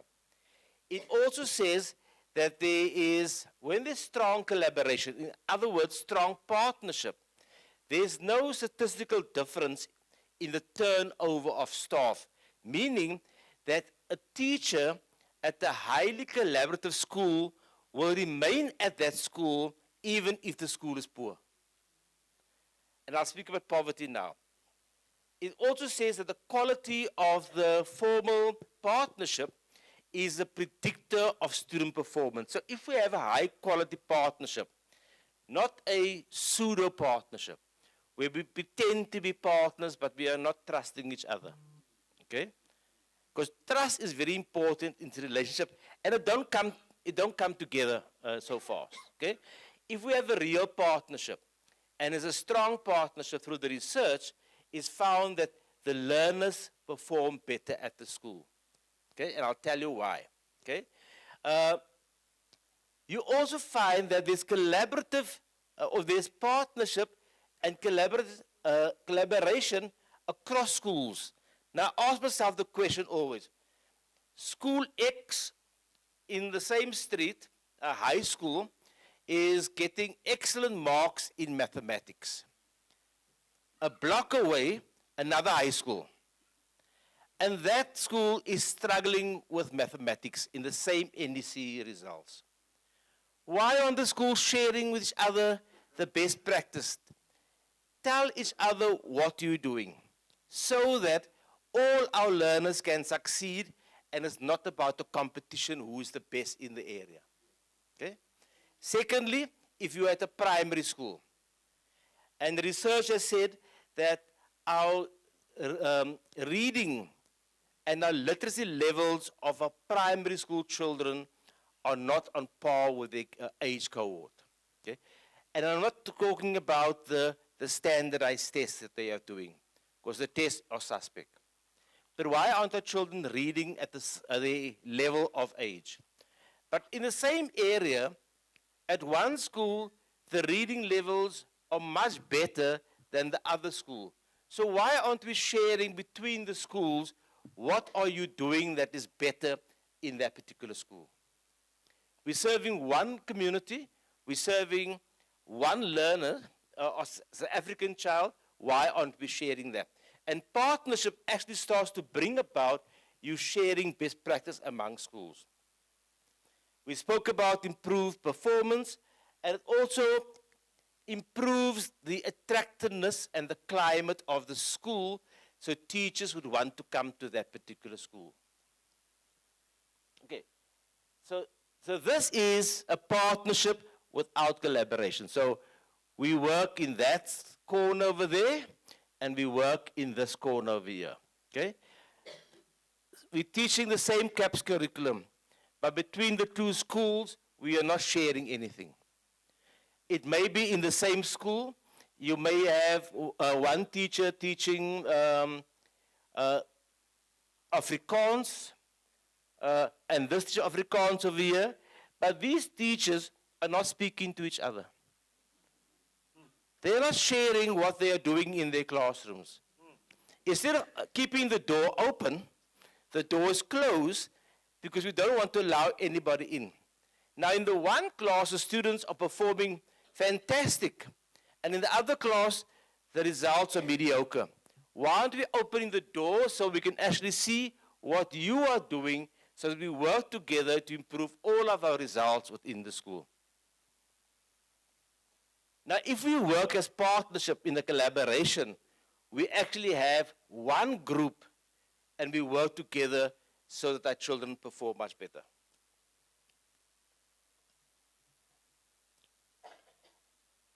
Okay, now let me just tell you quickly offhand what was the outcomes of the research. The outcomes was that when there's a strong partnership in the schools, the learners in English, their marks increased by 10%. In mathematics, if the school had a strong collaboration or partnership, the math results of that particular school increased by 7%. The researchers are trying to find out, so what's the discrepancies, Chairperson, between the 10 and the 7? But the principle is that the results increase. When there's strong partnership at the school, the teacher will decide, and they will rather remain at that school even if it's a poor school. Even if there is a a post at another school that has better resources, that teacher decides, I will rather teach at the school where I am, even if the school is in poverty. But what is significant is, even if the learners are qualified as learners who are in poverty, there is no significant difference between the rich school and the poor school in the American context. Now the question is, how do they test poverty? They take okay, let me start off here to say that all learners pay no fees. There are no fees in the USA. Okay? School is free of charge. Learners whose parents earn less than what the means test says get free lunch at the school. Learners, like we have exemption on school fees, learners whose parents earn a little bit more than the mean get subsidized lunch, and learners whose parents are wealthy pay for lunches at school. When they brought in the variable of free lunches, when there's strong collaboration at the school or partnership, the outcomes between the rich school and the poor school was the same. So therefore, partnership has the possibility in our own context to mitigate the results of our students. And that's what makes us so excited about it. Let me go to the next slide. So what is the guiding principles of labor management partnership? And this is important for our principals and also our union leaders. Okay? First of all, it says that all learners can succeed. Wrong one. All learners can succeed. So we start off from the position in our schools that irrespective of what, all learners can succeed. Secondly, all support must be made available for schools to ensure learner success. Thirdly, all employees must contribute to learner success. All negotiations, and here we're speaking to the Deputy Provincial Secretary and the team, all negotiations is aimed to sustain successful teaching and learning, and therefore labor management becomes a catalyst for educator collaboration. Now let me speak about collective bargaining first, okay? At the moment, this is what we look like. The union has its own demands, okay? And the employer or the management has its demands. Now let's take salary negotiations. Now I speak from experience. Our mandate has always been double digits, okay? When we go to the PSCBC, then we say, we want double digits, 10% or more. All right? Then the employer, the employer comes back, and the employer says, we got no money. All right? And then we start to negotiate, and then we end up somewhere in the middle. Okay? This year, public servants got 4.7% increase. Okay? And 1.5 will come later in July. In July, okay? So therefore, it started off with double digits, and then afterwards, we settled at 4.7. We got 4.7%, and the 1.5 comes later on. Medical aid and other things, we increased the housing before that. Now, when we are working in terms of a collaborative partnership, okay, you still have the union demands on that side, and you've got management demands on that side, but the two interlink. And that interlink is the common issue, and that common issue is quality teaching and student achievement. Because all of us, when we became teachers, we said we want to give our best so that our learners can achieve. So therefore, as principals at the school, your motivation every day is that when you get to the school and you have that morning briefing, on your mind, you may not think about it every day, but on your mind is, we must give quality learning and teaching at the institution where I am. Okay? And therefore, labor management partnership is one of the mechanisms as to how we're going to introduce quality learning and teaching. Okay. Now, the research from Rutgers further says that if we have a strong and formal institutionalized union management partnership, it results in greater school collaboration, and further, it actually impacts on the student outcomes, teaching, and the culture of the school. When we speak of the culture of the school, I'll tell you what we're talking about in that regard. Okay?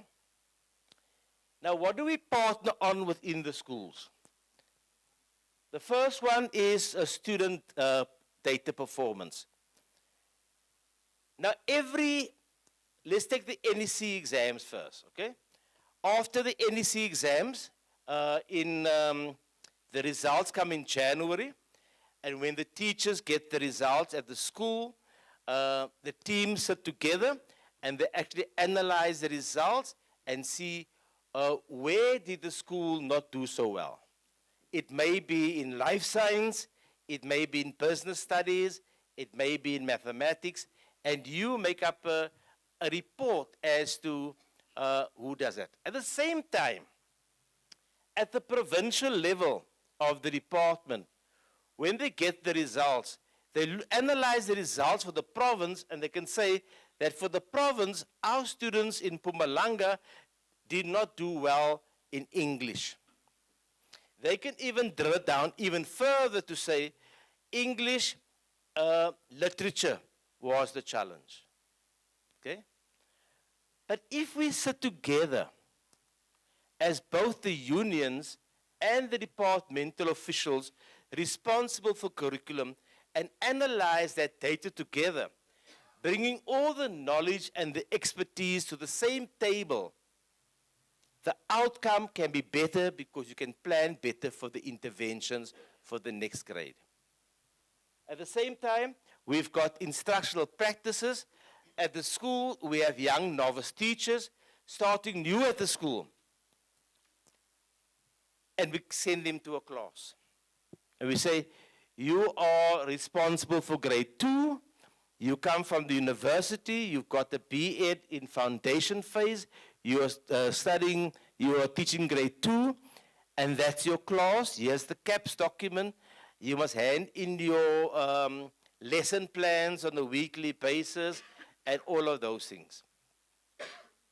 And then we say, teach. But isn't it better for us to actually match that particular young teacher with a more experienced teacher to be able to transfer the skills of all the years of teaching? Okay? And in that way, we start our foundation better. At the same time, we don't have that poor young teacher so traumatized that wants to leave on day 3, because this is not just too much. I've studied for 5 years because I had to repeat 1 year, and my parents are going to kill me, but I can't manage this thing anymore. That new teacher is in grade 7.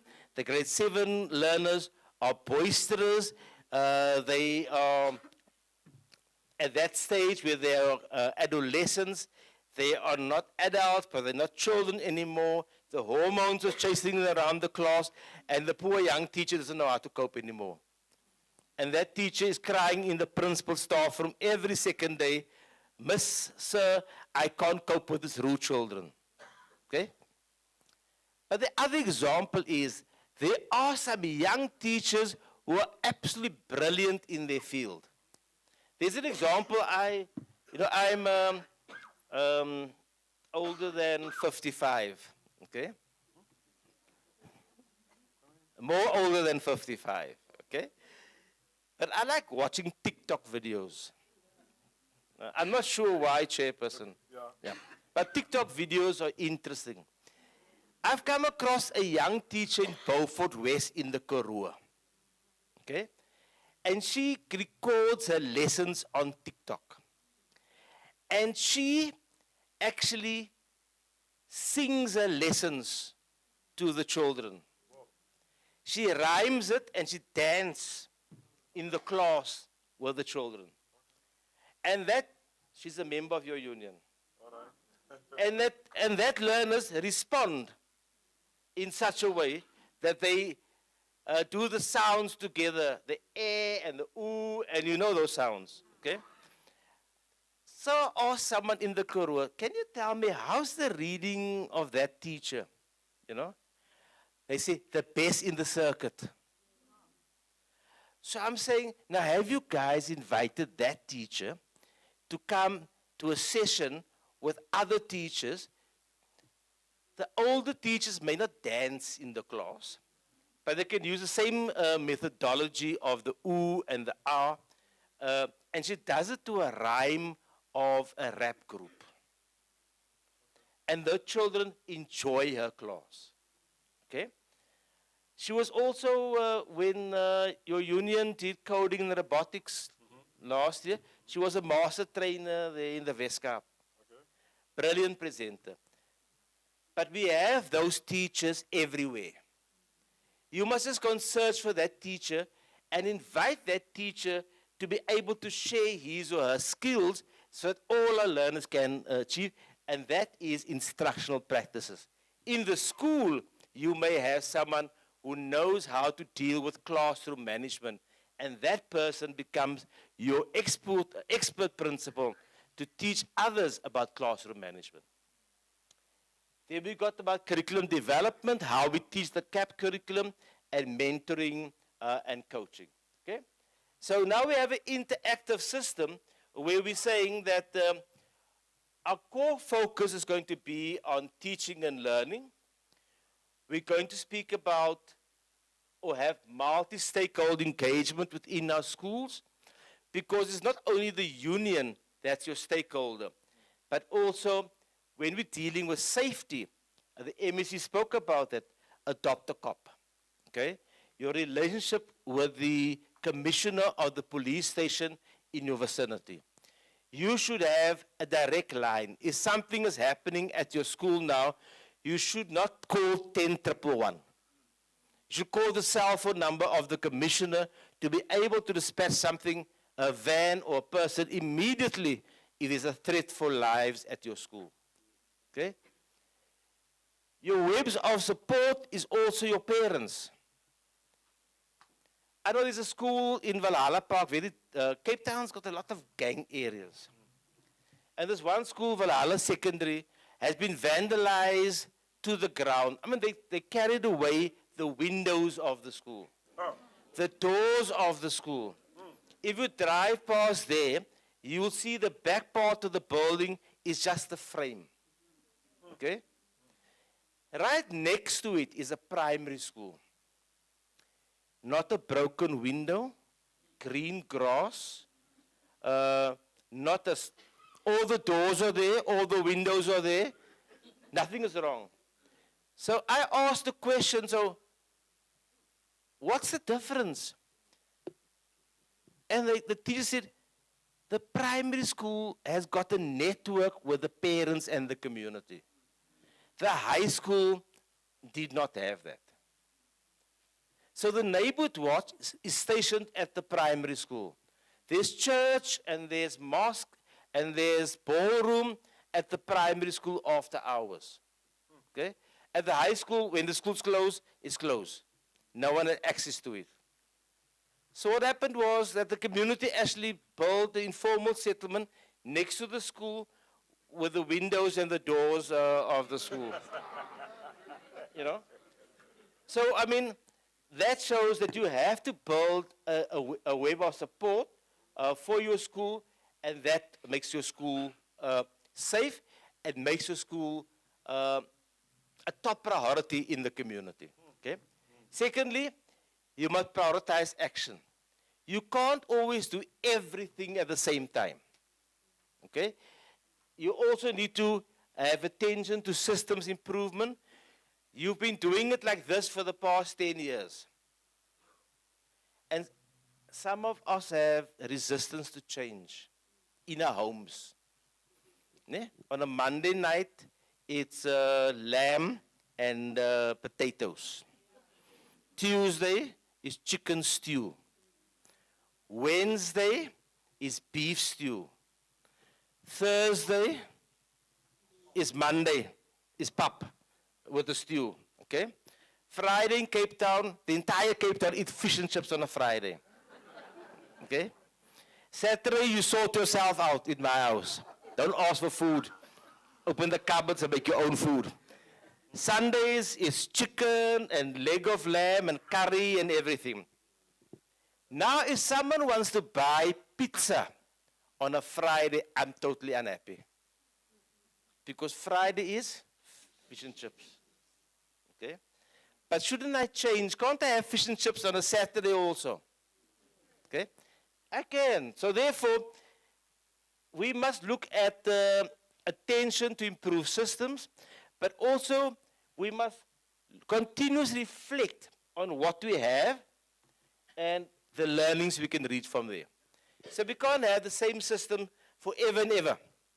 It may work for you as the principal, but you know how they're gossiping outside about the system of yours. Yeah? So we want to take that gossip away and bring it inside the conversation. That's why we want the union and the management to partner. Okay, so let's go. Now, if we partner, important things have developed. We align our goals between the union and the management, because in essence, even if you, or not even if, you are a union member, okay? But as the principal, you are representing the head of department, head of education in the province, in terms of your role. Mr. Mowela spoke about that earlier, you know, that if you must report the sexual misconduct and you decide to put it under the table, then you're going to be in jeopardy. Okay? Personally, I think it's a good resolution because we can't have sexual predators in our schools.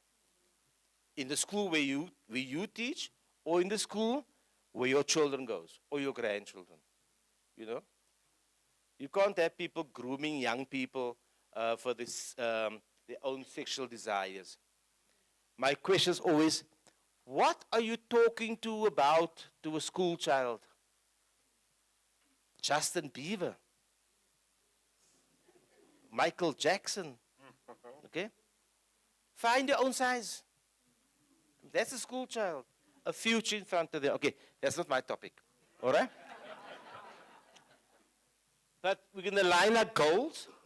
We're going to share decision making, okay?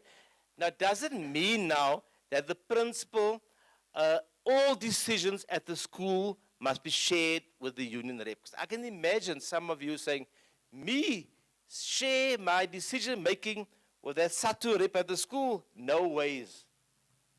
You're going to decide on what projects you're going to work together, together with the rest of the staff, to ensure that learner achievements improve. And I'll show you how later on.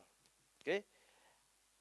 We also work on teaching efficiency, and teachers have skills to produce meaningful learning. So we have to develop the teachers as well in the process. Now, when we speak about discretion, so once we've aligned our goals, we've decided on our plan, you actually give the teacher then the discretion to implement that as a professional in his or her classroom. Okay? But what comes out of the research, if there's a strong partnership, the principal is seen as a resource by the teachers of the school.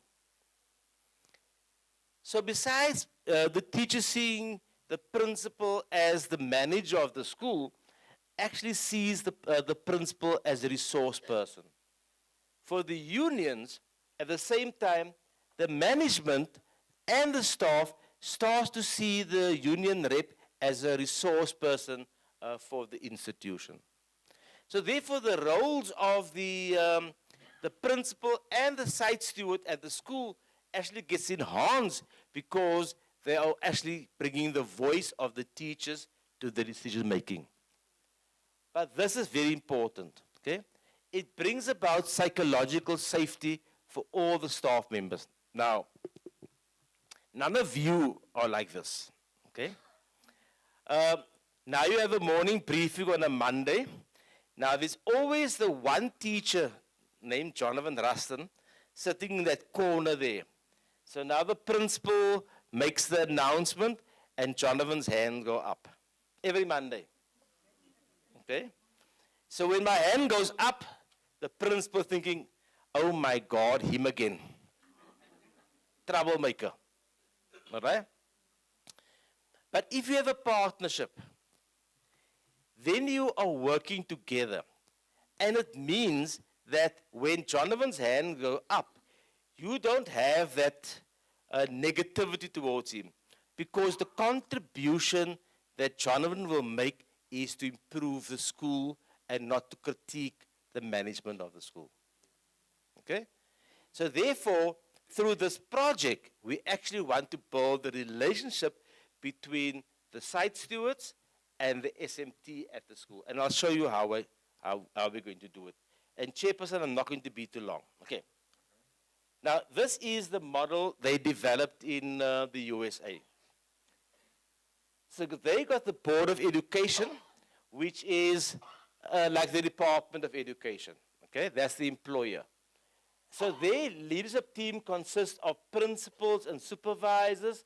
The superintendent is the district director, the president of the union, and the executive of the union. But I want to look at this part over here. So you see they have elementary schools, it's a primary school. So who is the leadership team at the primary school? It's the principal, the building rep, which in our case is the site steward, and another teacher they have.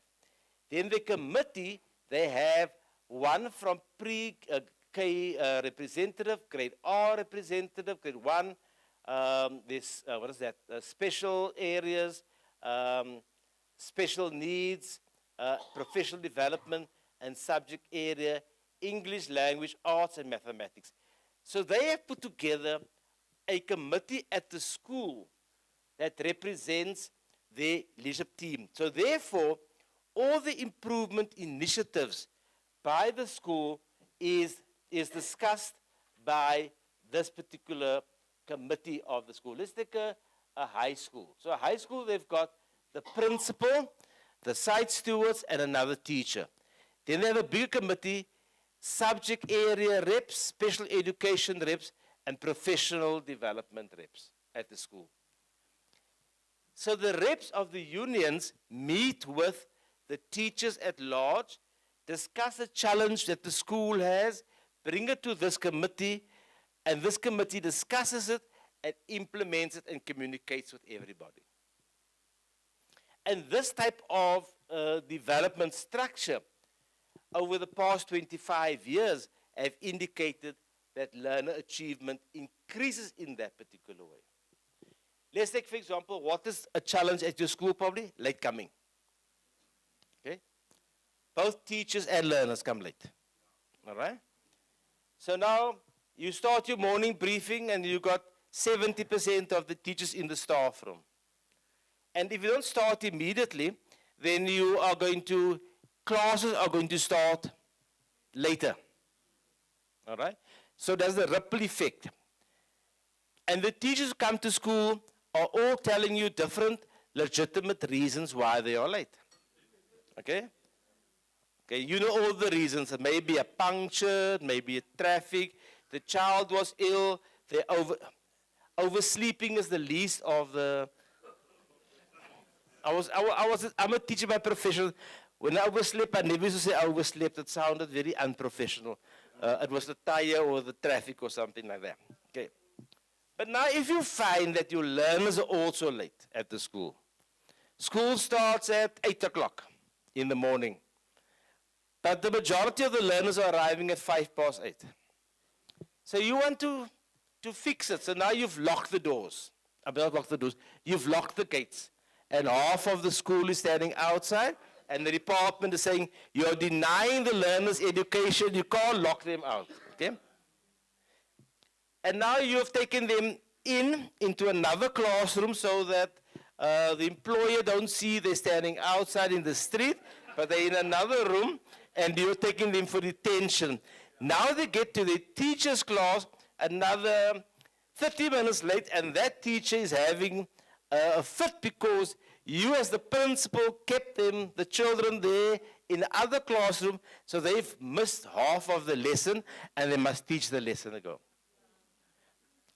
The challenge is that you did not discuss it with the full staff what you're going to do that Monday morning. You were angry Sunday night. You said, this must stop. Tomorrow morning, when I go in the staff room, I'm saying, I'm locking the gates at 8 o'clock. Whoever's outside is outside. Okay? And then that teacher is there, doesn't have psychological safety to say, ma'am, it's not a good idea, because ma'am is not in a good space to understand that's not a good idea. But if you have a partnership and you discuss it with your partner and we consult everybody, everybody knows what's going to happen on Monday. So our classes may start at 8:30 because from 8 o'clock to 8:30 we are going to have that talk in that room of all the latecomers. Okay? And we're going to cut 3 minutes from the timetable for everybody, so we still have the same periods, and we still finish the same time, and no one is unhappy about that. Okay? But that is when you have a partnership. Okay? So therefore, I'm trying to sell that Mpumalanga, you must have partnerships with all school chairperson. All right, okay. Now, what has Mpumalanga done? Okay? Mpumalanga has developed a provincial leadership team consisting of leadership teams, executive committee, and joint executive committee. So on this provincial leadership team, you've got representatives of Stanco, okay? That's the employer and the unions, and we have trained 6 facilitators in Mpumalanga, and they are here, some of them are here with us today. You can just stand and raise, and you can show me that you are a part. Okay, these are 2 of the master trainers of Mpumalanga, okay, who's going to take this work further to yourselves and share with you at a later stage. So we started the structure in the province, and Mpumalanga is going to start on their own initiatives. That's the structure they developed, okay. Secondly, they've also said that we're going to look at different initiatives we can do in the province to improve, and we said curriculum and assessment possibility, instructional strategies, reading initiatives together with NECT, maths initiative, and this one, safety, is on everybody's lips throughout the country. Initially, I thought it's only gangsters on the Cape Flats, you know, but violence is everywhere. I just saw in Gauteng now the other day, this learner fighting with a teacher in the class, you know, and I mean, that should not happen in the school. I'm a school fan, which the MEC spoke about, speaks about us combating violence in the school, making a school a place for learning and teaching, and everybody should be happy. When you have a happy teacher, you have a happy learner. Okay? If you have happy teachers, you have a happy principal. You have a happy principal, you have a happy circuit manager. All right? So therefore, we want to bring you all together in a room. So now what are we going to start throughout the country? Okay, we've got teams in the province established now. We are now busy with the district leadership teams. Then we come into the school teams, and these will be the subcommittees that we'll speak about. Okay. Now, in the country, what we have done so far, we had a national launch of Labour Management Partnership.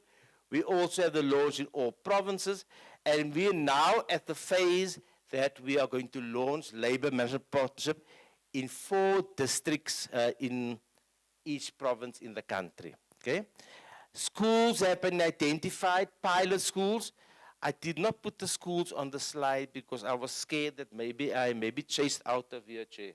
If the schools are on the program, okay? But we're coming to all schools later on. Just a pilot now, a few schools for now, to see how it works in South Africa, okay? And at the school level, We're going to have a team consisting of the principal, the union reps of Sadtu, and CTU ATU. If CTU ATU is in the school or if Sadtu is in the school. Okay? If you don't have Sadtu in the school, it will be in your school, but okay, then we only have the one union. But that is how our composition is for the school leadership team. All right. Now, what are we going to do? We're going to create a joint vision for us, and we're going to help and resource to solve problems collaboratively. We're going to work together to solve school problems. We're going to empower staff through wide opportunities for voice, teamwork, and joint problem solving. So let me stop there. Now, the researchers said that if you have teachers' voice in the school, that is a big contributor to learner achievement. Because you bring all the experts in that field, you bring together to collaboratively try to improve the learner achievement at the school. When the teachers be able to raise his or her opinion without the fear of retribution later on. Now, I know none of you are that type of principals where a teacher can't say anything, you know. You allow teachers to say something, and then you will reflect on it. You don't respond to it, but reflect on it, okay? Also look at joint curriculum, pedagogy, and assessment, and professional developments. So you as a team sits together and see that what type of professional development can we have? Who in our school or the school next door is an expert on assessment, and you run professional development together for those teachers as per the agreement of you as a team at the school, okay? And you look at models and support, and you track the progress of what development you are making. So what we're going to do for Mpumalanga schools, we've approached 2 universities, University of KZN as well as University of Zululand, to look at how we track the progress of partnership within the schools, not only Mpumalanga, Western Cape, Limpopo, and KZN, and see how it benefits learner achievement over the long run. Okay? So we're encouraging the chairperson, Comrade Opa, to do his PhD in collaboration. You can be one of the researchers. Okay? Now, this is the achievement of the schools in America, okay? And I won't go through that in this meeting. Just the progress to date for what we've done so far. So we've had the national launch in February 2013. We had the provincial launches between March and June 2023. We established committees in all 9 provinces throughout the country. We've established a PLT in Mpumalanga. We've identified these 4 pilot districts, and we're going to launch the pilot districts between May and August. Okay? Both your union rep and your departmental official has the list of schools that they have submitted. Okay? So we'll be inviting the school principal plus the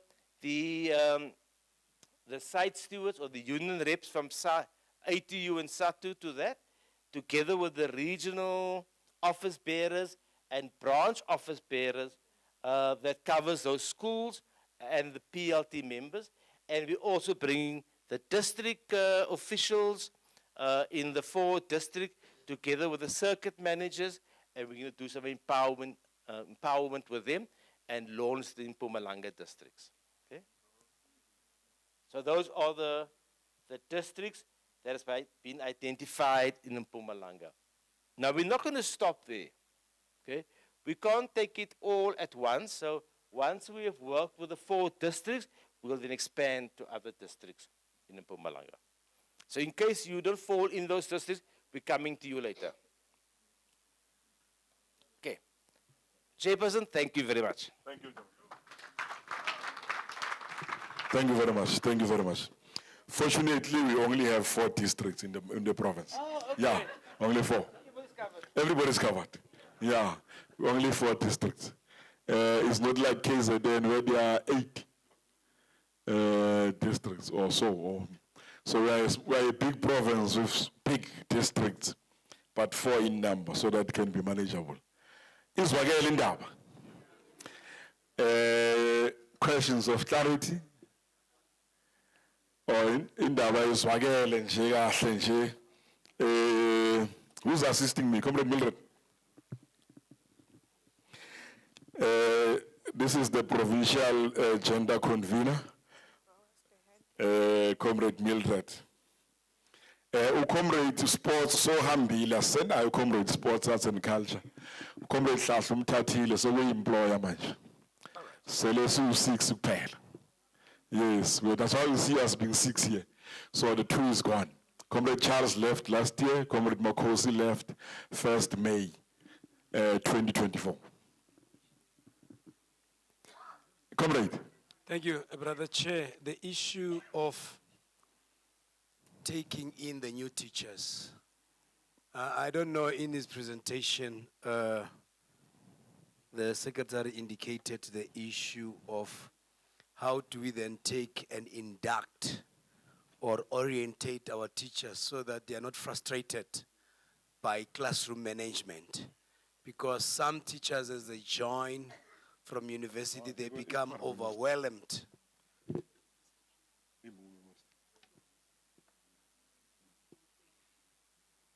Yeah, they become overwhelmed by the situation that they find themselves. Now, in the research, how best can we then assist that classroom management in terms of induction and in terms of orientating this educator so that they find their feet in the classroom? Thank you, Chair. Thank you. That's the only multiple questions. All right. Thank you very much. I was hoping there'll be about 10 questions, you know. I came very far, but I'm here tomorrow also, okay? That's a great question, you know. And we're starting to say to the provinces that the PLT, and we have members of the PLT here, is going to, as a next step, going to look at initiatives they can do jointly to improve learning and teaching. So one of those initiatives can be about instructional strategies, which includes classroom management. Okay, so it can be dealt with from a provincial level. Okay, the employer, together with Sadtu and ATU, decides on that initiative as one of the things that they want to do first as they induct new teachers as they come. But not only about instructional strategies, but it can be combined with HR issues. How do you apply for leave? What kind of leave do you have? What is QMS? Invite people from the GPF to speak about the pension fund, speak about SACE for CPTD, and then and that is a joint project. So, colleague, thank you very much, comrade. You're giving the team great ideas for what they can initiate as one of the things. One thing one would like to think about in the future is that when we appoint principals, part of the criteria for appointing a principal is that you must have an understanding of partnership, stakeholder management, and collaboration. So you actually institutionalize working together principle in every school throughout the country. But we fall from that now. This is something I'm thinking about as long term. And when you appoint a manager in the department, you make that as part of the criteria for the appointment of that manager, so that that person who comes into the department has got appreciation of working together. Okay.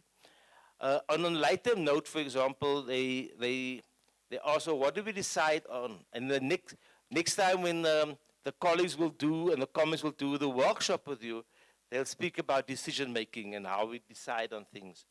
But like one example, comment Opa is, you're in the staff room and you must buy toilet paper. Okay? So the staff has now decided long ago that they only want 2-ply toilet paper at the school. Okay? So that's their decision.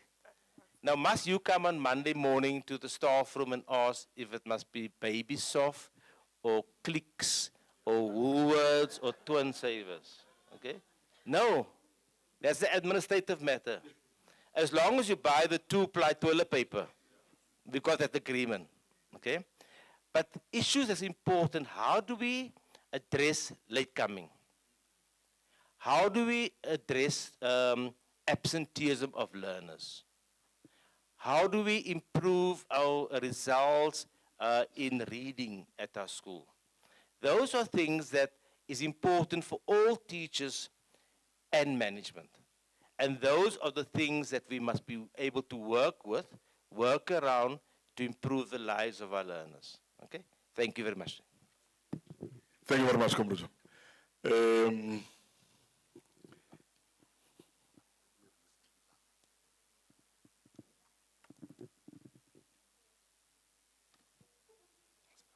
Thank you very much. Do we take Sako now or after Comrade Oskin? Okay. We are now going for Comrade Oskin because I don't see any other hands. So let's prepare his presentation. Malogeza langa pambi.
Oliver Tambo, Oliver Tambo, Bapela Manta.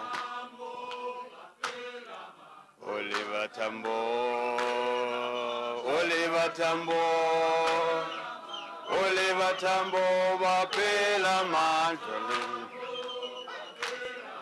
Oliver Tambo, Tambo, Oliver Tambo, Bapela Manza. Oliver Tambo, Oliver Tambo, Oliver Tambo, Bapela Manza. Oliver Tambo, Oliver Tambo, Oliver Tambo, Bapela Manza. Oliver Tambo, Oliver Tambo, Oliver Tambo, Bapela Manza. Oliver Tambo, Oliver Tambo, Oliver Tambo, Bapela Manza. Oliver Tambo, Oliver Tambo, Oliver Tambo, Bapela Manza. Manza, Manza, Manza, Manza. Thank you. Program director, chairperson of the province, Comrade Briggs, your PWC. You must know I don't take this for granted as a PC member to stand in front of Sadtu leaders, Sadtu principals. I don't think I'm the best. Maybe there are best principals, but I'm sure you did not choose me because I'm a PC member. I'm sure you saw something. Okay, I'll try, to present, and let me also appreciate PC members who are here and the support they are giving me as a person. I really want to appreciate you, comrades, and a special appreciation, to Ubaba Ngwenya, seated here, man. When I joined teaching, those early years, he used to be a full-time shop steward. Ngalenkangala Wilmatile. And I will appreciate, as he was presenting, I wanted to be like him. Yeah, I wanted to be like him, and I liked the way he was presenting. At Mara, one day, I'll present, one day. And you're one of your presenter, Babungwe. Yeah, really, he inspired me, and I must acknowledge, because you are here, I looked forward as he was doing things, and I said, no, man, maybe I can be, I might not reach where you are, but at least if I can be recognized to come and present in this very, very important, this is the biggest meeting of professionals of Sadtu. Yeah, so, hey, and I'm live national. Hey.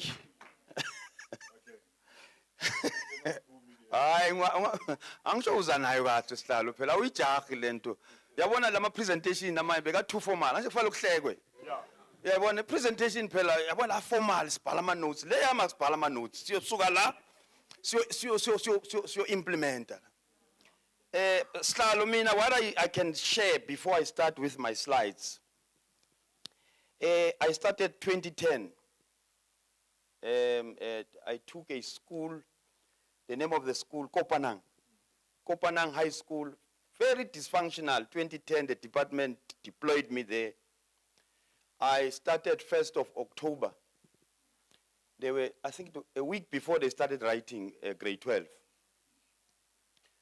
They started writing, January results came, and then 11%. Was the results. I think Tswakadi was still the HOD. He wrote me a letter directed to me, to the principal of Kopanang, Mr. Usinga, give us reasons why we must not charge you.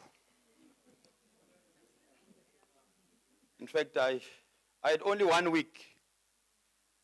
The school got 11%. And they grilled me, of course, Sangsho, if you underperform, yes. Yeah, this department is brutal. I went through, they grilled me as if I was there. And I vowed, I said to myself, I'm not coming back here.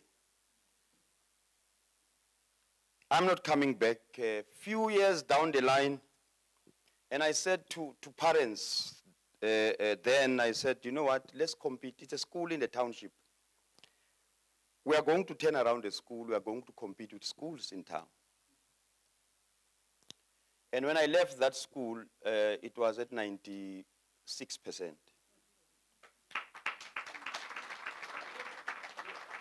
And I can tell you when I left, when the department requested me to go to town now, Emalahleni, I was now called Mr. Fix-It. Parents said, no, you are not going. If you leave Kopanang, we burn down the school. And then I had to then attend 2 days with Benghai, 3 days Kopanang. I ran the 2 schools from 2015 August, and both schools performed with Benghai 91, Kopanang 95%. Then at the end of the year, I ran away from Kopanang. Then I started a new journey with Benghai, a school, a former Modesi school. When I took over the school, it was, learners were around 650. Now, learners are at 1,800. Teachers were 28, now they are around 50. There was 1 deputy principal, 2 deputies, 3 HODs, now 10 HODs. Staff complement now is at 130.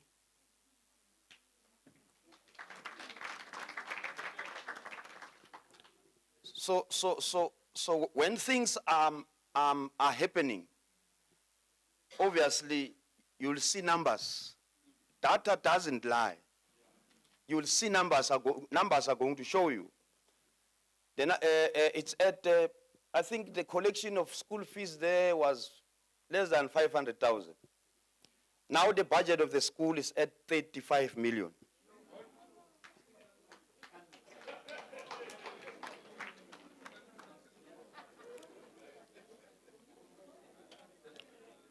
So those are the things I can say. You know, if things are happening and if people are if your leadership is felt by both parents and teachers and your support staff, you'll create jobs.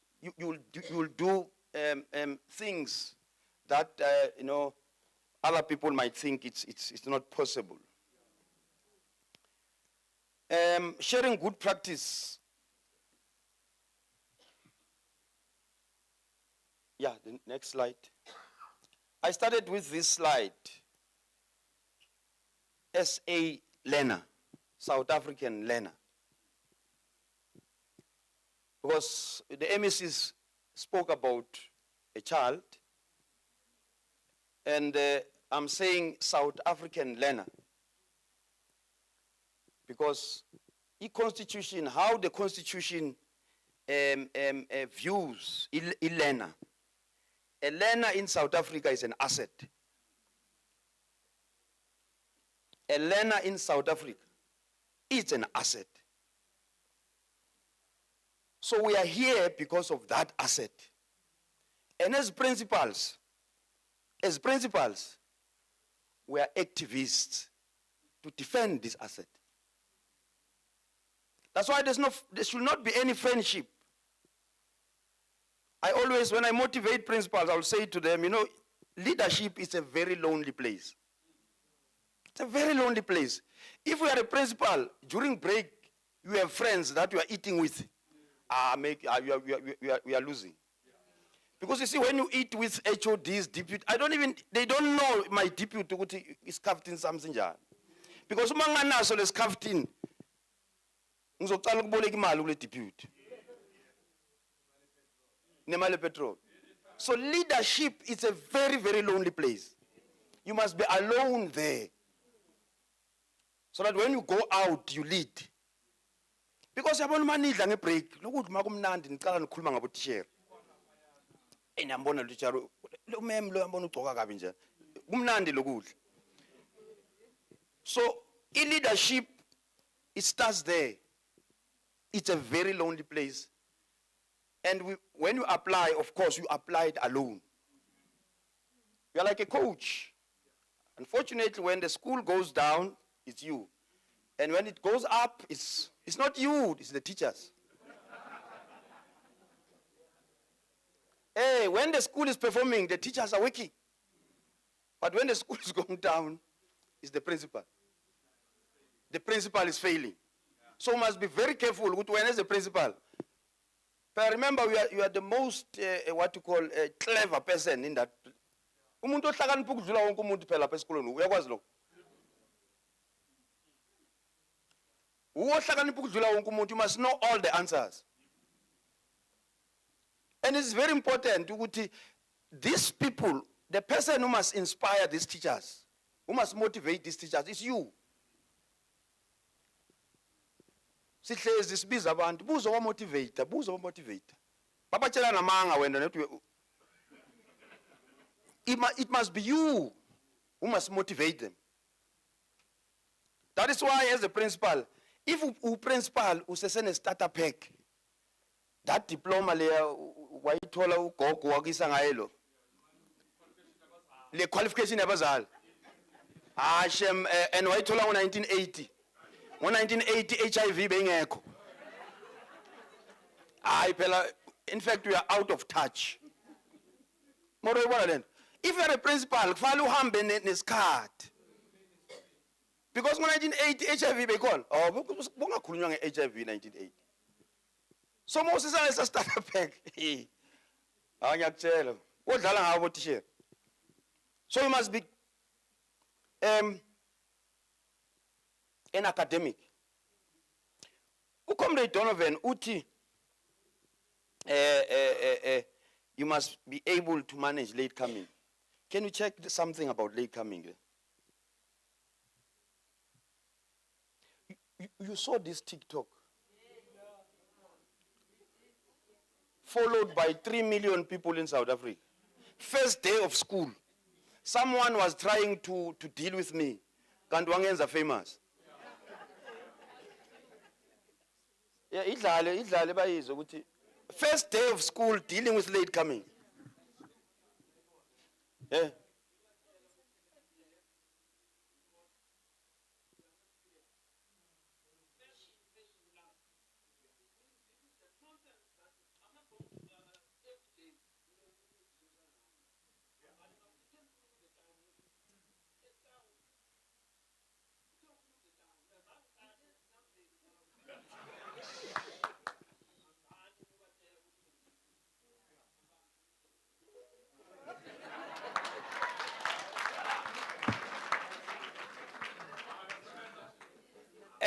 And late coming, no late coming now.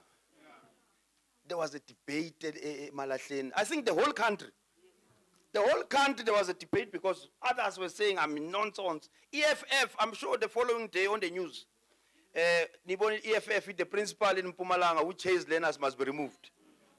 It was on a Thursday. I'm just following a Wednesday. Thursday, EFF, it bank keep. Friday, my results, 97%.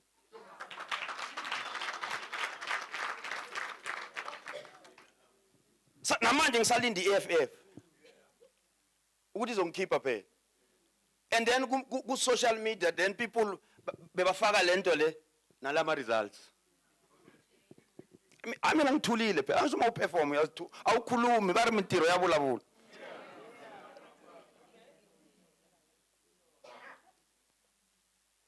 So this one video idlale sizwe kwenzakalani?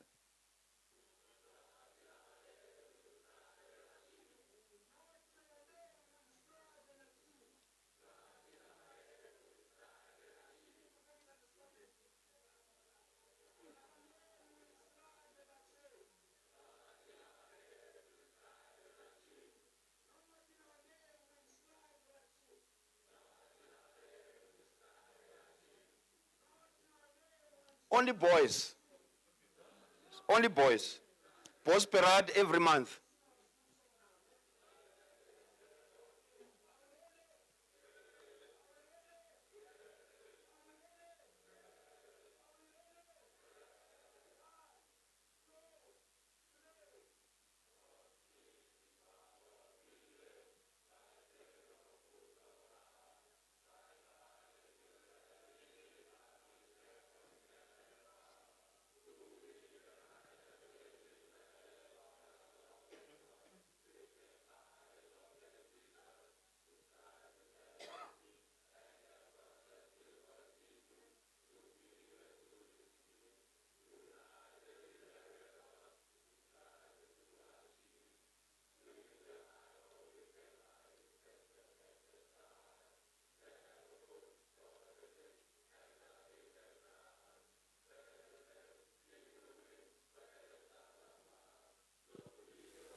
Prosperat.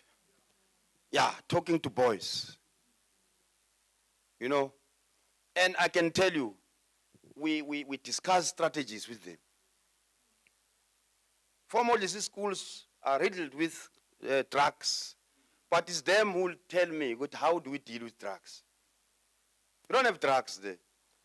Unganikeza nje ungamthola lapha esikoleni nothengisa ama-drugs ngunikeza 100 rand. I'm telling you, 500 rand, I solve the issue of drugs. 500 rand, uthatha lapha esikoleni, kale mali angisho yokusebenza lapha. Uthatha le 5 ukuthi net wamthola buya mfana wami. Ngithole nje 5. Ngathi yabona nabo. And imali iningi lapha yana. Abasezi now. They no longer bring drugs. Like I said, until you are the clever person when at school. The person who must think because you are paid to think. You are paid. We are paid to think as principals. That you must know. So all these things, we are doing them because it's our job. And I can tell you, these boys, they are doing very well. That school for the first time, this school for the first time, we are the best rugby school in Mpumalanga, middle schools. Sishana mabhunu, shaya ibhunu liphuma ifinyile.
Iyahlupa le mani.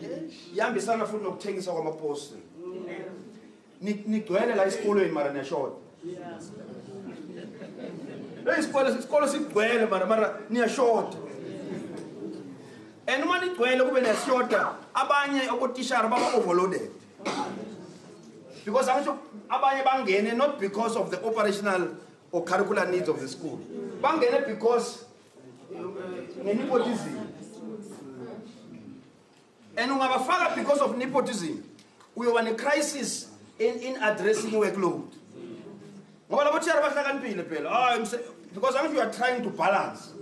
And you won't balance if ufaka not based on the needs of the school.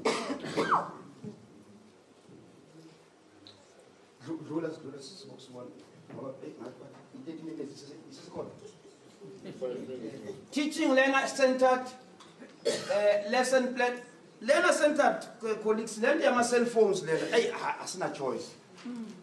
I'm benchmarking with a school in Richards Bay. I was in Richards Bay 2 weeks back. Empangeni, the best school in KZN. You must benchmark with schools that are performing. Ungabungani wesikole esingaperform. Uyafunda.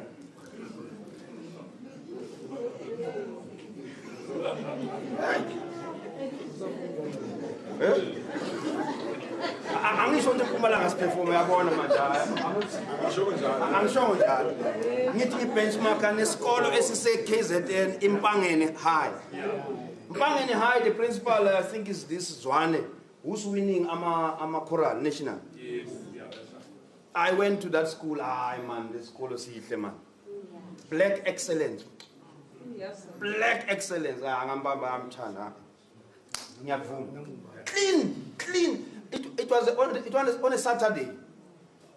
Hey man, clean man, clean. Yes, singene e-toilet labantwana uyang-orientate. E-toilet, mawufika e-toilet. Kunama-bank so. Uthi ekuseni abantwana mabafika. They even go inside the toilet babhala ama-homework. E-toilet. Then tell me. I'm sure kula wethu angafeyinta umntwana. Abantwana e-toilet, they will sit inside. The way yes. Yes. Black excellence. Black excellence. Our results this year, we have the presentation. First term they're at 99%. Last year they got 99%. Last year I got 97%. First term I'm still at 97%. I want to reach there. And this year I've got the group is not as strong as last year's group. Yeah. And I'm sure, last slide I wrote something there. Because I'm clever. I said to the SGB, man, the group is not good, man. I come now the group like last year's group. SGB had principal Funa. Asba iserkisla. Manje ngoJune othola ibachelor. Somthathisa license. Othola ibachelor, ayilethe la kuma principal na ibachelor. Vele sesikhulumene nomasipala lapha na traffic department. They are putting Thursday aside for Wibengane. I've got 266 learners.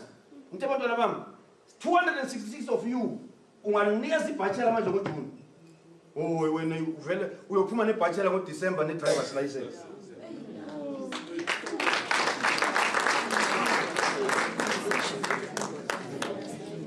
Wait, what? You need driver's license. I will have my specs. I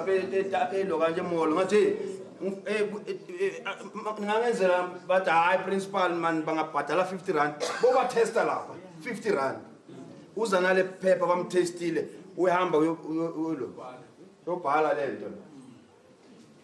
So this year, 2 yama bachelor, 2. Ile isikolo nale driver. Hamba nayo. So that's what we are going to do this year. I'm waiting for their results now, June. Ngibona ukuthi siyodliwa kanjani la in terms of imali. Lesson objective, usage of textbooks, teach topic as per. This one is very important, man. It's very important, this one. Because you see, teachers say what we do is accountability. I'm sure many account second manager. Yes. Hey, after each term, we go and present an account. Why learners? Namang boy. Babega ulwe hak. Ngala deputy account. Bazokutshela ukuthi abantwana bayafela. Yazini wathi wangidawo namang. We are lying. Our teachers, the problem with our teachers, we have what we call everyday homework campaign. Learners must, it's a campaign, every day learners must just get work. And you know what they are giving them? They are doing it for compliance. They are not doing it to achieve something. Because if you don't give abantwana questions that are likely to be exam, like a drawing, a picture. For example, they must interpret my pictures. Awubaniki manje. Uma ba interpret my picture ku exam fail, then when something is, there's nothing wrong. You didn't do it in class. Yes. So you must do that in class if you want them to be able to interpret my pictures, all these things.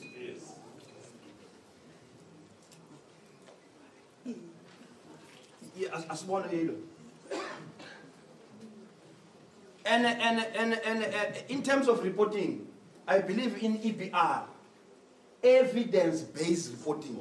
I'm not going to report for evidence.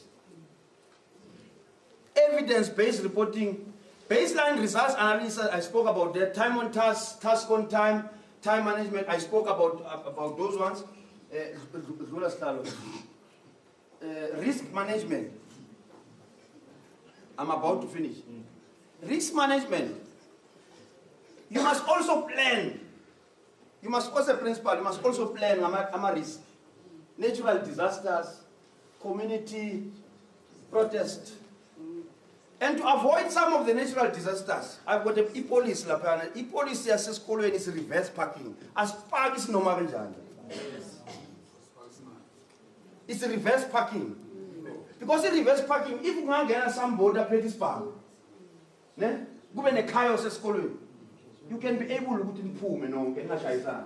Marman park is no magajan, I have pool in the no chaisa, no reverse or chaisa. That is, you understand? So it's the police of the school. I'm told out Isha go back to me. It's a reverse parking. Earthquake. Everyone wants to run away. Or but that panic.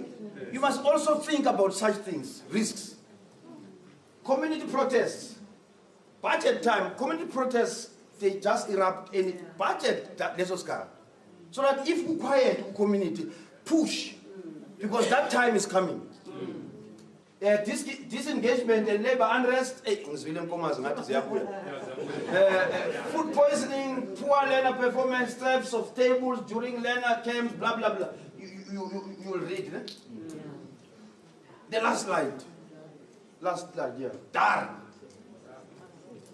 Drop all and read. If you want to improve reading, every Friday we have an hour here, Dar. Dar learners must come with books and read. Drop all and read. We improve because we understand these learners, they can't, if they don't understand the English learner, is English home language. Okay. If they don't understand it, remember, if they fail this English home language, they are failing. So that's why we have Dar, drop all and read. Drop all and read is not only for learners. Everyone, wherever you are a support staff, net singashaya isaring sithi Dar. Or wena usebenza ngathi uhlala phansi lapho uvule incwadi.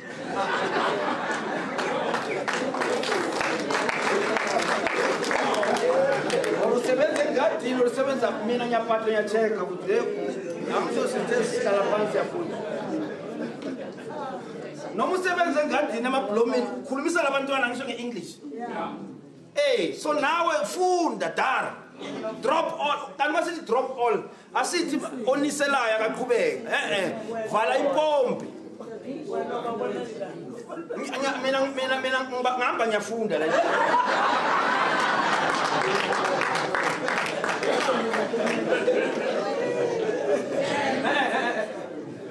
Driver's license, I spoke about it.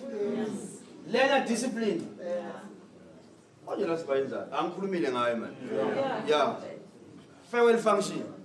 Hey, oh, this one man, imnandi man. The farewell function yet to be imnandi.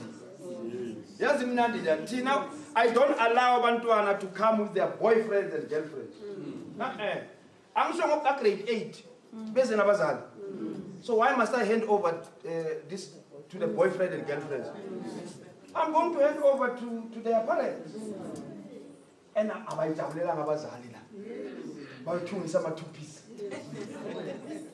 very professional farewell function. Last year, Monsignor Babona Batlez, I'm sure they are sheepish. Yababona babahleli nabazali phela kusabakhulu umnyakazi abaphuzanga mse. Hayi man ngibona ukuthi eshema abahawula. Ngiye ku DJ. Ngibhadlalele ukuthi avandro. Dancing with my father. Yo, wow, it was nice. Thank you very much.